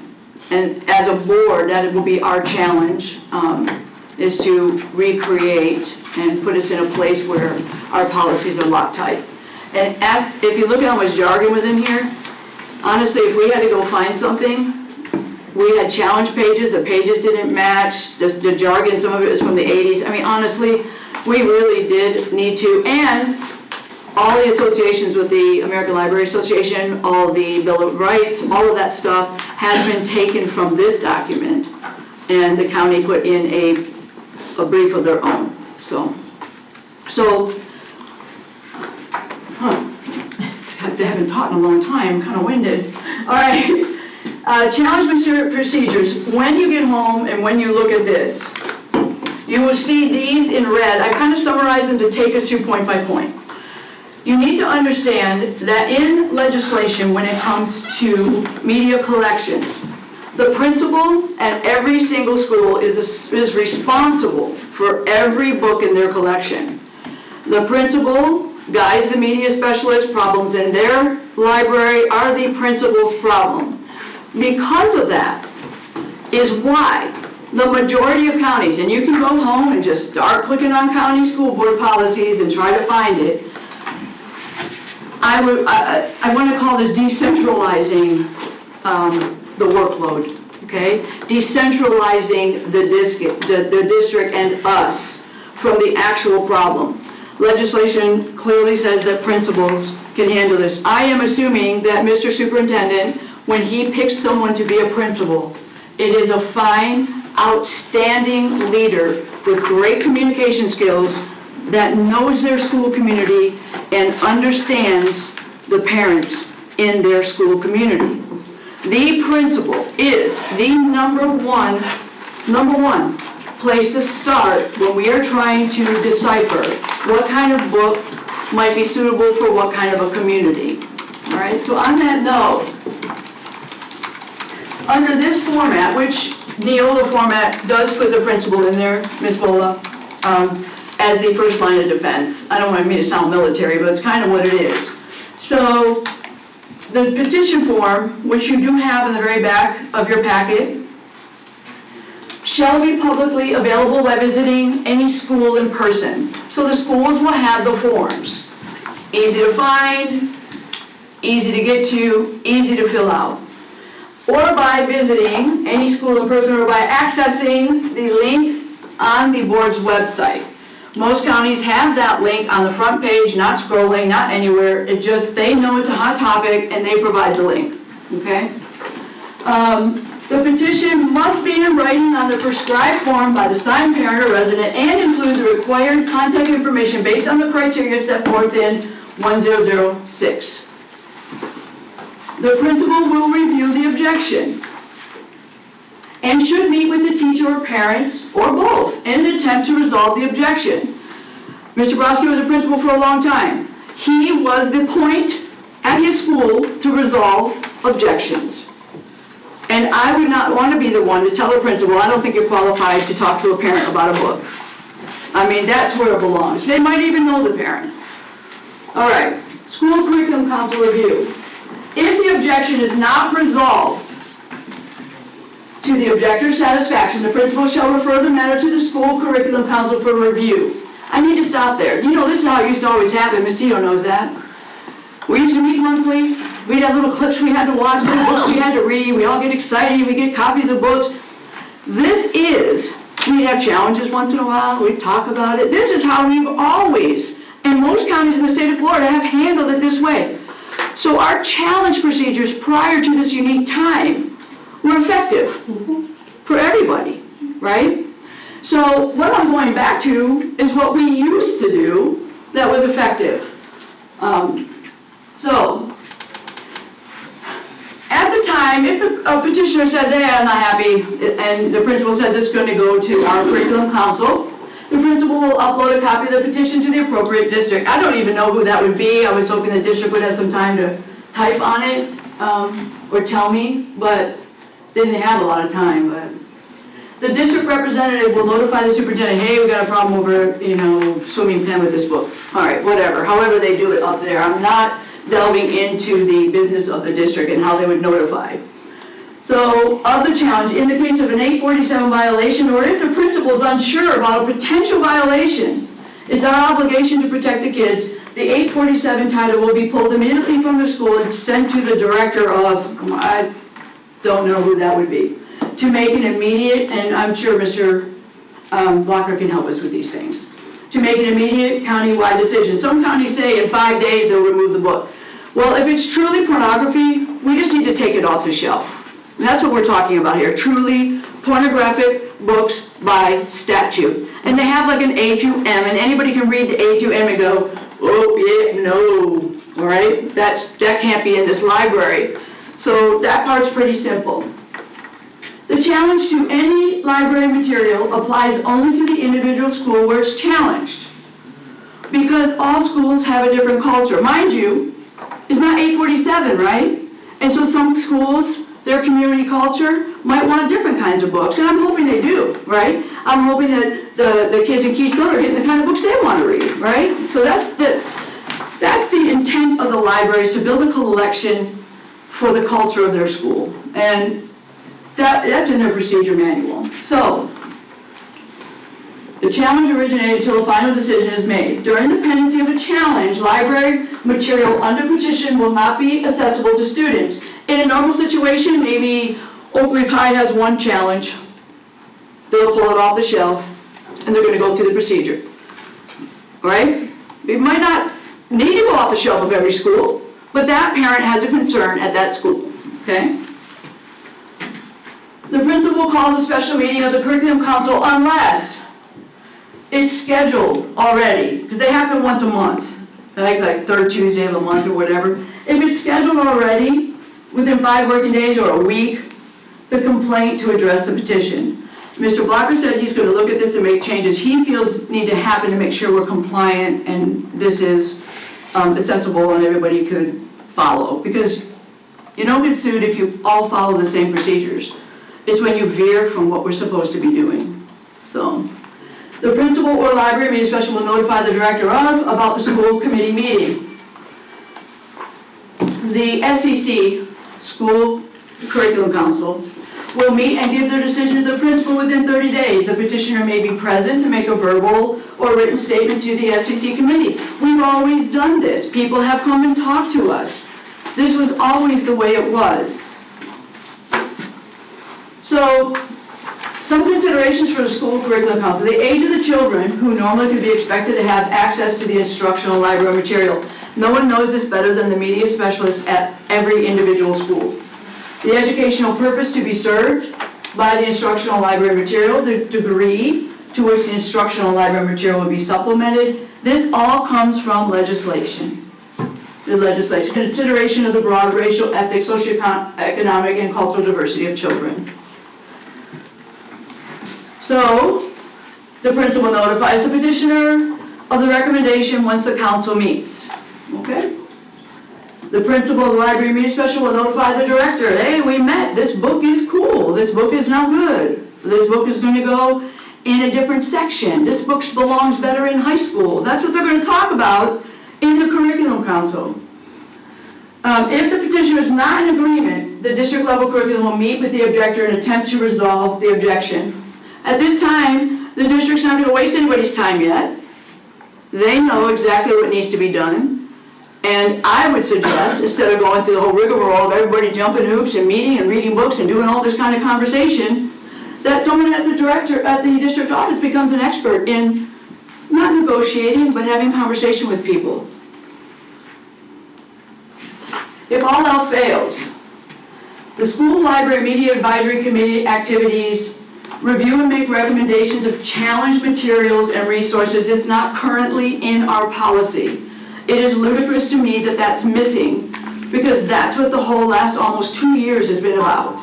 So, the rationale school-based teams tasked with reviewing challenges and making recommendations will help alleviate the backlog of challenges and ensure that each school media center meets the needs of their learning communities. Like I said, the school knows their kids the best. As they're going through the process, in our policy it states, we don't have a novel list. Well, 10 years ago, we had a quite extensive novel list. If I wanted to read a book in 8th grade, I could go look through the novel list. Sometimes the outsiders would say, needs parental permission because of this, and this. The people in this room might be shocked that 10 years ago, Kite Runner was not allowed in Clay County. It was right on the bottom, do not teach. So as we are going through the process, I hope that we begin to create an approved list of novels, because we can't get sued if we've picked the novels that are appropriate for children in Clay County.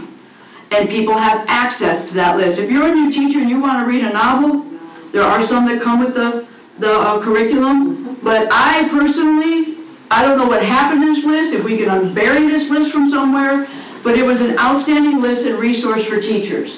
The rationales. No school should need to duplicate the work of another council that has already read the novel, approved the novel. This is as simple as having a running Google sheet for principals to type a list on. I know you were elementary, but do you ever remember seeing this list? Yeah, I wish I had a copy of it. All right, proposed change, school library media committee, parent of a student at the school and not a district employee. Rationale. Parents and students in the school should have a voice and have the opportunity to participate. You could have 10 of them in there as far as I'm concerned, all right? Only having a district employee participant limits diversity and community input. Now there are some challenges. I know right now, especially in the district, what about this, what about that? The challenges are, the concerns are. So, I'm here to talk to the board today. Multiple challenges. As you know, we're not the only district in Florida to have an onslaught of challenges. For the most part, originally we had 171 books in the docket for us to vote on. I had a slew of about 12 teachers and myself read all 171 books. Of the 171 books, I would have put back 165 right back on the shelf. Okay? There were some I pulled because I thought they belonged in high school. I didn't know the age. Right? All the books would have went back on the shelf. This is what got me thinking. I did pull 5 books to the side. Concern. Do I want to ban them? That's what people say. Do I want to curate them? I don't think so. Because there are parents in this county that don't mind if their child reads a book called Heroin. All right? I might not want my kid during an opioid crisis to read Heroin, but we certainly cannot, as I said, treat one set of parents different than another set of parents. As an English teacher, that's unheard of. Unheard of. What people do with their children is what they do with their children. So what are we going to do about books that maybe should have never been bought to begin with? We don't know how many are in there, right? We have a citizen working his way through. I'm actually proud of our media specialists. They're reading and going through their books and trying to make sure their collection is where it needs to be. And I'm not here to hash over how it got there, all right? But I can tell you, when you have this onslaught, it's not good for anybody. No principal could handle. I think we used to do 1 or 2 books, maybe some curriculum items like videos too, a couple books a month. Some months, most months we had no novels, we just had videos. 2 a month to me, when you're readers like librarians and English teachers, and teachers are readers, 2 a month is a limit. And right now you should have an alarm going off in your head. We got a lot more than 2 a month. I spoke with Mr. Blocker. Do you have thoughts about option B, perhaps? Well, can we talk about it after we get through this appellate phase? Yes, please. Okay. So by law, you have to have a plan, right? We need to come back to this as a board and have some conversation with Mr. Blocker, because he's been thinking about this portion, about what we can do in our case, okay? But for now, let's just think about before we were in this situation, right? What would happen normally at a school if you had a challenge? All right. We will have an appeals process. Mind you, we haven't bothered very many people, right? Just a council who volunteered to read books. The appeal process now becomes the District Curriculum Appeal Council. By law, we have to have that, right? The appeal part. The petitioner may appeal after speaking to the district against the recommendation of the school level curriculum council in writing within 10 days of the receipt of the school recommendation. The director of, whoever that will be, will organize a meeting of the district curriculum council within 20 days. No backlog of books, no rush, okay? 20 days. Overseeing the petition unless the timeline is waived by the petitioner. Maybe the petitioner says, I want to get at this next Tuesday. It's important to me. This book is important to me. Okay. If we can convene, we will, all right? And the district curriculum council meetings, the district curriculum council for reconsideration shall send their recommendations to the supervisor of instructional resource once they meet. So how are we going to meet? I don't want to reinvent the wheel. Proposed change. This is the proposed change for the District Appeal Curriculum Council.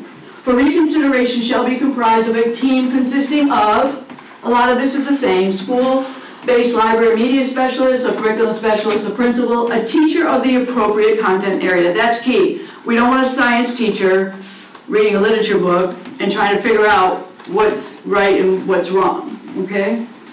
The other part is, I stole from the half-cent sales tax policy an excellent idea. If we're talking about diversity and being inclusive of all the students' personalities and values and views and family views, then the school board should do like it does for the half-cent sales tax.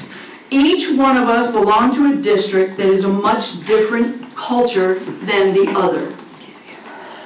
I say that the district school board each nominate one person to be on the council, and they won't be going very often, right? Because it's going to be handled somewhere else. One person to be on the council and one alternate. Same as the half-cent sales tax. It can be the same exact thing. It makes it easier.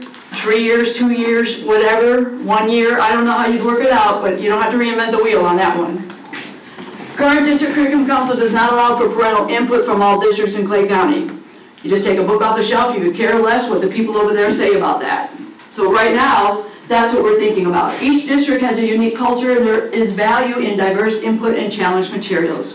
We want to hear from people, and we would have the right to assign someone that reflects the views and values of their district. Now moving on, the appeal, I took a lot of this, probably the same, but the petitioner may appeal against the recommendation of the school level with 10 days. I already did this one, right? 20 days.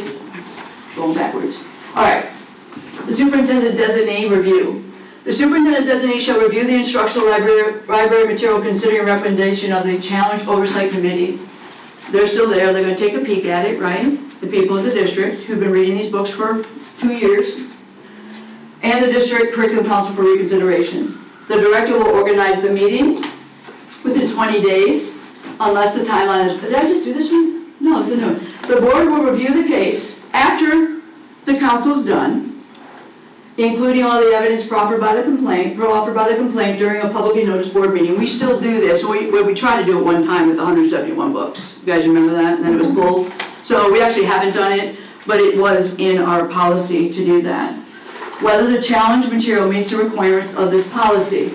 I see there be a statement by the board chair that would say that we did this right and we followed the policy. Mrs. Hanson, Yeah. just one, if we could just go back one slide, and thank you for all, because I know you were doing this. I think this one column in the middle Yeah. would go away. I think that's duplicate. Yeah, it's duplicate, but I was kind of tired. Thank you. No, Thank you for helping me. sure, for sure. So I think, can you go one or two slides out, just so we have clarity? It's right here. Yes, ma'am. That's the process. So you would have the appeal, the Then it district goes critical here, meeting, yes. and then go down, please, 2 slides. What's most important is you're following me, Mr. Blocker, right now. Yes, ma'am. Then, I'm sorry, can you go down 2 more slides, please? You mean like this way? Yes, ma'am. Again, then it would pick up here the superintendent's Yes. designated review. And cross that off. Cross that off and go to the school Yes. board review. That makes sense. Sorry about that. No, that's. Thanks for keeping me straight. You put a lot of work into this. So anyway, if we move on, the petitioner and the district representative may make an opening statement at the District Appeal Curriculum Council. I think this is like almost the same thing as the district had. I don't think I X'd it out. The petitioner representative may present evidence, including documents, testimony, that instructional material does not meet, this should be media, Mr. Blocker. It was hard to catch all the wrong words as I went through it. That's fine. Does not meet the criteria. Closing statement, can I tell you how grateful I am that you guys are very bright women? Because I'm just moving through this. The petitioner and the district representative may make a closing statement, right? And they had some kind of a timeline, but quite honestly, I don't think most people show up. So we could put a timeline in there or just, let them speak for a while and say we're going to move to the next portion. The district council will vote. 5 to 4 votes. If you, and this is because at the time there would be 9, I'm saying you only need 5. All right? Everybody can't show up to everything. If you get a 4 vote, if you're a 4 to 5 vote, that tells you something's gone wrong. Something's gone wrong. That nearly 50% of the people think the book's not in the right place, and 50% of the people think the book is in the right place. When that happens, the material will not be banned, right? The material being placed into the parental advisory section of the library, ensuring we're erring on the side of caution. It's pretty simple. If it's a straight up 7-2 vote, it's whatever the curriculum council says. But if it's a real close vote and everybody's bickering about it, then we keep the book anyway, and we put it somewhere where we get parent permission. So this is the point you need to know. What I had to say 3 times at this meeting. You should applaud the fact that this board, I hope, wants to put every single challenged book back on the shelf. Not the form. May I interject real quick? Yes. I think our biggest mistake was with our petitioner. And it's back to how do you prove it? We know the book was not read, and that was a requirement of our procedure. Yeah, So we kind of. it's hard. That's our biggest mistake. Yeah. You can't just go on the computer and take a list of books. and But pull in one. state law, you can't limit how many times someone appeals or challenges a book. Right. So how they go about it is not actually our policy. We can't, there's nothing we can do about that. So after this vote, if it's too close to call, it's still going back in the library. We're not taking it anywhere, carting it away. And I have met with the media specialists who have a great procedure plan for this. They want to, everybody remember Blockbuster? Where you used to have the little thing and you'd pull it up, and then if you wanted to watch something really crazy, you'd go over to the special section, or if you were not 17, you went to this section. If you were 18, you could rent these. Well, their idea is to actually put the front and back cover on a pull thing, like a little plastic, like we did with Blockbuster. I did have some, as we always say, concerns about that, because I said to them, it's a great idea, but now I can foresee every kid in the library running around searching for those books. And they were like, yes, they're ready to read. So there's good and bad to everything. But a lot of kids who can't read don't use Destiny to try to find a book and read through. They look at the books to pick a book. So we would want to make sure the book was right there and available, and I do foresee that some kids will be telling each other, hey, go look for those blockbuster type movies over there. Those books are real good. But here's the thing, the media specialist will know the parent's option. And so the kid won't be able to check the book out unless they have sent, we have a pre-described something they help me write to let the parent know the content of the book. And if the parent says yes, they let them check it out. So it's pretty much, I try to think, how do we make most people happy? Do I wish we didn't have some of these books? Yes, right? But moving forward, we cannot dictate what other parents want their children to read, okay? So we're almost to the end. The district appeal proposed change, participants will have access to notice Zoom meetings, just like the Half Cent sales tax. So if I'm working all day and I have lunch at 11 and I want to participate as a parent, I can watch. Or people who can't drive all the way out somewhere, because from my county, from my home, it's pretty far here, it's like 40 minutes, right? So we will Zoom them just like we do the Half Cent Sales Tax Committee. We will notice the meetings because by law we need to do that. And virtual participation increases the ability of stakeholders to participate and decreases scheduling challenges. I would also say we probably tape them, right? And so if you still want to participate and you're on the council, you could read it after work. So if you're working all day and you wanted to know what was going on, you could do that. So the district will notify the school board within 14 days, once the curriculum council has gotten their, through the book or whatever. The hearing officer shall submit a recommended order to the board. This is where I get a little hairy, you need to help me on this, okay? The board will review the case, including all evidence, I just did this, right? No, school board review.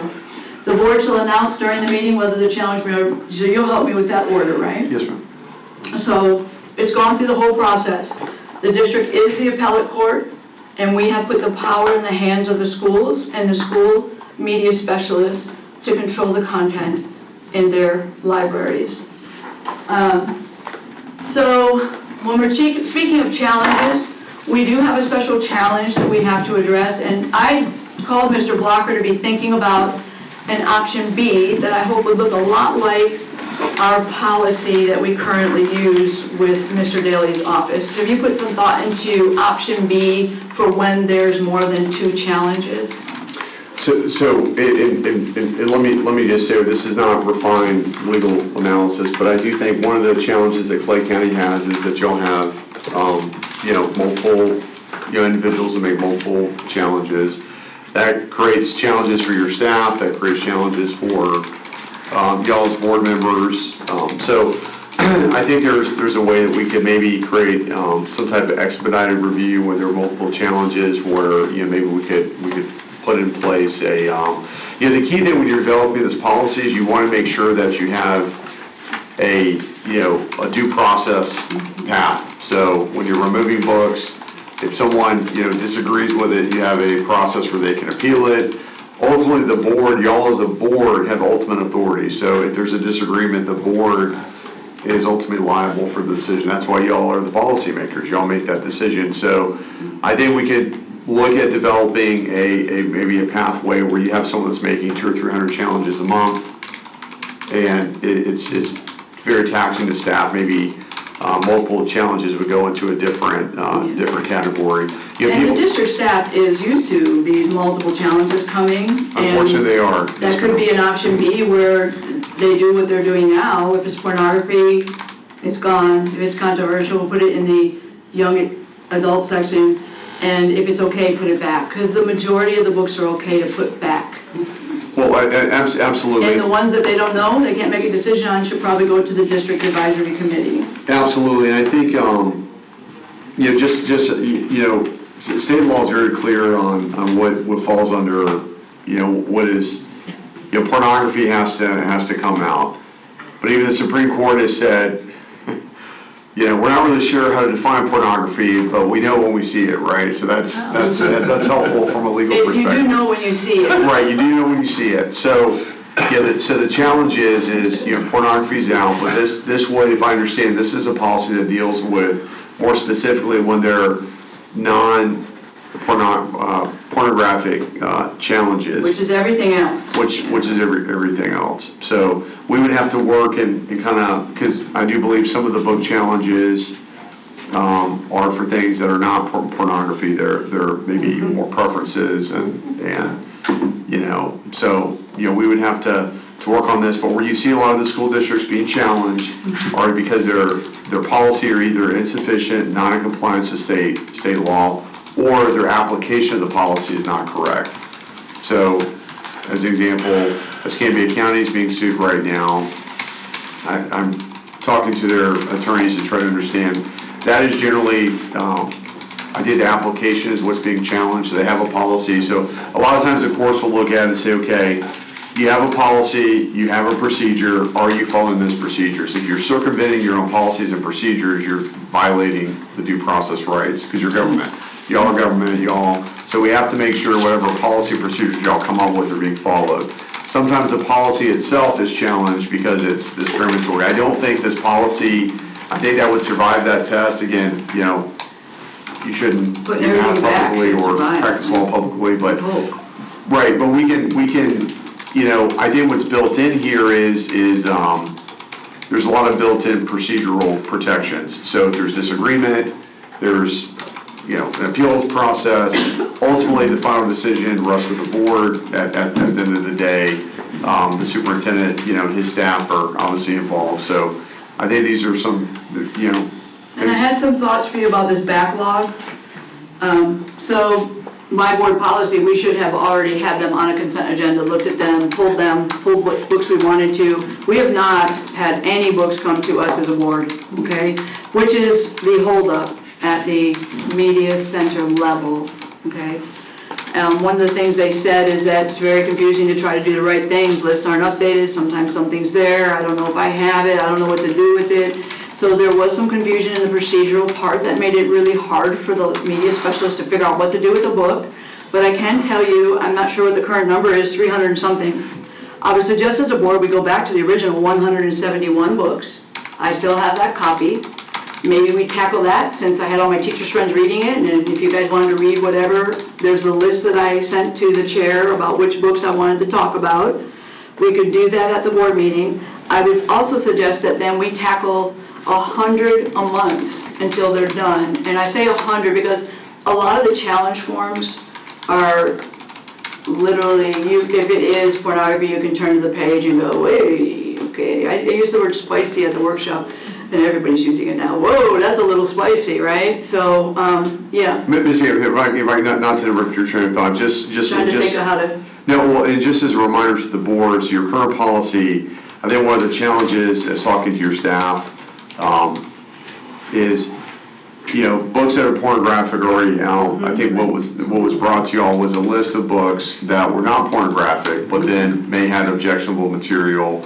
So the law does allow y'all as a board to put in place a policy, a community standard that can ferret that out to some degree. Not ban the books, but essentially ferret that out a little bit. To that more young adult content area. Correct. So we're not going to get rid of it. Correct. And Mrs. Hanson did send me a number of policies I reviewed that this was drawn from. I think this came from about, 10 different counties. Even in the Neola policy that I started taking pieces of, I don't know. And some of them were Neola policies as well, where there is kind of a built-in procedural process where other potentially objectionable content can be reviewed and vetted through this process. And you could run into a scenario where you have different parts of the county that have different viewpoints on some of this. Yeah. Again, because there's a lot of mixing of this. We're not talking about pornographic content again. This is, I think heroin is an example that comes up frequently.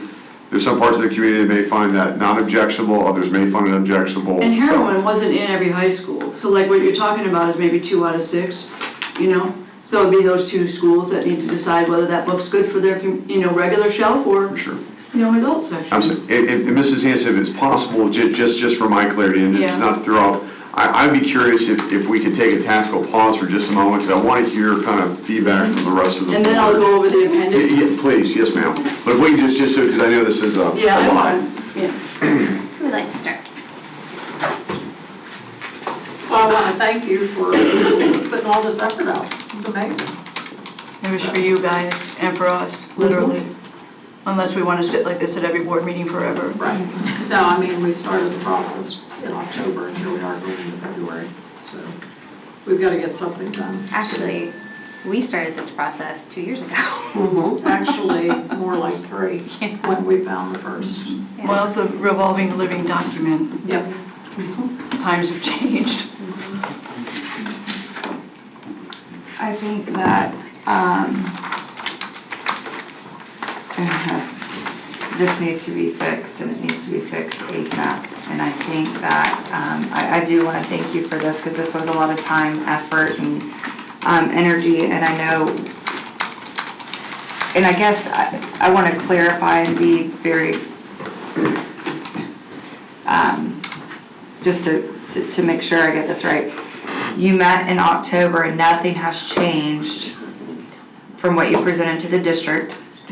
So they've seen this document. Well, they should have, because there was other pieces of paper, like the principal portion. Right. Was in separate papers, but yes, it's always been the same. Okay. You met with media specialists who are actually going to endure this, and who we should have kind of went to begin with, to hear them out in their entirety. And lots of feedback from them too, Ms. Skipper. Right, which was a little different than what the district brought us. Yeah. Or was it the same? A media specialist will be happy with a change going forward, something like this. But they had something, oh, go ahead, I'm sorry. And then, I'll just answer her question. yeah, I'm sorry, I'm on a train of thought very back, because I just want to make sure we had all the steps. And then, we had a town hall and had stakeholder input. And then, there was one other question and I forgot it. And then it was put together, and this would be the policy moving forward in the red, right? With refinements, yes. Yes, with legal refinements. And then do you think that, which you kind of said to us, that this would stand or hold, because all these books are going back. It's just a matter of what it looks like, whether it's back on the shelf or back in a secluded area with parent permission. From a legal standpoint, do you think that we would be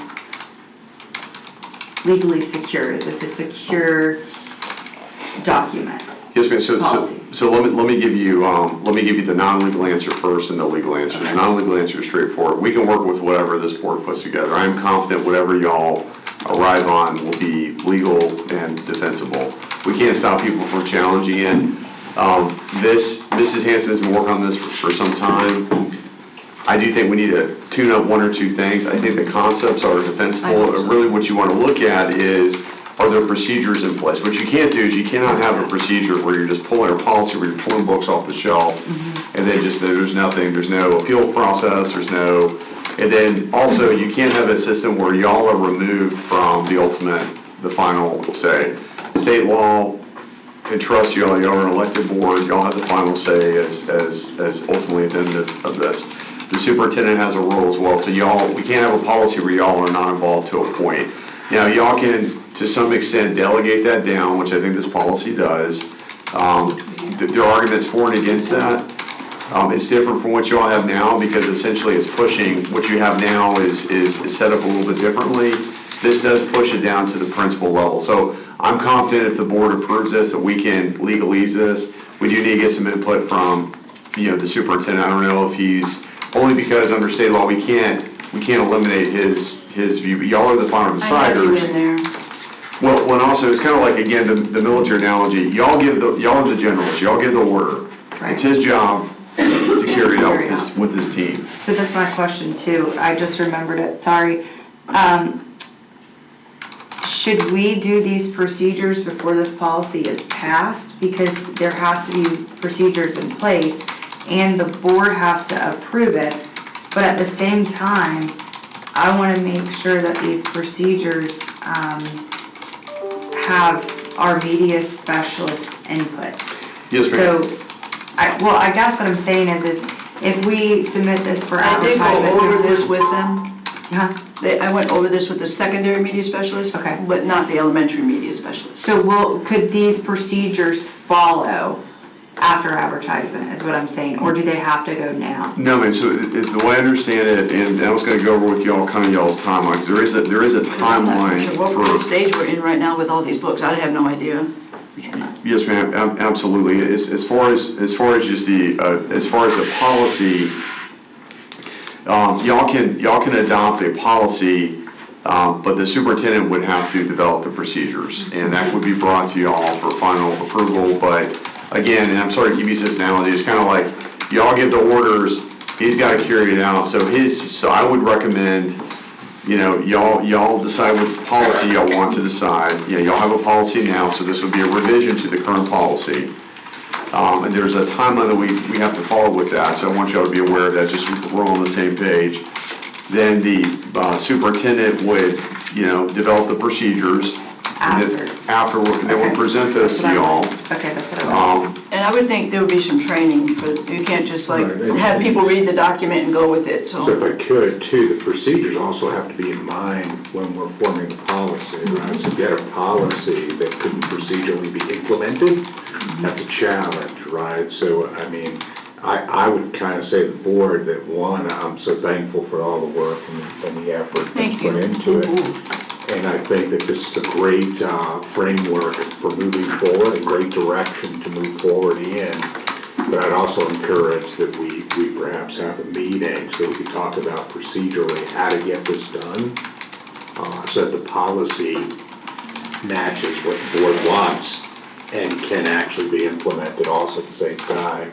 I did have, from this workshop, people asking me what would happen with this, what would happen with that, and I had to explain it depends on the policy, because that's where that's your guiding light, so. Yeah, I think it's just important to realize that, that you also have to consider the procedures that are going to be used in order to implement the policy as you're developing the policy. So the most radical example I can give is if your policy can't actually be implemented, then that's not a good policy, right? So we want to make sure, I'm not saying that's the case, I'm just kind of saying those things kind of work in conjunction with one I did think a another. lot about that, to make sure it's something that we're used to, have done before. So I would encourage, more discussion to ensure the finer points are brought, the direction's clear, it looks good, all that kind of stuff. So just going off that, one thing to consider also, I want to also I only have one more slide. So. No, absolutely. I'm sorry to get. No, I'm good. Mrs. Hanson did put a lot of work. I mean, obviously I can't share this with y'all because of the sunshine, but I can share it now because we're here.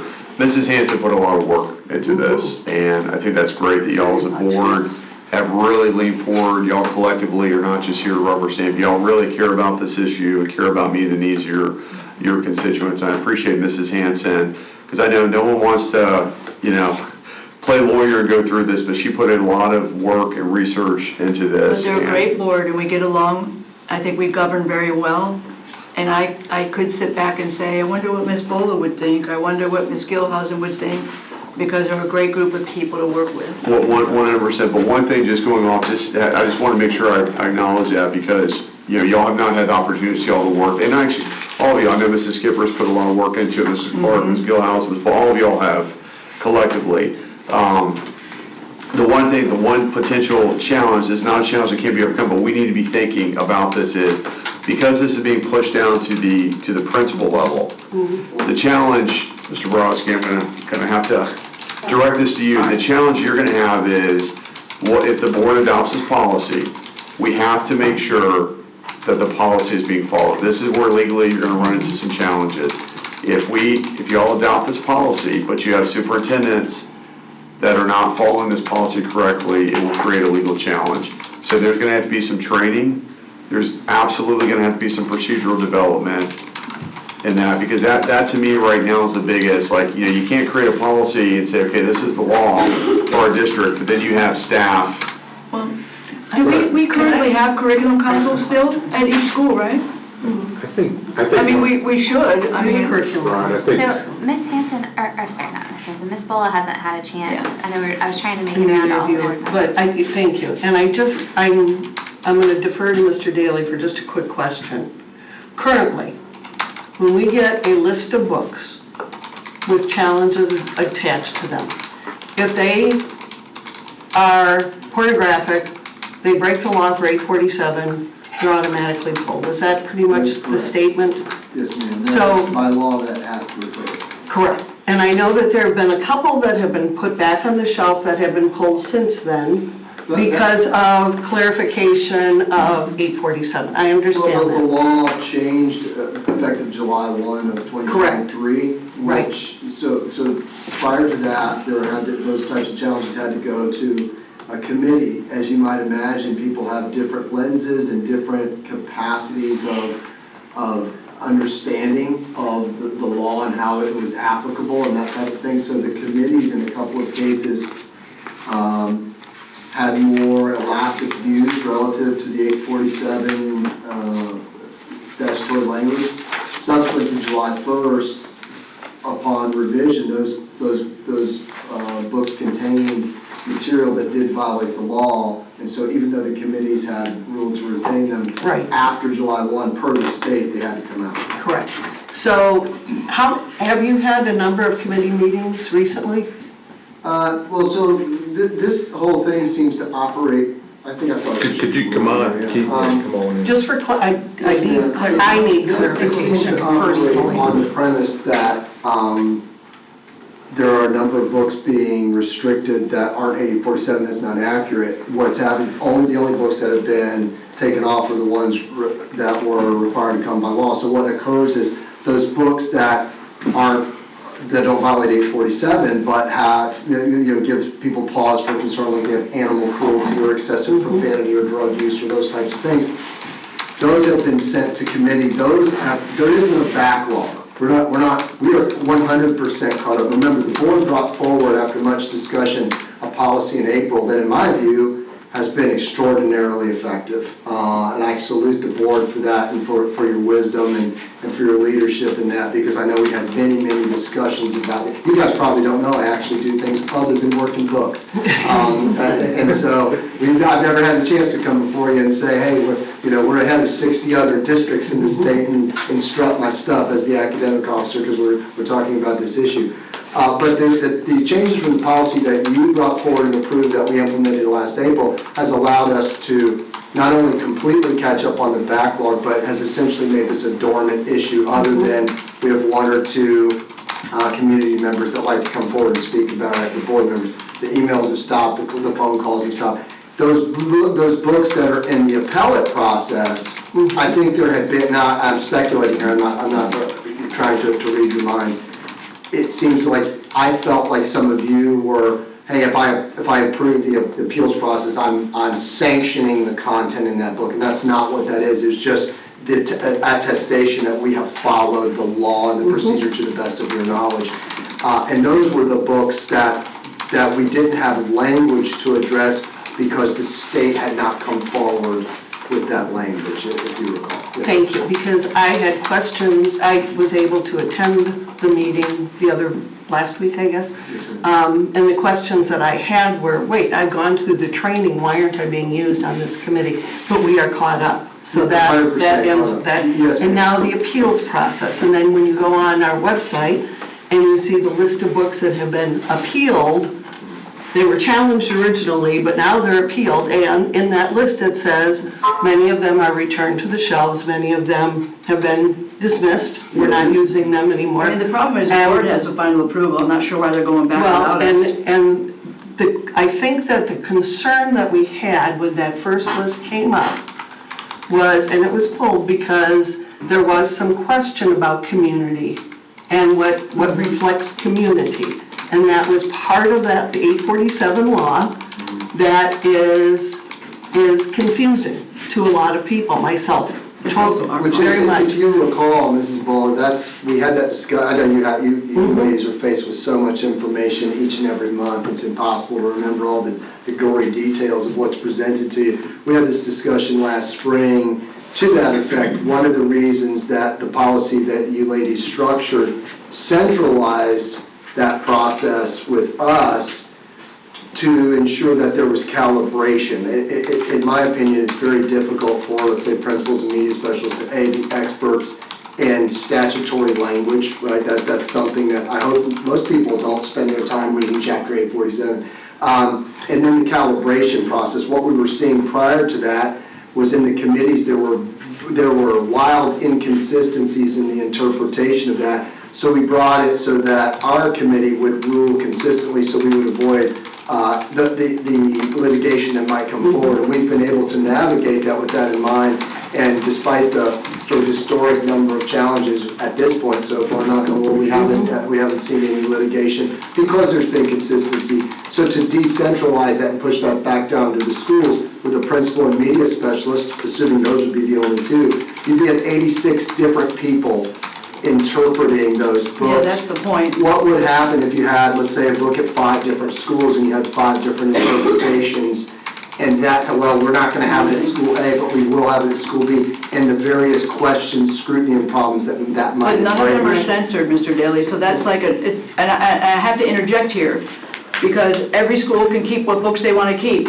Pornography's gone. Right. It is not the district's job to censor what a school should have on their shelves or not. It is That hasn't been done, Mrs. Hanson. but the media specialist is making decisions about their collection. There hasn't been a book that the district has taken off that didn't violate Chapter Well, you just said 847. something about, I'm saying that the interpretation of what constitutes That's okay. 847 would be inconsistent. as long as it's not pornography, it's okay. But, yeah, you're basically saying the same thing, but he's saying pornography as well.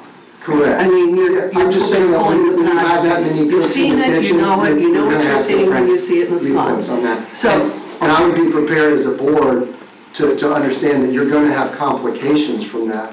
That will occur. There will be, and I know that for a fact because it happened prior to you making the adjustments to the previous policy in April. That is exactly what was occurring, which is one of the reasons that we made those adjustments in April. Quite honestly, we weren't really following any procedure, and the procedure we passed in April, I was unhappy with. We tried to have conversation, and it was kind of like pushed down our throat. So I am not sure when we had discussion about April, other than the fact that the district said it would make it easier for them. So I don't understand why we're having this conversation when half of the state of Florida is doing it right. I feel that we're doing it right at this stage because we're getting pornography off the shelf, which was the ultimate goal of 847 initially. Now, going to the community, having attended this meeting, I arrived late, so I arrived while the citizens were building these posters or these lists. And it felt that, and I was just sitting there as an observer, and it was very interesting to hear and see, and I don't know about you guys, but I felt like truly it was almost a split. It was like there was a group of people who said, no, we need to make certain that books like heroin, et cetera, are not on the shelves. We need to protect our children. Well, actually, We no. don't want this, That was not the split. But then. The split was opt-in, opt-out. I'm just telling you the facts are up here. So I just want to make sure we're I still. understand, but then you see, let parents rule. Yeah. You see, all books should be returned to the shelves. Yeah.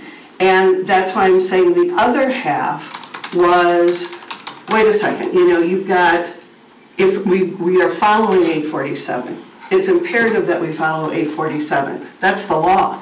Bottom line, that's the law. But then beyond that, a comment was made, my responsibility as a parent for my child ends where your responsibility as a parent begins for your child. And yes, there are going to be books that are on the shelves that perhaps I don't want my child to read, Ms. whatever. Bullock, But then. You were there 10 minutes. You could not have gotten the gist of the whole 2-hour meeting in the short period of I time was that you here stepped for in. how these were presented, Ms. Well, what you Hanson. should have heard was And I everybody's answered a happy lot about of putting all the books questions back as on the well. shelf. That's what you should have heard. I'm not sure Which what I you heard. heard, which I'm glad about. That's what I would like to Everybody see. is similar in that. But a lot of the challenges are coming to us that have nothing to do with 847. Then they go back on the shelf. And if they go back on the shelf, that would make me incredibly happy. That's what I don't know if This is the first time I've seen this. I appreciate all the work you put into this, Ms. Hanson. Please don't misunderstand what I'm trying to say. I just wanted to, I think you got the wrong gist of the meeting, is what is all. I apologize if that's how I sound, but I still hear a lot of the concerns, though, is what I'm trying to say. About putting them all back on the shelf? Yes, there were parents who were concerned about that. Well, they said the parental advisory would be great. Their kids didn't have access. Which is great. I'm just saying, this is the first that I've seen this document. And when I got it from Miss Honora yesterday, and I started seeing all the line outs and everything, I was not aware of how this was all put together. And I appreciate all of the work that you've done in putting It was this just together. 6 pages. And this is where I'm still trying to digest So, what this is so if I going on. could, I think maybe what it takes is for us to take You're a making look. this more complicated. When you're done, can I finish the last slide? Yeah, I'm just saying that. It will answer some of the questions. I'm listening intently to people. I think it's going to take people a little time to digest it is all I wanted to point out the process. No, And Mr. Bucker still needs to review and give And it. Yes. right. The one thing, and Mr. Daly, you're sitting back there, so it's hard to, I don't have my glasses on, but I think one of the things to keep in mind too is that kind of what Mr. Daly has done effectively, and I think he praised y'all as a board, y'all have effectively addressed 847. I think what, I'm just trying to listen, I think what Mrs. Hanson is trying to address is something a little bit different. It's where you have citizens and parents that have concerns about non-847 issues that are in books.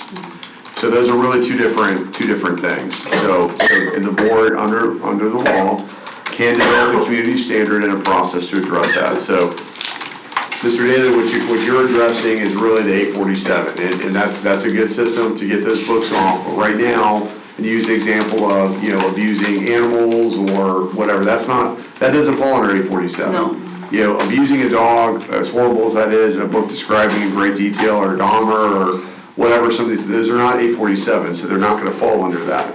So those are going to be returned to the shelf. So I think what Mrs. Hanson is addressing is a community standard. That's a decision for y'all as a board to decide. Y'all can adopt a community standard. And on the next link I have. I understand. I'm not suggesting y'all do that. I'm saying these are really two different frame of minds. Does that make sense? Yeah. Does everyone understand? So would it be possible to keep Just for my ears are blown out, my eyesight's bad, I'm getting old. Can you come over here so we can see you? So. Well, again, thank you to Mrs. Hanson for her passion. No one knows better than I the complications of this particular topic for all kinds of reasons. And she's put a lot of work into it, which we all appreciate and I recognize.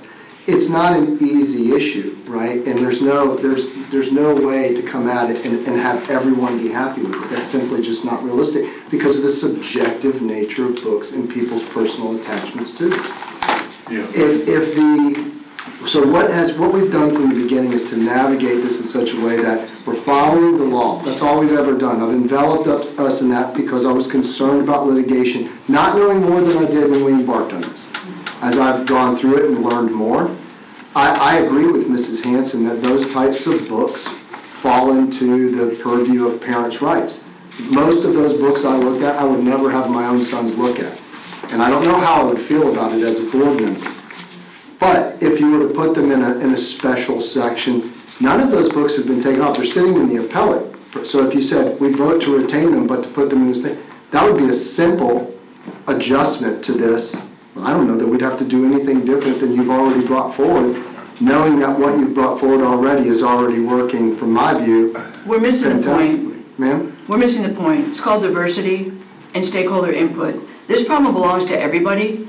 All the books belong back on the shelf, except for the pornography. It is so simple. Sometimes I get frustrated because it's that simple. I think we're saying the exactly same what you just thing. said. However, having a very, very small group of people decide on every single book. They're only deciding 847. No, he's talking about all of them. No. What goes to the appellate court, what goes back on the shelf. No, I think we're saying the exact same thing.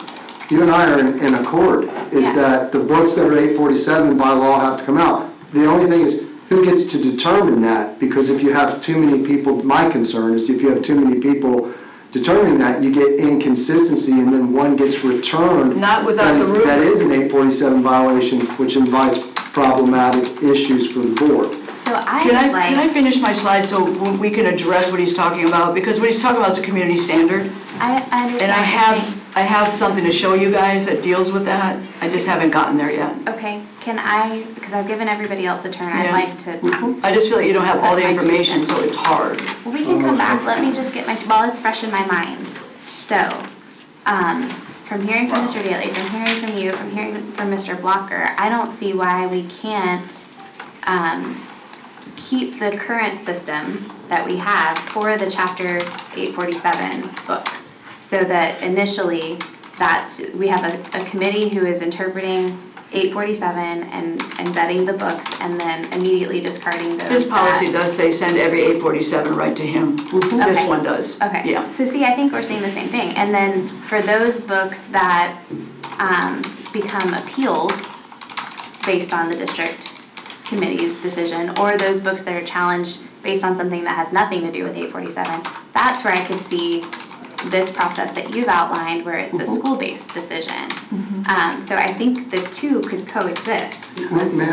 So I totally agree. I think that would be very simple to do and implement. No one would rather decentralize this more than me, Right. because I'm the one that has to do all the work. So I'd be highly incentivized to unpack it and give it away. However, I know for sure that's going to invite problems for us as a district.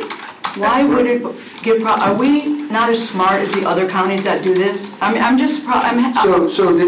are we gonna have problems and we can't handle it, and we're weak, and we are this and we are that, when half the state of Florida handles it at this, where the state law says, handle it at the principal level.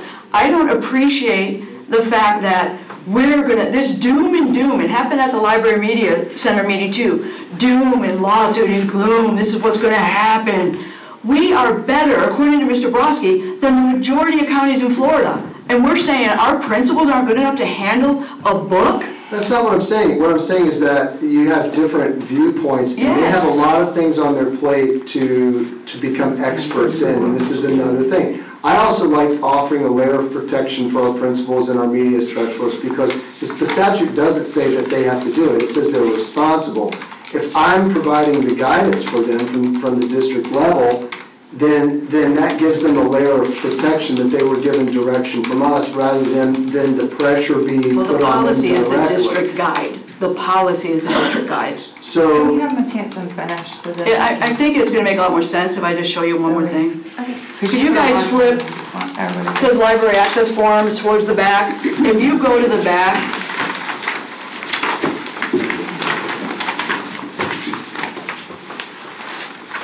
there's a red page.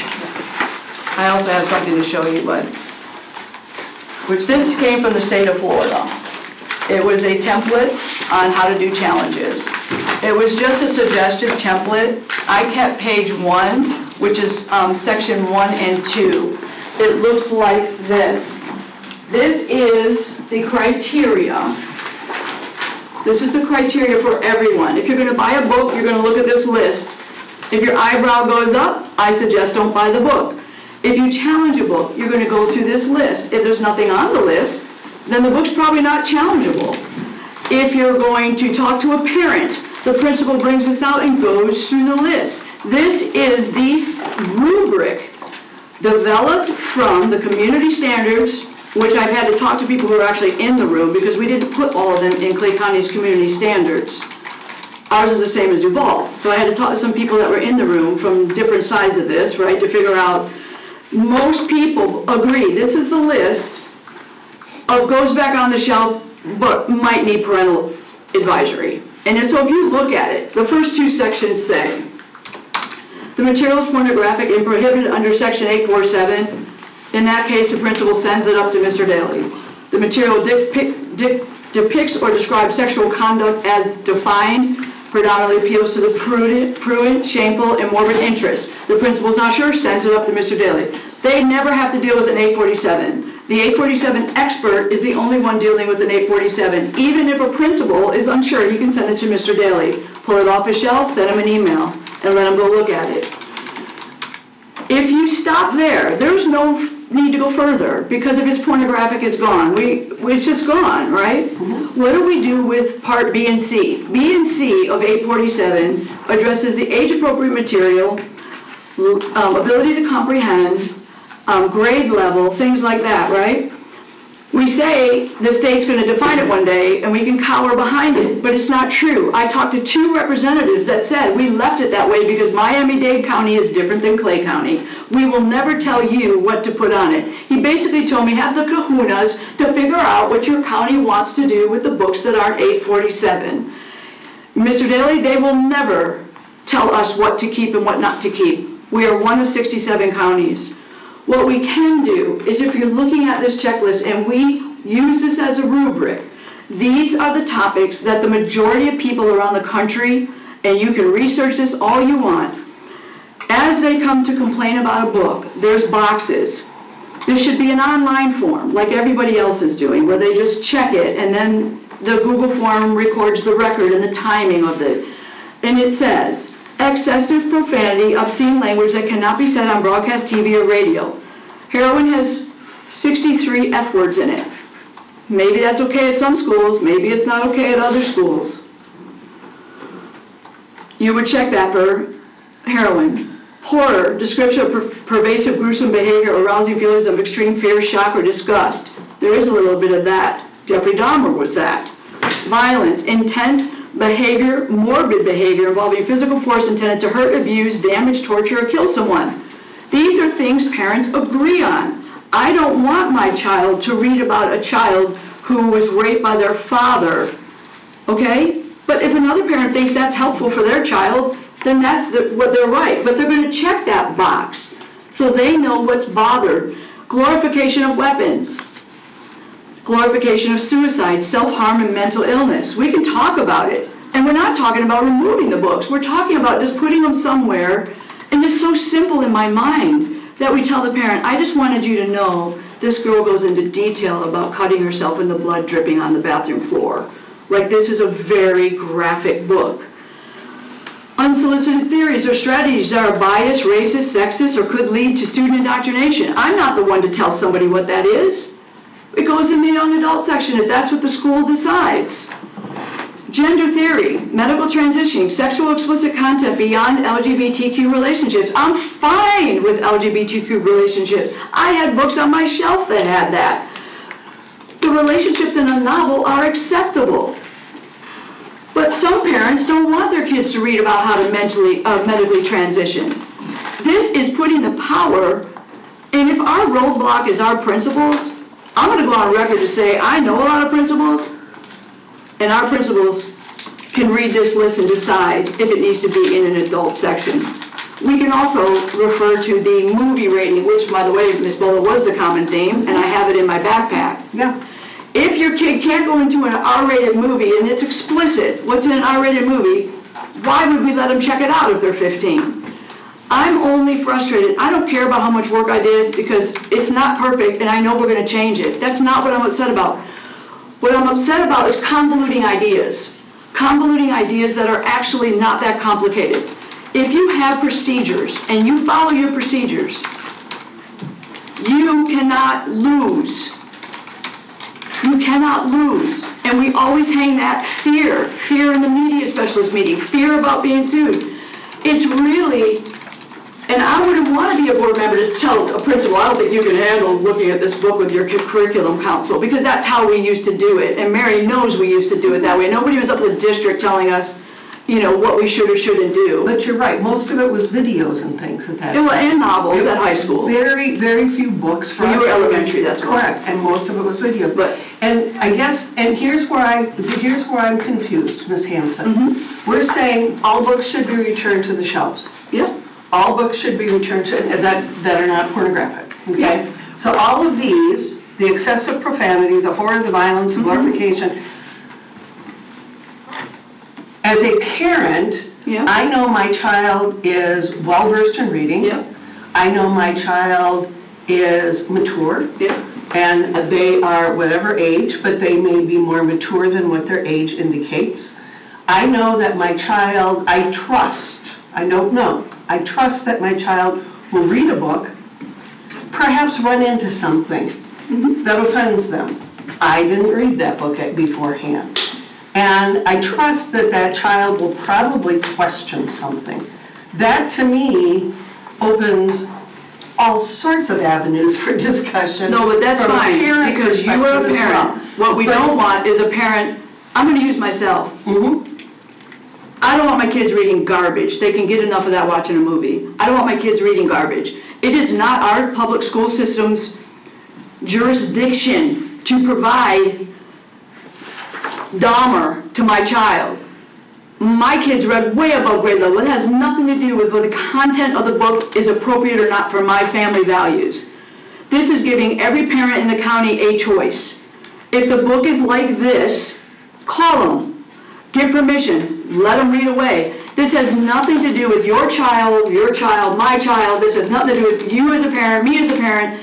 It's giving informed consent. It's giving parents a choice. If Miss Skipper doesn't want her little girls to read these type of books, that is her right. And we cannot provide them in the library without telling parents that some of this is in there. We cannot.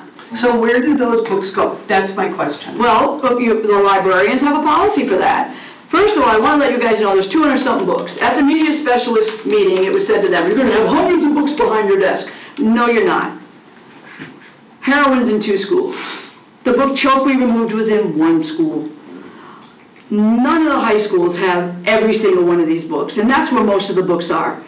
The librarians decided, we're going to share all these documents. You found these 10 books, I found these 10 books, and we're going to start making these little things and share how to do it and create a list.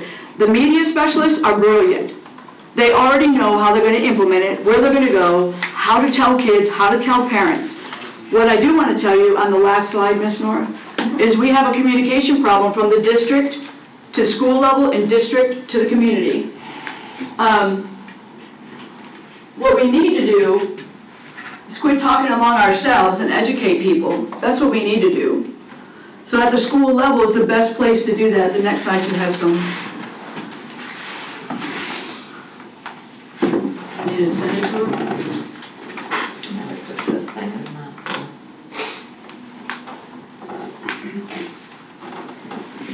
No.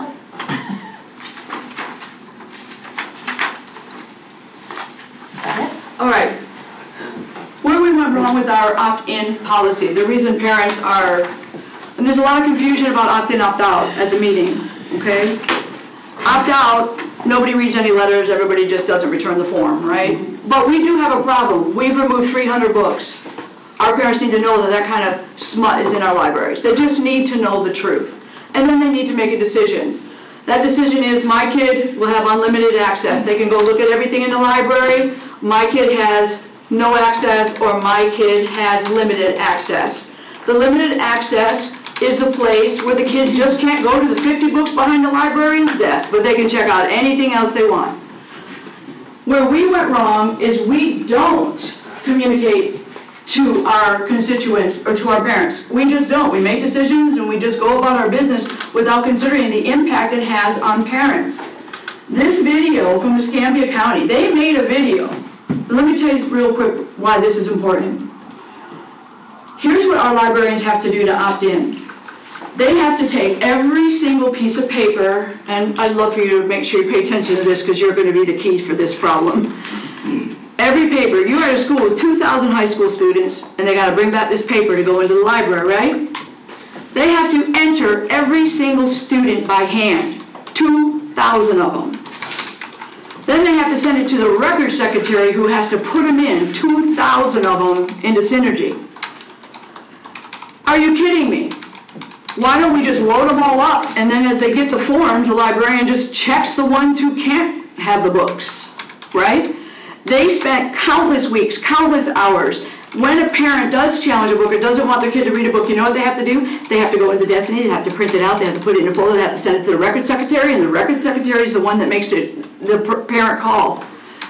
Our system is so broken, it's like we didn't even think about it. Oh, well, we're just gonna make them do this opt-in, and then, what are we gonna do with these 2,000 sheets? Literally, one of the librarians told me in Destiny, there's a box that we could change to parent opt-out. They don't use the box anymore, I forget what box it is. It could easily be limited, unlimited, or no access. Nobody, and attached to that could be an email with the description of the book where I show the librarians where to get it. As a board, I am passionate about making sure our parents have rights over their children. We have to do better. And as a board, we usually do. We do think about the kids. We think about the teachers. We always have those deep intellectual conversations about that. But we can't allow access to Miss Skipper's little girls to Jeffrey Dahmer just because she doesn't know it's there. And here's the thing, kids talk about good books, right? The covers are worn off of the books that we were getting rid of. And when they find it, they're all gonna read it, that's a fact. But this is what Escambia County did, create a parent help guide video to locate the library media access form, which is online. They click a box, it goes right into their parent portal, and it says for the world to see. They're still using Focus, Synergy's different, but we need to simplify it. All this, we need to collect all these papers, and if you can't get these papers back from these kids or whatever, is ridiculous. We use the program we paid millions of dollars for to make sure our parents are educated. They can go in, they can look in their parent portal, they can make a decision, they can click what box is there. As a matter of fact, they can unclick the box if they decide they don't want your kids and click it over to limited. This is ridiculous. Our media specialists have access to all of our kids. We have to fix this. These people made a video to show the parents exactly where to go and how to do it and what it all meant. Could you just play it for 1 second for me? Talk about parental work, man. Nobody has to do any work to make a video. And welcome to the Focus Portal. This is a how-to series. They do it for everything for By parents. now, you may have heard of the Escambia County School Board. And they're going to explain the policy to the parents. That states, parents have the Parents right. have the right. That's where I got it from. It is and it is not appropriate reading material for their student. It takes them into the parent portal and shows them how to click on Access it. to the library media center. Explains the board policy to them. This is the problem. In the library. We are overheated because we didn't do it right. Parents of middle school students, grades 6 through 8, shall also have the opportunity to opt in. So, if their student you don't have to play the whole access thing. the young adult section. I can send it to you if you guys would like to see the professionalism that went into this how-to video. On the next link, it is frustrating because some people are just looking through our lens, like it's like a normal lens and we're right here all the time. Focus Portal how-to series. If you go back out to By now, you may have heard of to your screen. I just want to show you something. So let's say people are confused. Principals are confused, maybe. I don't know. I don't think they'll be confused. But if you click right here. The green. We need to get ahead to our training. We need to start using our technology for what it's worth. Okay, hold 1 second. Here's a flow chart. Miss Gilhausen has a kid going to school. She's not sure what's going to happen with this library thing. Here's the full library collection. Click on District Challenge Books. I want to know if this book is being challenged. I'm a media specialist and don't know what to do with this book. Could you click on that for me, please? This interactive flow chart is amazing. I talked to 2 board members down there. They don't have any problems at all with parent communication and outrage. They just don't. Because everything is on here. They even have a box at the end where the parent can do input on the book. Everything is here. Challenge document form. You don't have to search through everything to find the form. If you want to challenge it, the form is there. The form they turn in is uploaded. It's there. Reviews. State law says we should use periodicals and reviews. There it is. This is state law 100%. 100%. Can you go back out of it one more time? I implore us to do better. And Ms. Hanson, this is from Escambia. Go back to this one more time. Escambia. Okay. Ms. Hanson, I just want to say thank you for bringing this to our... So if you're a parent, or if you're a school board member, you want to learn what the district's doing and he makes the procedures, all I have to do is here, book stored for review based on community standards. Every single one of these boxes is a hyperlink to information. People are not confused in Escambia County. They're just not. And that's all I have to say. I'm sorry. If I, Madam Chair, so Escambia, just to clarify, so Escambia County, there is a lawsuit with But we don't have Escambia to do County. this. I'm just saying. I am talking to their attorneys, I believe it's more the application of their policy. I mean, when you have a policy, you got to follow your policy. Your staff has to follow it, so we'll clarify. I wouldn't discount this just because it's Escambia County. I think there's some good stuff here, and I'll clarify for the board, so, you know, we would not, whatever y'all's wishes are. This is just a flow chart. We have one in our, Right. if you open your policy, you'll see our flow chart in there. We have one. Do you know how many books they've had challenged? There's almost as many as us. I don't think. But their principals are used to it, Ms. Bolo. They've been doing it for a year. Yeah. They've had training, they had the standards. They just, anyway, I apologize. I get really emotional about this, and I'm sorry. No, you I'm sorry. put so many hours into this and so much. It's really not about that. It's just frustrating Put that so for much 2 of your life years. into it as an English teacher too, Ms. Hanson. Yeah. So, I wanted to also say, this is kind of off of what you were saying, but I know for like the last 3-4 meetings, I've beat my head up against the wall because we are not utilizing the capacity of our technology at all, period. We should be, I'm not joking when I say we are like in the 90s when it comes to technology. We might have great programs and whatnot, but we are not utilizing them like we should. Go look. And pointing that out, that is a fault that we need to address and fix pretty quickly along with other things, because this is just an example. It's affected in every policy, every issue. I know even with the police department, because there is, I know the whole room laughed, but there is programs where you can go file print, and within 2 seconds that it prints, that information should be there. And so when I ask that sarcastically, I also mean that seriously. Everything should be in a digital world with a click of a button. And we need to do better as a board, as a district, implementing that stuff. We shouldn't have papers upon papers upon papers. When I found out about the media specialists and how they had to upload stuff, I mean, I laughed a little bit because I said, what in the world? Everything should be digital. Everything, period. Millions of dollars will be saved. Millions. Everything should be digital. As much as we use things, it should be accessible. It should be on our main page. You should be able to type in the search bar what you want and it should pop up. It's a problem. You can't find anything from our search bar, people told us, and I tried it and they're right, it goes to other counties. It's like, well, and that's why I'm very involved. I'm very, very, very interested in Neola for that reason. And it may not be the content of the policies as much as the function of the See, we have an IT department. IT. Why can't we bolstered our IT utilize them? So to that we've hired extra people. I will tell you, I talked with my husband who runs the IT department for JFRD. And while it seems simple to install a search function, it comes with a price tag. Even though you have people who are skilled to do it, there's software development that goes into that and hours of work, right? So But at the same time, you spend more and pay less later.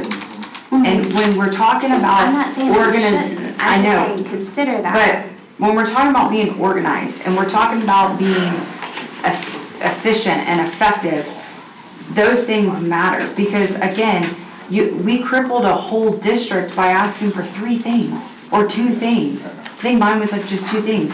I crippled a whole district and I didn't get it for almost 3 months. So You know what I mean? my suggestion would be, Mr. Brasky, this is an issue. Can we research tools or systems, process, whatever that you need We to could hire address that issue? And then we would need a recommendation from the IT department as to how to, because none of us are IT experts. I would need to hear from his department on, how can we install this function? Is there a system out there that provides this that I would like to have immediately available? So, I think we need a direct wish list, and then we need, information. But it's simple fixes that people from the outside world are like, you don't have this, y'all don't have that. And my husband too is in IT and he probably will kill me for going on record to say this, but he's one of the ones that look at our website and is like, what is happening here? And This it's poor no man- offense Yeah. to whoever's created it. It's just, This poor man wanted to sign up for my office hours, so he couldn't find it, right? And so then I sent him a link, and it didn't work. 'Cause he doesn't have Google thing, whatever, Google Forms or whatever. So then I said, go to the county website, oneclay.net. There's a scrolling bar this big at the top. I need you to go down to the bottom. I need you to click it to move 7 frames to the right. This is how I had to explain to him to find my office hours. Then he emailed me back again and said, I can't find it. I mean, we do have a problem. I didn't mean to get on a tangent, it's just, it really infuriates me, and this is just an example. I know, we go to I know Ms. Hanson has went to a few, but alternate trainings than FSBA, and we're able to communicate with other districts across the state, and it's just sometimes infuriating when it's like, they're not any bigger, some of them are smaller, and we're sitting here looking, and I'm like, why is it that we can't do that? And So I would say if you have a suggestion, run it through the superintendent's office and then Right, ask you to got put it on the specific agenda so that we functions. can look at it as a board. If you come up across a product that you think we should consider. But you go look at all I've done that 67 in the counties and past, see some but it's fantastic just front fine. pages.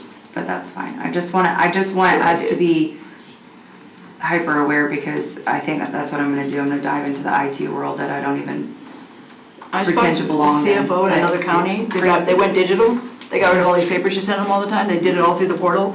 $1.3 million. Yeah. That's how much paper costs they saved in 1 year.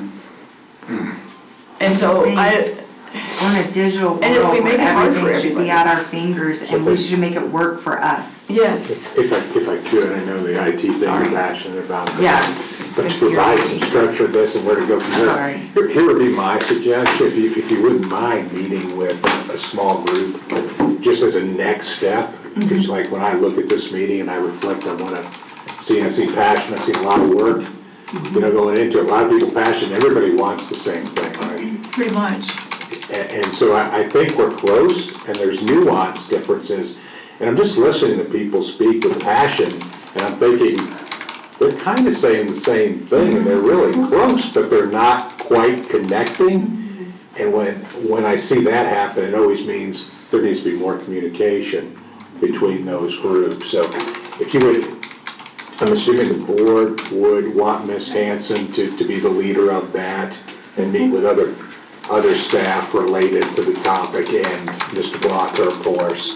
I mean, if we go in with an open mind, but if we go in with everything we're doing is fine, except maybe this No, one thing. I think we're right there. Yeah. Actually, just in listening to everybody that voiced their thoughts. I mean, I think there'll be little nuances that will have to change. What's along the way. timeline here, Mr. Blocker? Correct. Like, can we have a special meeting? Is there something we can do that we don't have to wait all the way till April to approve something that's been such a hot topic?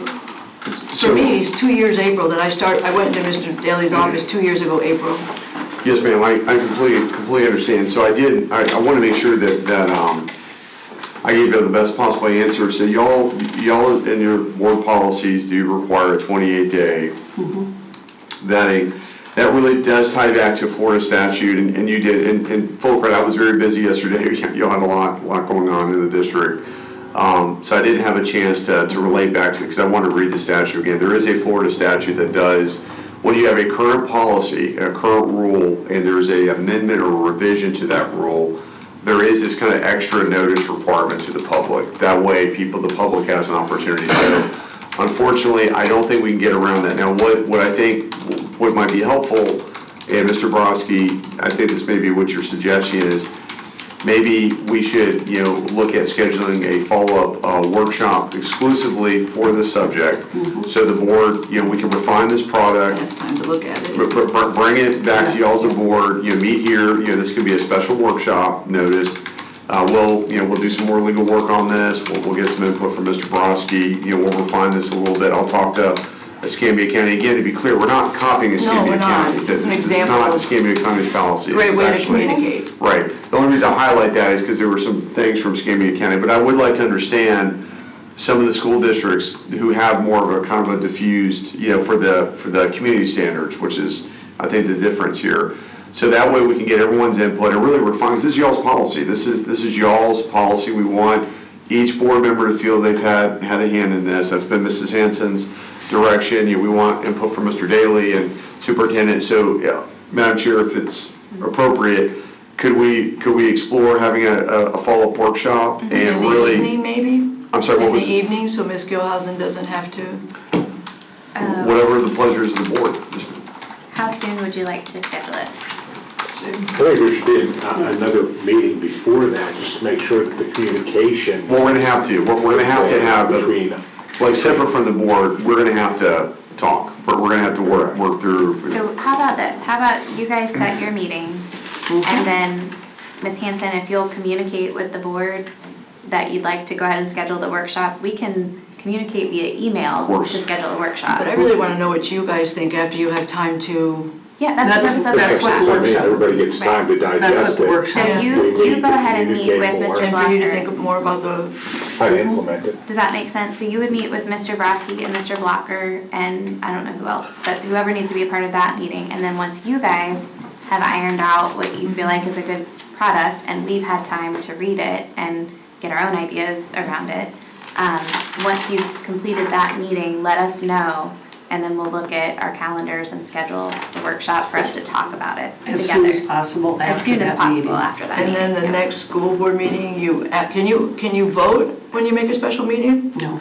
It has to be advertised. It has to be advertised. I mean, vote to advertise, I guess, whatever.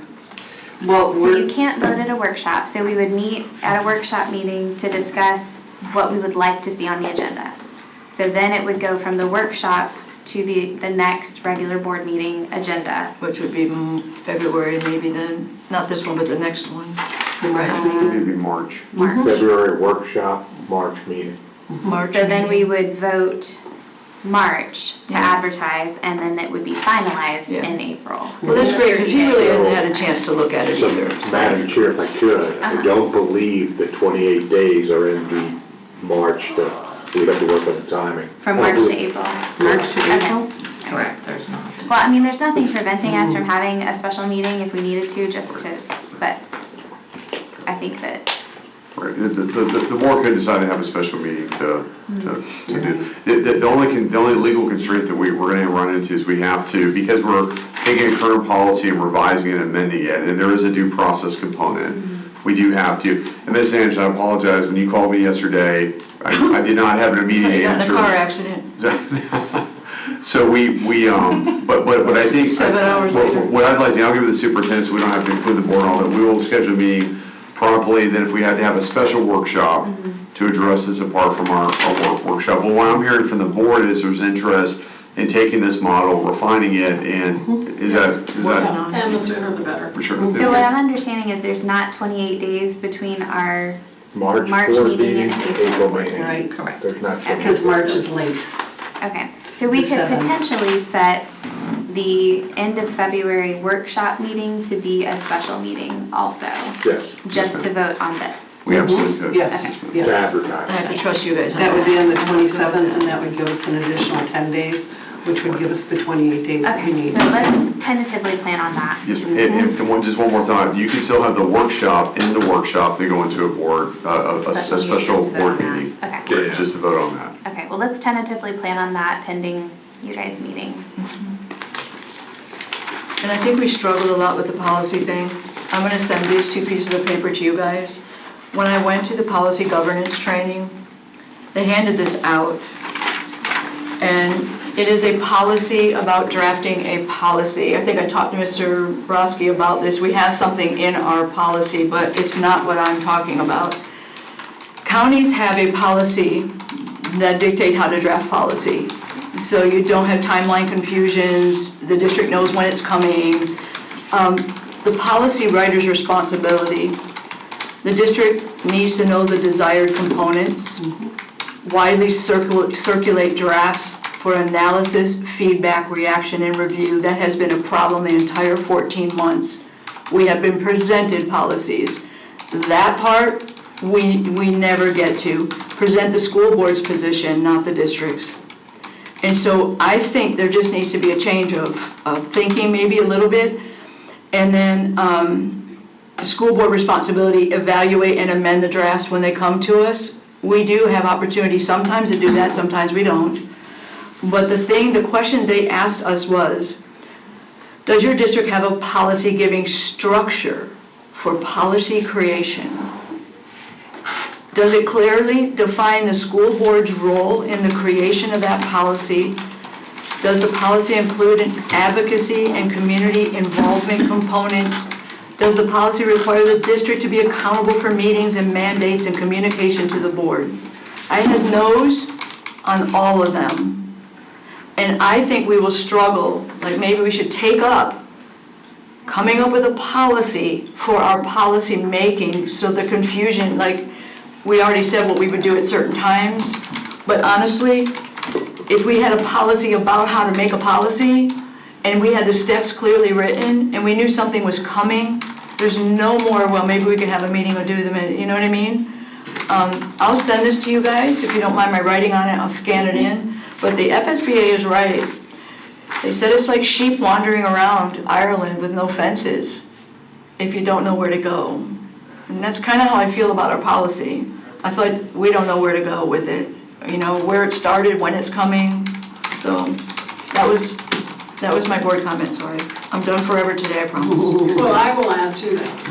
I thought this meeting, even though I could not attend last minute, the feedback that we got was wonderful. Yeah. And I think the fact that they felt included in the conversation was the most important thing, and I hope that will continue. But I remember when we found our first book back in '21, and we even had discrepancy within the staff as to whether it was porn. And 90% of us felt like it was definitely porn, but we had others that felt otherwise. So, you know, there's always going to be everybody's own opinion, but, you know, we had that issue with Scholastic with the book fair, that we need to possibly warn the parents, you know, not every page has been read, and, you know, you need to make sure. So I think we're all, like we said, we're all on the same page. We just need to get this moving quickly, and I don't know, we've already discussed the timelines, but it sounds like we can move there pretty quick, so that'll be great. All right, so before actually we move into school board member comments, I did have a question from the audience. And this is from Mr. Duff. I haven't seen y'all in a while. Hello, I hadn't seen y'all since April when we first started talking about this policy. And the reason I came back because I saw one of you all's media specialists who are former media specialist in Clay County, because she was removed back to the classroom. Go figure. And all because she didn't review how y'all view. That's wrong. I'm gonna tell you that now. To punish somebody for having a different view and put a person back in the classroom, ooh, that's wrong. But the question is, I don't know what you're well, talking about. you don't need to know. People in the room know. It's wrong. Don't do people like that when they have a different view. It's not fair. My problem is, it seems like policy and procedure, right? Policy, procedures. Mr. Daly presented to you all a new policy. Whether it was pushed down your throat or not, you accepted it. That's true. The brother said, when you make a policy, Mr. Brodsky and staff has to follow the policy. Mm-hmm. Well, not just the staff and Mr. Brodsky, but y'all got to follow the policy. Mm-hmm. Shame on you. Shame, shame, shame on you. The question is, where they're presented to you all on the consent agenda to move those books that will appeal back to the ship.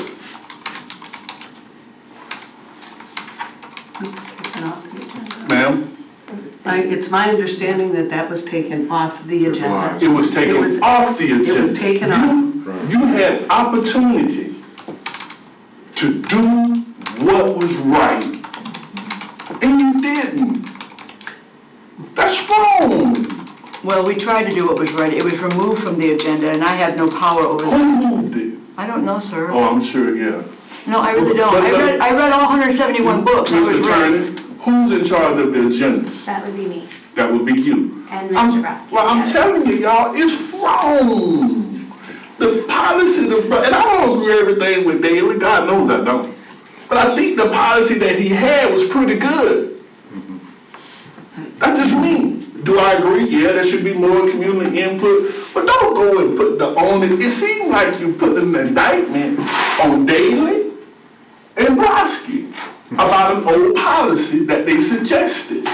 Y'all have some, if anybody has to be responsible for this cabal, we're leading the United States in books that are not on the shelf, it's y'all. Thank you, Mr. Dove. This is the time for Yes, questions. well, the question is, again, why was it taken off the consent agenda? I think at the time, the thought was it required more thought as to what to do with those books that were objectionable, that were there, that were still on that agenda, and how to do that. Now, why it took so much time is a whole other question for us to get to this point. But that's still, this section is not really a debate, Pastor Dove, but I do understand what you're saying. But I'd clarify something that you said, though. Like when you say we're leading the United States, we've had 171, if the number is correct, removed from the shelf. Other districts far surpass that in the number that removed from the shelf. Clay County does not lead in removing books. That's a fact. It's not Facebook. You like to say that, though? I do. I think people love to just go out there and then they create their own story and they amplify it. I tend to focus on the They made a lot of other counties bold because they started using our books and taking them off the shelf, and then they went past us, a lot past us. May I also interject? Like I told somebody, a doctor, at an incubate debate discussion, that at least we have kept our doors open. You cannot say that about other counties. Yeah. They've locked the doors in Duval and other counties. So I think we've done superb in trying to listen and meet everybody's needs. Right. There will never be another policy this hard. That can't be. There will never be another one. Careful what you say. One more question. It's too Michelle, heated. one more question. Now, she said a lot in her presentation about diversity and stakeholders. Clay County won't ever get there. I'm sorry to tell you. Why? Because you don't have, first of all, you don't have nobody in his administration that's African American that I've seen. The number of, I'm coming with the question, the number of principals, I can count them on one hand that are African American, on one hand. So you far from diversity. It's not until we start hiring some people who look like me. So the question is that a conversation, Mr. Brodsky? Not only a conversation, Pastor Dove, but an action. If you really take a look at the number, and I'll be glad to go over the data, the number of African Americans hired in administration. I'd love to have that chat. That's the question. So I would like to meet with you with the Minister of Alliance so that we can have that conversation. Yes, sir. The facts support it, so I'll be glad to have the conversation. I'll be there. Listen, I love y'all, and I won't be there Thursday. God bless But I'll you be sitting in here this Dallas. whole time for them questions. Yeah. You know, I told my wife I was gonna stick it out. And she better not have me no sandwiches when I get home. I want some real food. Listen, I love y'all. Y'all keep pushing at it. Thank you. And be okay with pushback. Absolutely. Yeah, it's cool. Thank you. Thank y'all. All right, so superintendent comments, Mr. Brodsky? No comment. Okay. School board attorney comments? Yes, I'll be very brief. Just, I'll be updating the board on, well, the superintendent at some point will be updating the board on negotiations with the sheriff's department. Running to a little bit of a, trying to nuance some things with, between the county and the sheriff's department. I guess it's no surprise we have 3 different government entities that are coming together, but, we have some ongoing challenges. I'll come to y'all individually as board members and let you update the board, but just as we were starting our workshop, the county attorney was calling me with a whole series of questions, so we will strive to, we had a great meeting with the sheriff's department, outstanding meeting, And then I talked with the county attorney, and they had a completely different, now, I'm not calling her the county attorney, she's doing her job, but completely different perspective. So I think the county and the sheriff's department are working through some things, as far as kind of jurisdictional, and I think we're kind of working through some things too. So I only highlight that because, I'd rather not raise that even though this is a public meeting and a board meeting. Everyone's working hard to do this, but it is a lot of work, and we'll hopefully get there, so. Thank you. Thank you. Before we leave, did you want to publicly request the shade meeting for the? Absolutely. If I could formally request, Madam Chair, a shade meeting to discuss labor negotiations and strategy for April 10th. Yep. Is that correct? If the board will approve that, then we will move forward. So please consider this a formal request. 9. So April 10th, 9 a.m.? 9 a.m. Okay. Is it going to be an all-day? Yes, ma'am, we are going to have an educational component, but I think we can front load the strategy and the legal strategy, so we'll have that discussion and go into a broader kind of discussion. So time frame wise, what are we thinking, 9 till 3? 9 to 3, and we'll provide 9 lunch. to 3? Okay. Yes, ma'am. And I'm sorry for interrupting again. I was referencing the shade meeting. Yes, ma'am, so the shade meeting, and I'll confirm with the attorney, but, it should be more than an hour, hopefully. I think we'll talk On the further. same date as the other one, so 2 shade meetings on the 10th. No, just the one. No, just one shade meeting, then there'll be just a general meeting that can be out in the public, And so, and maybe I'm not in the loop any longer, the shade meeting that Ms. Isaiah was talking about. Oh, I'm sorry, yes. Litigation, discussion. Yes, that is correct. So, there will be, there'll be 2 shade meetings that day. We'll have one that will address, so let me think how to do this. Let me just notify the board now. Let me work with you on how we're going to notice. I think we have to notice this a little differently, but I'm requesting 2 shade meetings from the board.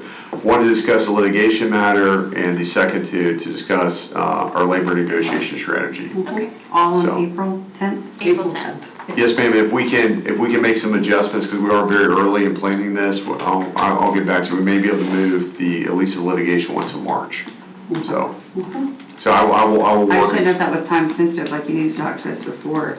It has to be before May, so we have to, the request is made for April, but now that we've kind of, so let me make the formal request, we'll enshrine that in the minutes, and I will work with our team to try to, you'll have some exciting things going on right now, so we'll work on all that, so. All right, thank you, Mr. Blocker. Yes, ma'am. Any school board member comments? I handed this out to everybody. If you're available January 30th for dinner at Panera, it is to financially support the Dolly Parton Imagination Library. But you do have Dolly coming, correct? Fun singing in her place, so Dolly's coming. here you come again. What if you say her name? Skip everything from you. Yes, I just want to talk about, I know the last town hall that we had was about the book challenges. I know, and it was successful, so Ms. Hanson and I would like to continue to do that on various topics. I think Ms. Hanson, what did you state at the meeting? Dress code and... Yeah, do you mind? I know. No, go ahead, Just- go ahead. It's, I just don't I wrote it remember what it down was at said. the last Dress meeting. code and something else. so it's a series of forums, beginning on February 18th. The disciplinary task force Hold on one second. Can I? dissecting the student code of conduct to start with cell phone use and dress codes on the 18th. Okay, so February It'll be 18th. February 18th. I hope it can be in the same place. Cell phone February use and dress 18th is a code? Sunday? No, No. Tuesday? I think it's the 13th. 13th. 13th. It's the got it. 13th, you're right. Thank you. And what Okay. time is it? It's the 13th. What do we 6 do that? o'clock, and I hope we can do it at Orange Park Place, because you can record it. We can record our conversation. By law, you have to record it. So we would need to, 7-day notice that, right? The first week in February? Yes, but generally we want to allow about 10 days notice, so I think that should give us. I thought we started the task force with the cell phone and And dress code, because it's easier than starting with bullying. Baker County had great success with these disciplinary task force. Sometimes 100 people would show up. So I would like to continue to do that because it's getting our stakeholders input, it's getting our community input. So for right now, it's just the one that you got scheduled? Right, yeah. I figured, well, I don't know about her, we haven't discussed it because we don't have time at the meeting, but I would like to do 1 a month. Yeah. Especially like with whatever's gonna come up on our agenda. The second Tuesday of each month, maybe we could plan around that? May I just interject very briefly? So we want, so the exciting thing about what y'all are doing, these are board member workshops, which we want to differentiate a little bit from the board workshop. With the board workshop, there has to be some type of quorum. This is y'all as individual board members saying, hey, I'm gonna have a workshop with my fellow board member, everyone else come, we'll notice them, they're noticed the same way. And, you still record, we have a recording here and all that. So y'all as individual board members can do, obviously please coordinate with the staff because we have to, make sure the security and stuff there. But y'all can have a reoccurring one, once a month, individually, collectively, as long as they're noticed or open to the public and we have some. And we have a topic, right, an agenda, which would be just the. Technically, you don't have to have an agenda. Not You can really, leave it right? open-ended under It's sort of Florida like, statute. would you call it a community forum? Kind of. Absolutely, you That's can what call I it would current topics, future agenda topics. I mean, you can frame it however, there is actually no requirement to have a pre-issued agenda. I So, think it's a great place to start dissecting out our individual student policies, would be in a forum with us. We could sit at different tables, talk with people. But I think it also brings the community out, it brings teachers out, it brings, and I also would like to invite our teachers, because a lot of them I don't know why they fear the district for some reason. I know, they're terrified to on an come. annual Right. contract, they fear for their jobs, and that has been perpetual since it became an annual contract. Yeah, so I just, I'd point. encourage them, I'd like to hear their perspective, especially since they're living it. That would be my most frustrating part is when people created policy that they didn't come and see how it was impacting the ER, or, hey, because you decided to cut on supplies, I now have no supplies on Sunday night when I work. So those things are kind of important. And so getting feedback from people, I mean, I do my due diligence and individually when I'm at random schools or in the community and they're my handful of people I go to, I get their feedback, but it is nice to get all walks of life. And it is so true that we all agree, for the most part, we're in the middle, it's just how we're getting there and what it looks like. So I would like to do that and wanted to talk about that. And your I would support was also- great when I couldn't get focused on the group. She just stepped right in and took it, so that was perfect. I also want to talk to the board, since we're all here,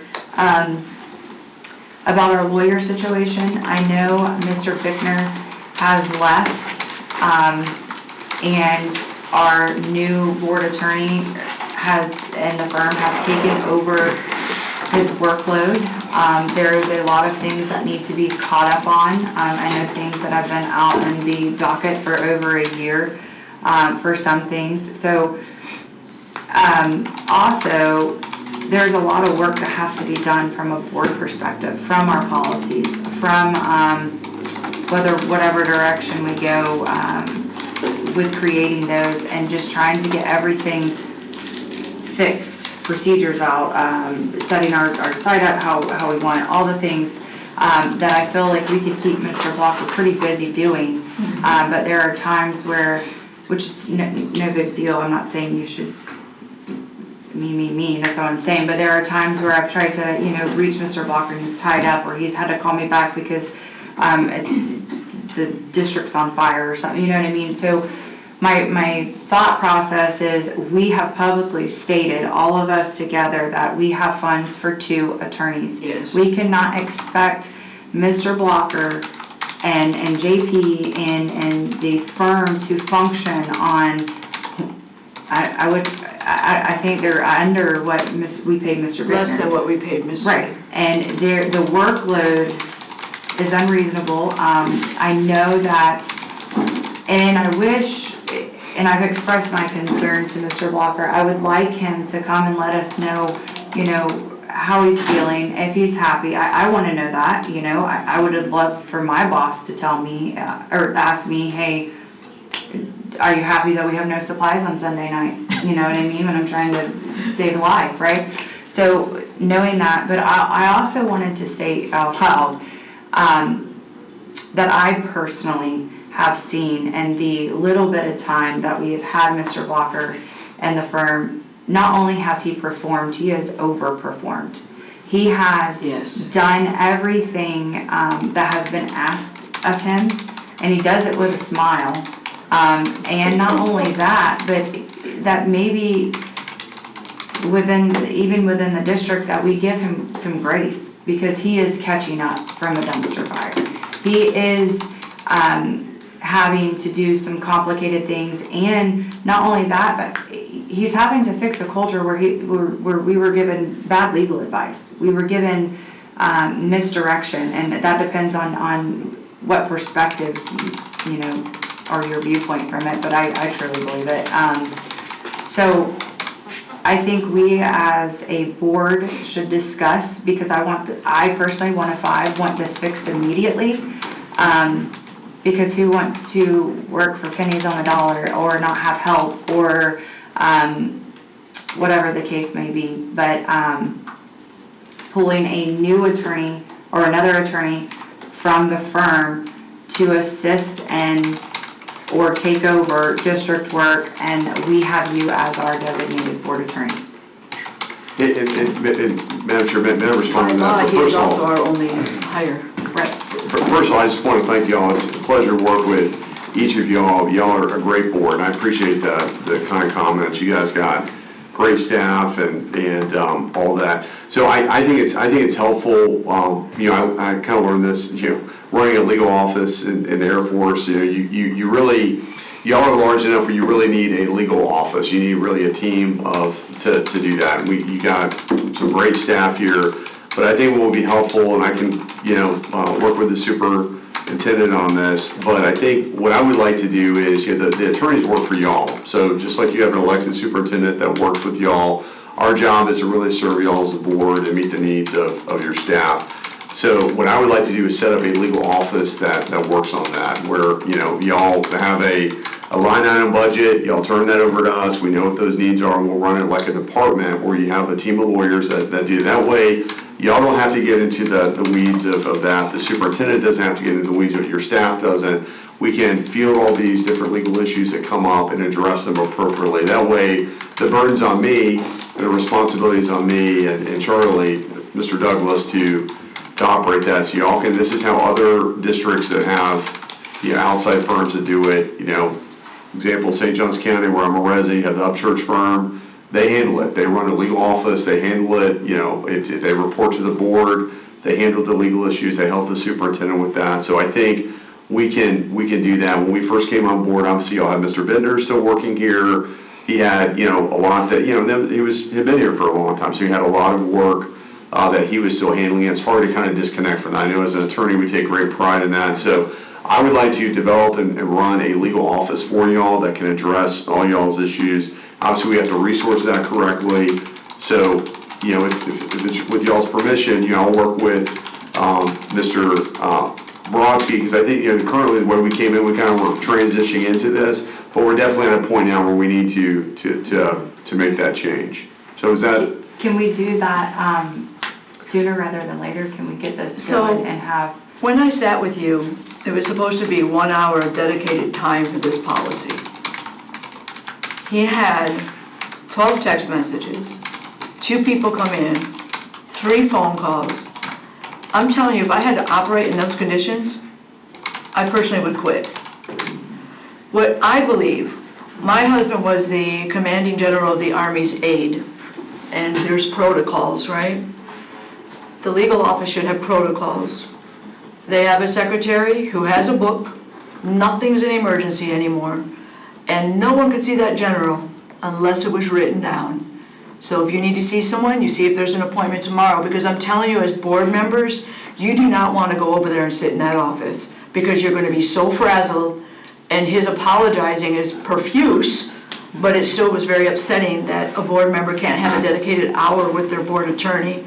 So you're right, it needs to happen sooner than later, and before we go into this policy-making attempt that we're, Well, and this is it, I mean, I'll just tell y'all, just as we've been sitting here, I've gotten 2 of your staff members have called me since we're in this workshop, that it's urgent. We had another urgent issue that came up. I've been responding to emails as we're sitting here. JP's responding to emails. I don't know what, I don't know what happened when Mr. Bittner was here by himself. I have no idea what was going on, but it could not have been this busy. It can't continue. So it's a lot of work, and this is not a criticism. You guys are a busy district, and we want to handle that appropriately, but this is chaotic, and for lawyers, well, I can't I handle don't like the chaos, so we will try, I will work with Mr. Brodsky to manage that a little bit better, but again, we're in a board workshop right now, and your staff, they have emergencies, and they need to reach out to us, we want to hear it, but. No one interrupted the general unless a war broke out somewhere. The general's not a. You could make an appointment. The general's not a principal with a parent in their face. Yeah. Right. Asking for their kid. Well, that's not- That is my that's child, I'm sorry. In but general, legal- that's The principal layers stuff is in usually between him, the and two. that's not. But Mr. Walker makes a point. Yeah. I know for a fact, Mr. Bittner was not treated in this urgent, Yes. abused manner. I know for a I fact. don't think you would know that fact.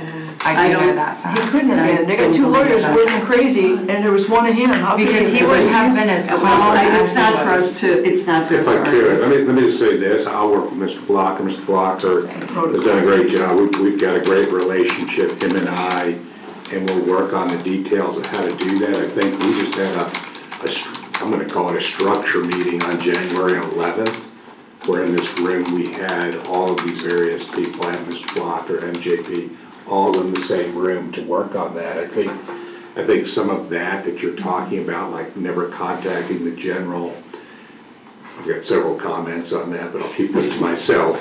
I think that the issue is that the structures need to be in place for him also, Yes. right? So that he can manage his own work, and that's what that first meeting was. Keep in mind, January 11th was that meeting. Yeah. So whatever we're at now, so we're working on that, I assure you that. See, it's working well. Absolutely, so we'll work and report back to the board, so I appreciate y'all's. Move forward on the protocols. Well, absolutely, and we appreciate, y'all as a board, and I speak for Charlie and the team, JP, we appreciate y'all, so. So on that note, were you here, when you were on the board when Mr. Dagada was our attorney? No. Okay. Do you remember the report that he gave us on his recommendation for legal services? Yes.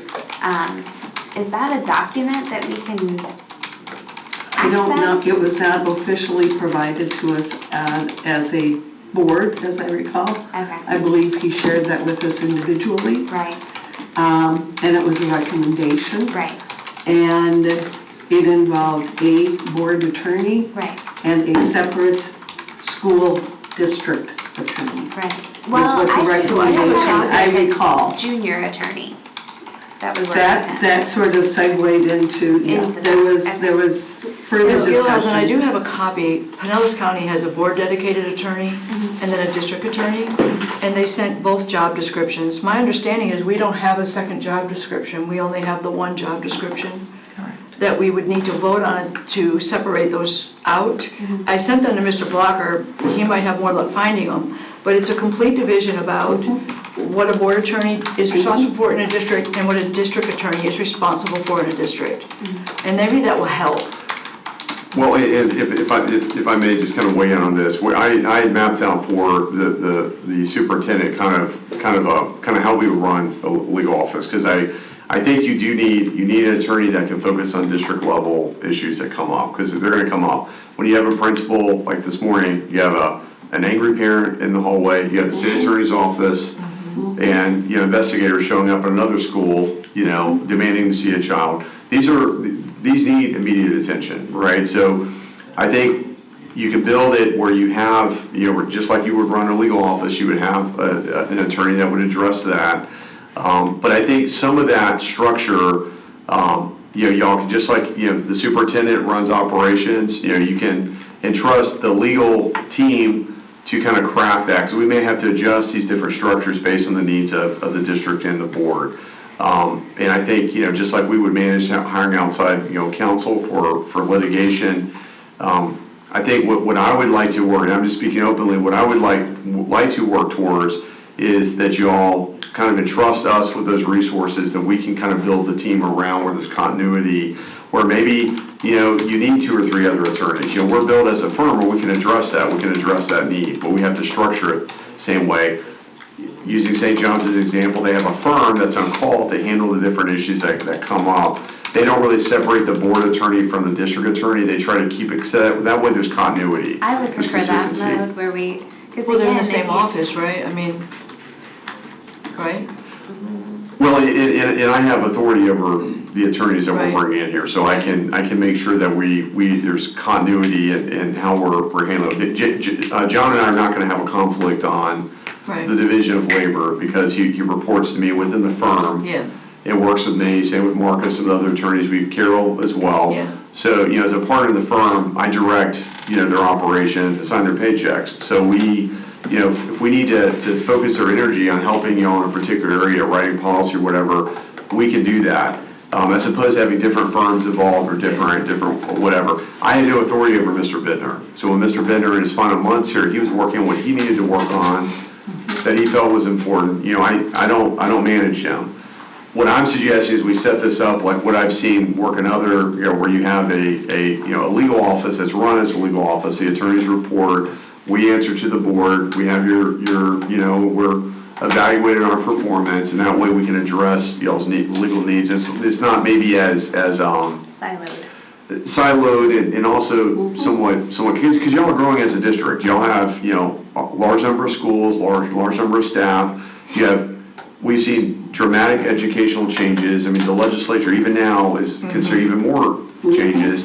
Just getting up on the law is a challenge at times. And board certified attorneys in educational law 6-7 years ago are having to get recertified because the law has changed. And their certification is different now. So we want to set y'all up for success, and we want to do it. And that's how we came into this contract. We did not come into this, to nitpick this one way or the other, but, the unique conditions that we came in on, y'all have an existing attorney who'd been here for a number of years.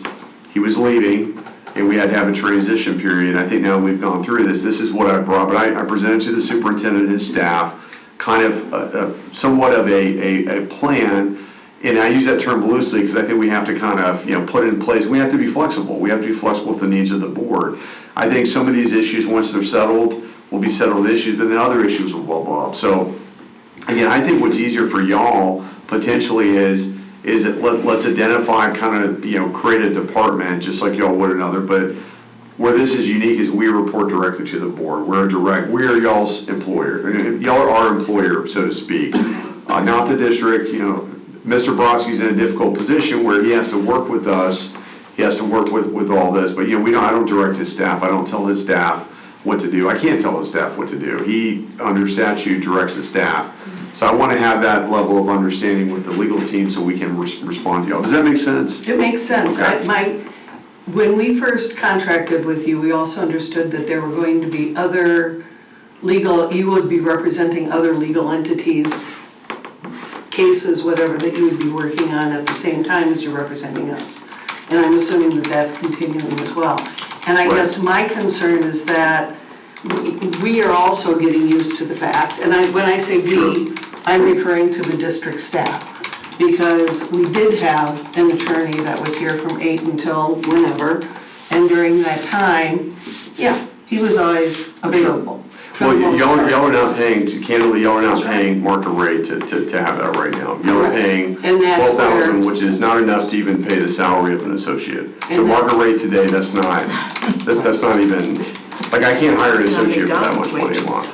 And but that was the contract that we initially started. Right. So that's where I'm coming in and, me personally, I'm saying you're the one who's is going to be contracting or working with them to determine what the coverage is going to be, what the cost would end up being, and then ultimately you would come back to us With a contract. with a contract. Because I called Mr. Brown. So basically, we're redoing the contract that we. Well, my understanding is that was contemplated. I did not negotiate this contract. My understanding was that because you had a full-time attorney here, we were gonna have to see how this played out. Correct. And now's the Which time. we're open to. Yeah. And we have other government contracts with other school districts.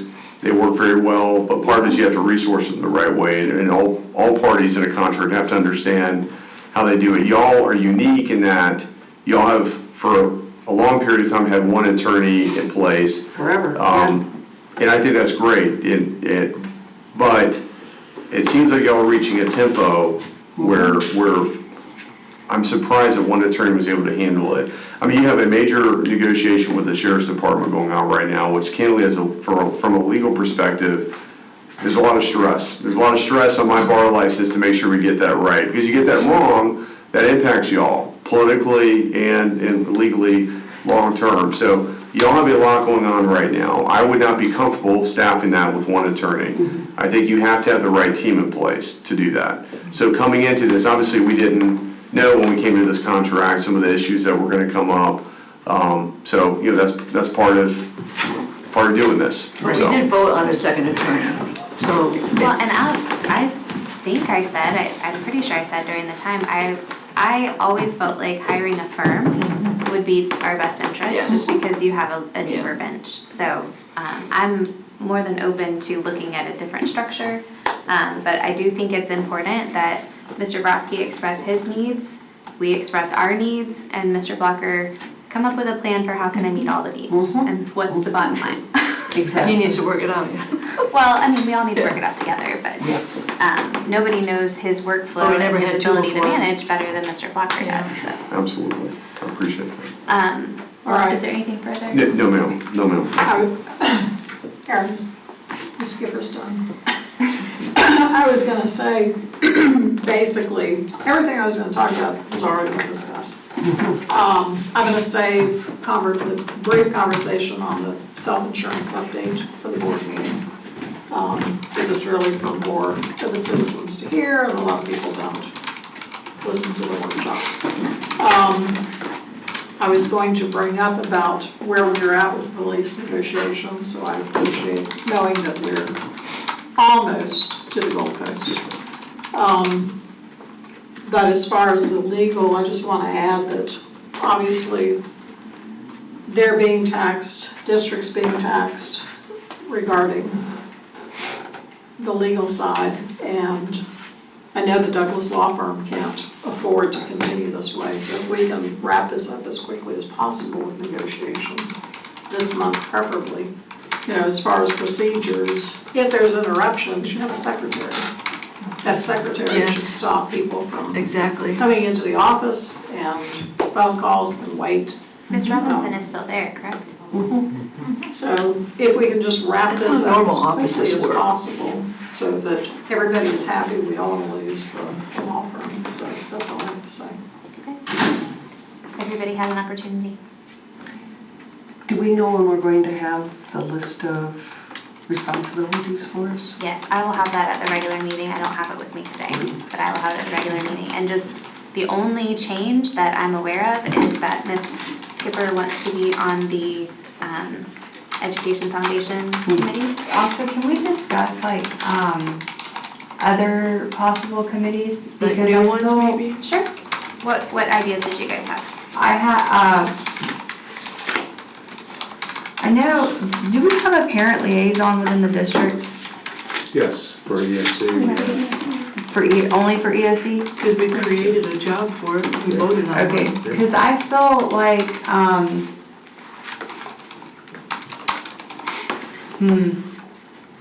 I don't know what that would look like, but I feel like,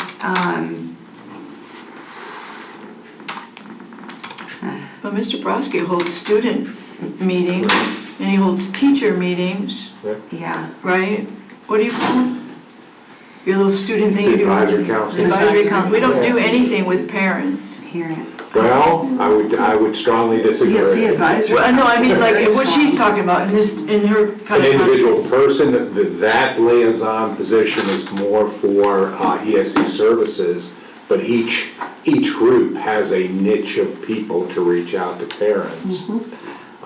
So I don't know how you would create a position And each school has Are you asking about a committees as well position or a as- committee? No, she's talking about committee. So like a parent advisory committee? Like you Yeah. have a Yeah. student advisory Well, committee? like Right, they have a Yes. PFA. Yeah. so a lot of the PFAs want to join together and become one big PFA. I don't know what that'll look like, I don't know where they're at in the process. So I was just saying, if that occurs, I will get an update on that. I think that it would be Have a wise board to have representative. like a board representative liaison for the So it's parents. not something that we are organizing, they are going to organize. They would it. organize it and we would And be we like, would have we would, something. kinda like tobacco free, you'd be part of it, you'd bring it back to the board, Okay. all of that.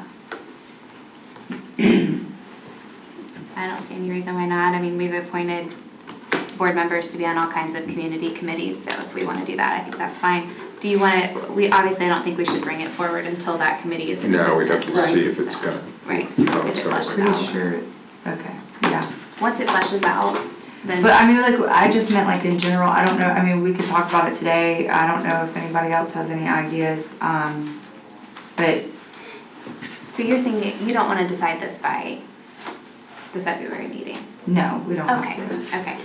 So I guess what Ms. Skipper's saying Could is you if you read, guys. do you have the committees in front of you? I don't have them in front of me, no, but I can send them out. Would that be helpful? Yeah. All right, Because so I had an idea on something, I just want to see what we have right now. I'll email out the current list. The only feedback I got when I emailed it last time was Ms. Skipper wanted to do the education committee, or education foundation. So I was gonna make that change. I didn't hear anything about anybody else wanting to change anything, so I was planning to keep everything else status quo. But if there is something that you want changed, let me know and we'll finalize that by the February board meeting, okay? Sound good? And then that way we can also be brainstorming and having just future conversations about potential future committees if you guys Well, have. thank you things for bringing it back up and remembering. Oh, that wasn't me, that was, Was it you? was it Ms. Bolduc? Yes. Somebody remembered It just, something we haven't if I could finished. just make sure we don't have a sunshine violation, would it be possible to maybe have Ms. Nora send out the committee, that way there's not a response shit. directly to you? I thought that the committee assignments are not something we vote on.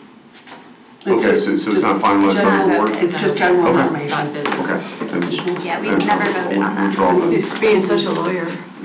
No, I appreciate you, please keep. Want to make sure you're all protected there. Yes, please do. No, we don't vote on that, it's just kind of a, you do this, you do that, and, yeah. Understood. Did you have anything else? No. Ms. Hanson? Okay. The only thing I wanted to talk about, we had talked about adjusting the time of our workshop meeting, and just to be perfectly candid with you, I burnt all my PTO on our workshops. So, if we could move them to the afternoon, it would give me the opportunity to flex my time at work. So I was thinking if we set a time frame of we meet from 1 to 3 on our Tuesday workshop meetings in the afternoon, or 12 to 3. And then Can't do it later, like say late that. afternoon? Well, so my thoughts were, if we need an additional meeting after that, we can schedule another meeting. There's nothing stopping us from having as many workshops as we need to. But just with family schedules and work schedules, for everybody who attends these, I think if we keep it within that afternoon time period when kids are at school, everyone's at work anyway, it hopefully respects everybody's schedule that needs to be here. And then we have a timestamp, so we're not meeting for 8 hours. Yeah. We're meeting for 2 or 3.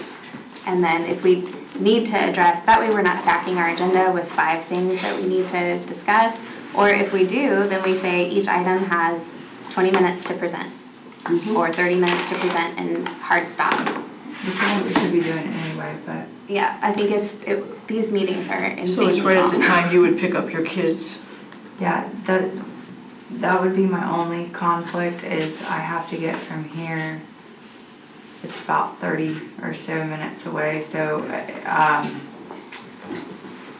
if it did run 2-3, I would have to leave the meeting early is the only downfall.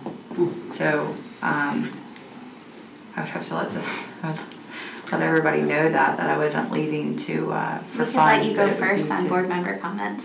Do I? We let you go first on board member comments, Yeah, so that's yeah. all you'd miss is. But I mean, if that's the case, if we're limited, because I mean, we're working through things and getting, things and moving in the direction that I think board majority would want to move in, that sometimes it does take a long time. if that's the case, then there are gonna have to be some things that, maybe revisit the reading through the agenda, maybe not do that. Maybe we read through it at home, and if we have a question, we'll ask you about it.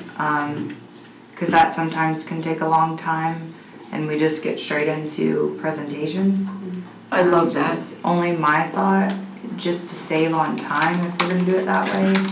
And then the presentations be, which I've always been like this, I don't need 75 slides for you to tell me the point. The point is. Is there a way we can limit the amount of time This is for it. presentations? This is what's happening. Like 5 This is minutes each?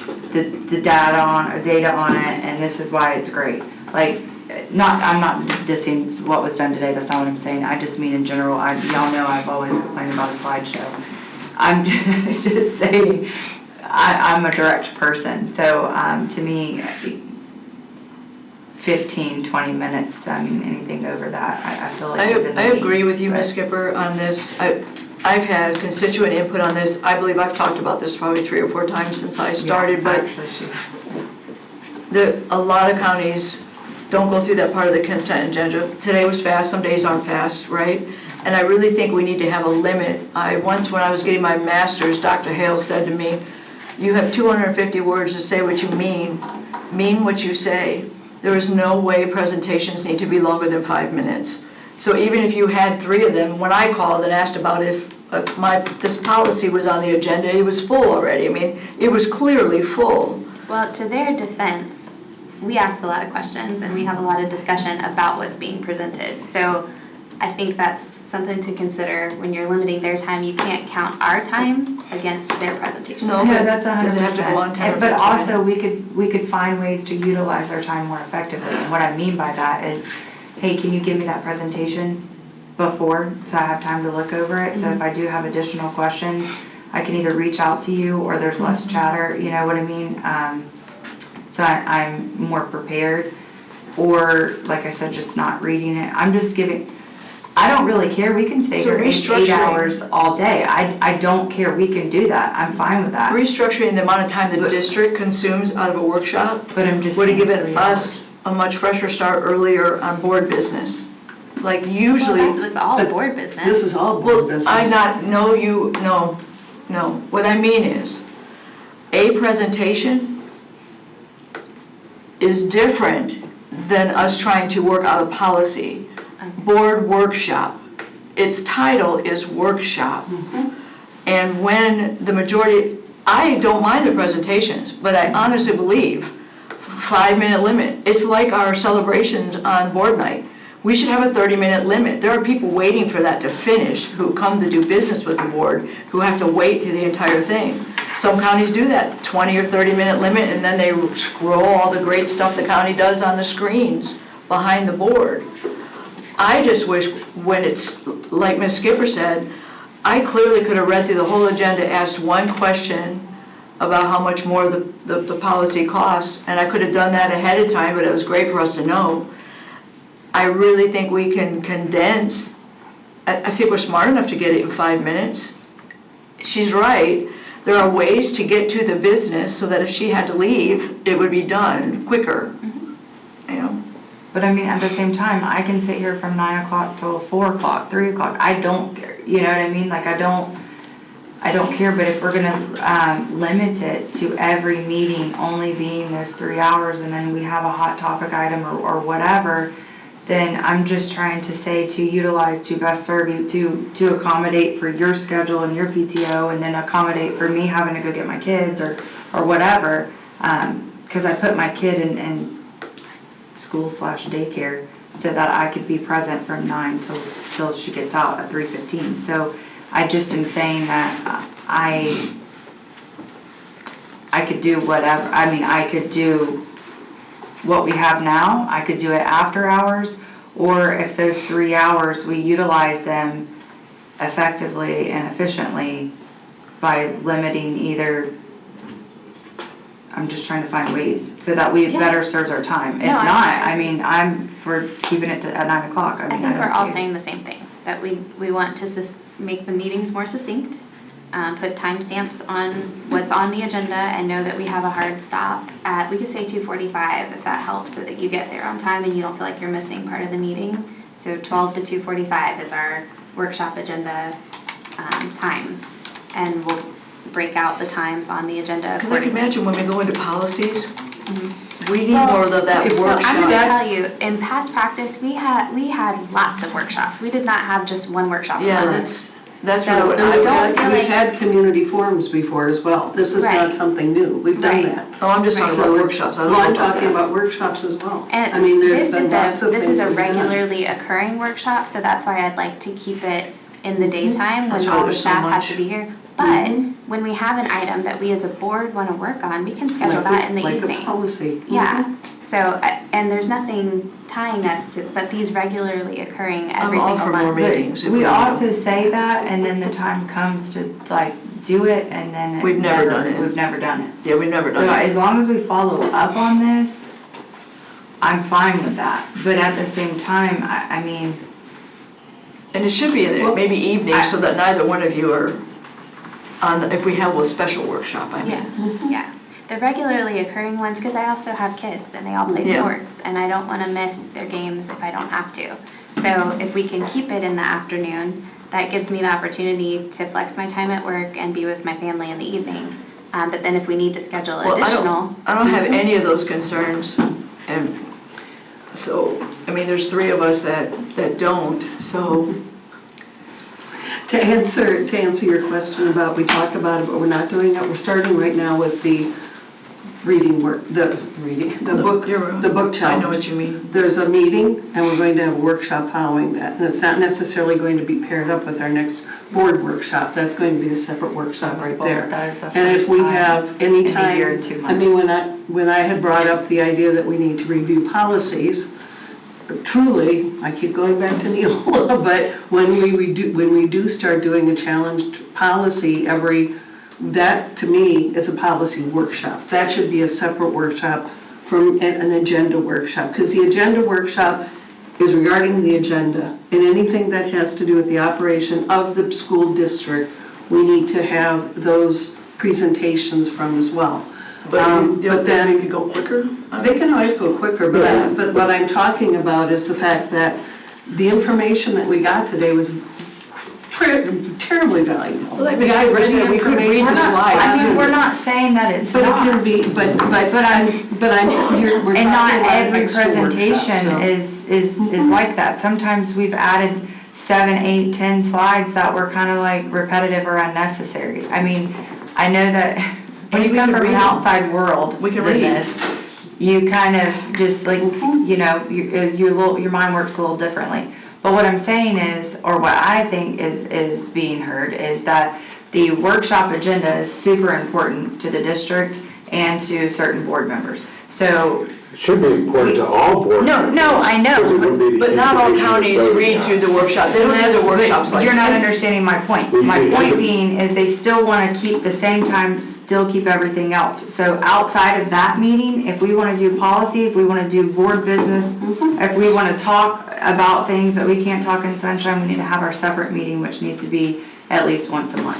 My understanding is they didn't used to read through the agenda, that was started with Mr. Davis, that's when it switched. They didn't even have a workshop. Yeah, they didn't read works, just like, went they to the didn't board do this meeting. before, this is a newer format, is But I what mean, someone that's told also me. up to board members as well, but I think that we were voted and put in these seats and these chairs to do a job, and our job is to do policy, and to vote on what you have presented. I'm not saying I don't want to hear presentations, that is not what I'm saying. I know that's what you're hearing, but that's not what I'm saying. What I'm saying is I don't need 75 slides to get to the point. You want it to be That's more all I'm saying, effective. and maybe that's not, Efficient. maybe I'm too direct in saying that and I'm hurting feelings, but I'm just saying, let's say what we mean what we say, and move on. I think it would. And I'm trying to accommodate with your schedule to make that work, but if we don't want to do that, then we'll leave the 3 hours,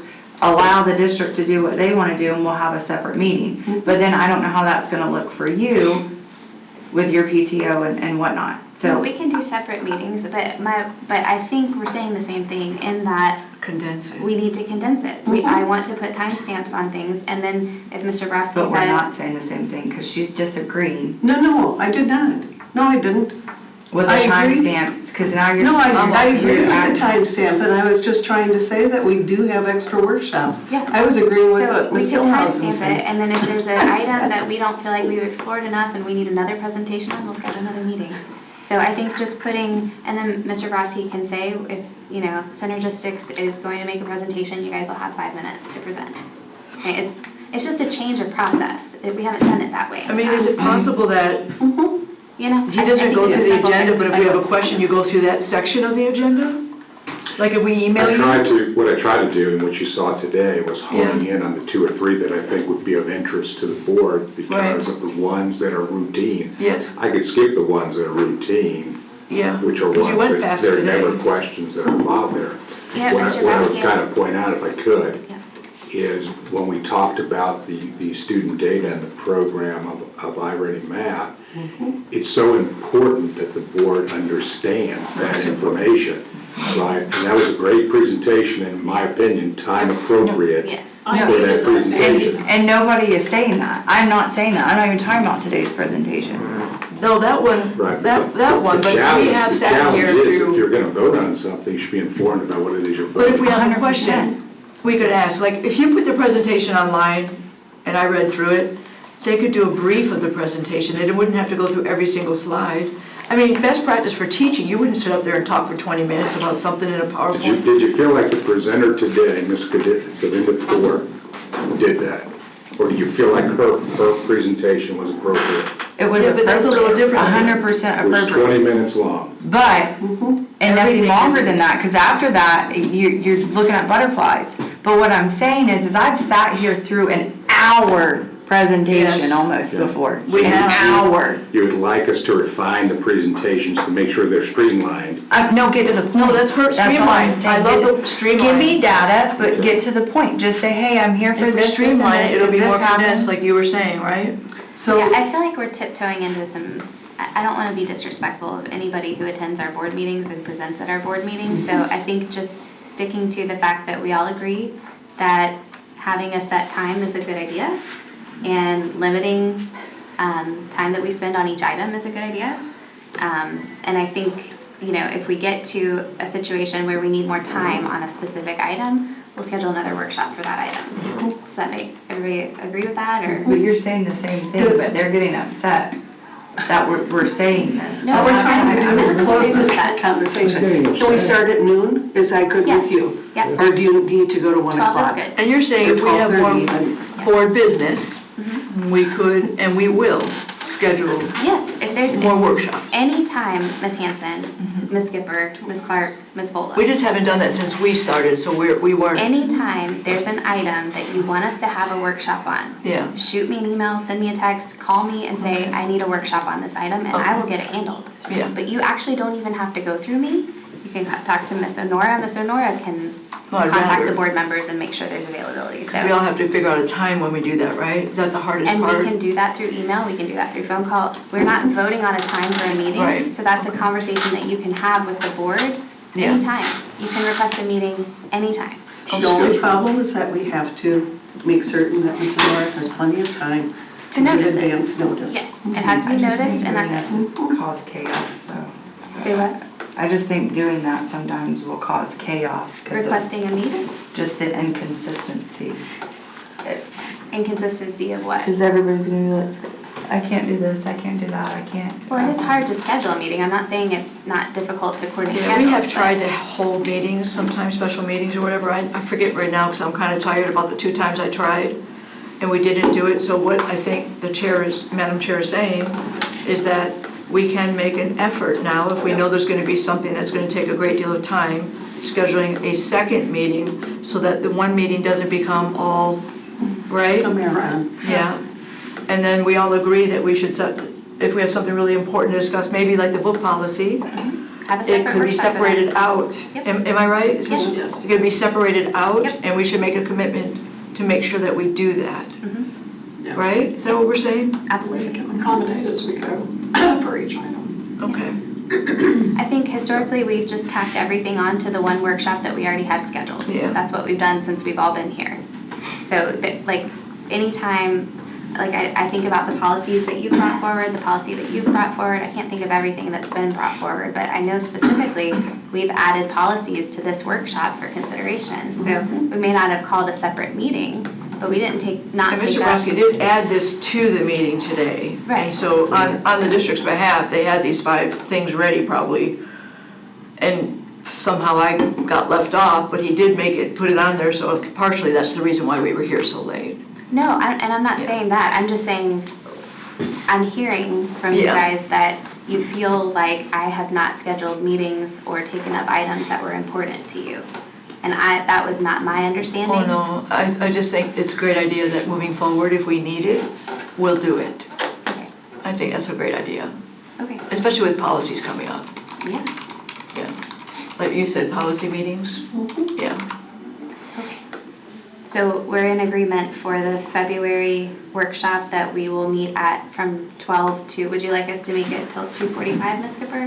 Whatever accommodates y'all. I'll do whatever.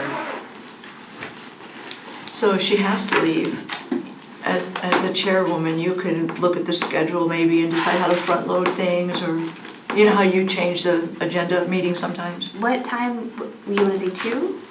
12 to 2? You just schedule it, and I will make it. And then you can always go back if it Yeah. didn't work out. You can always readjust your timeframes. Okay. True, we never put an ending time on the I'm end. fine with We don't anything, I put have any nothing to time, do so ever. As long as we're starting at noon, Okay, that would be it. all right. I'm the old lady in the group. We have nothing to do. We can come whenever you need us. Is there anything further? We're adjourned. So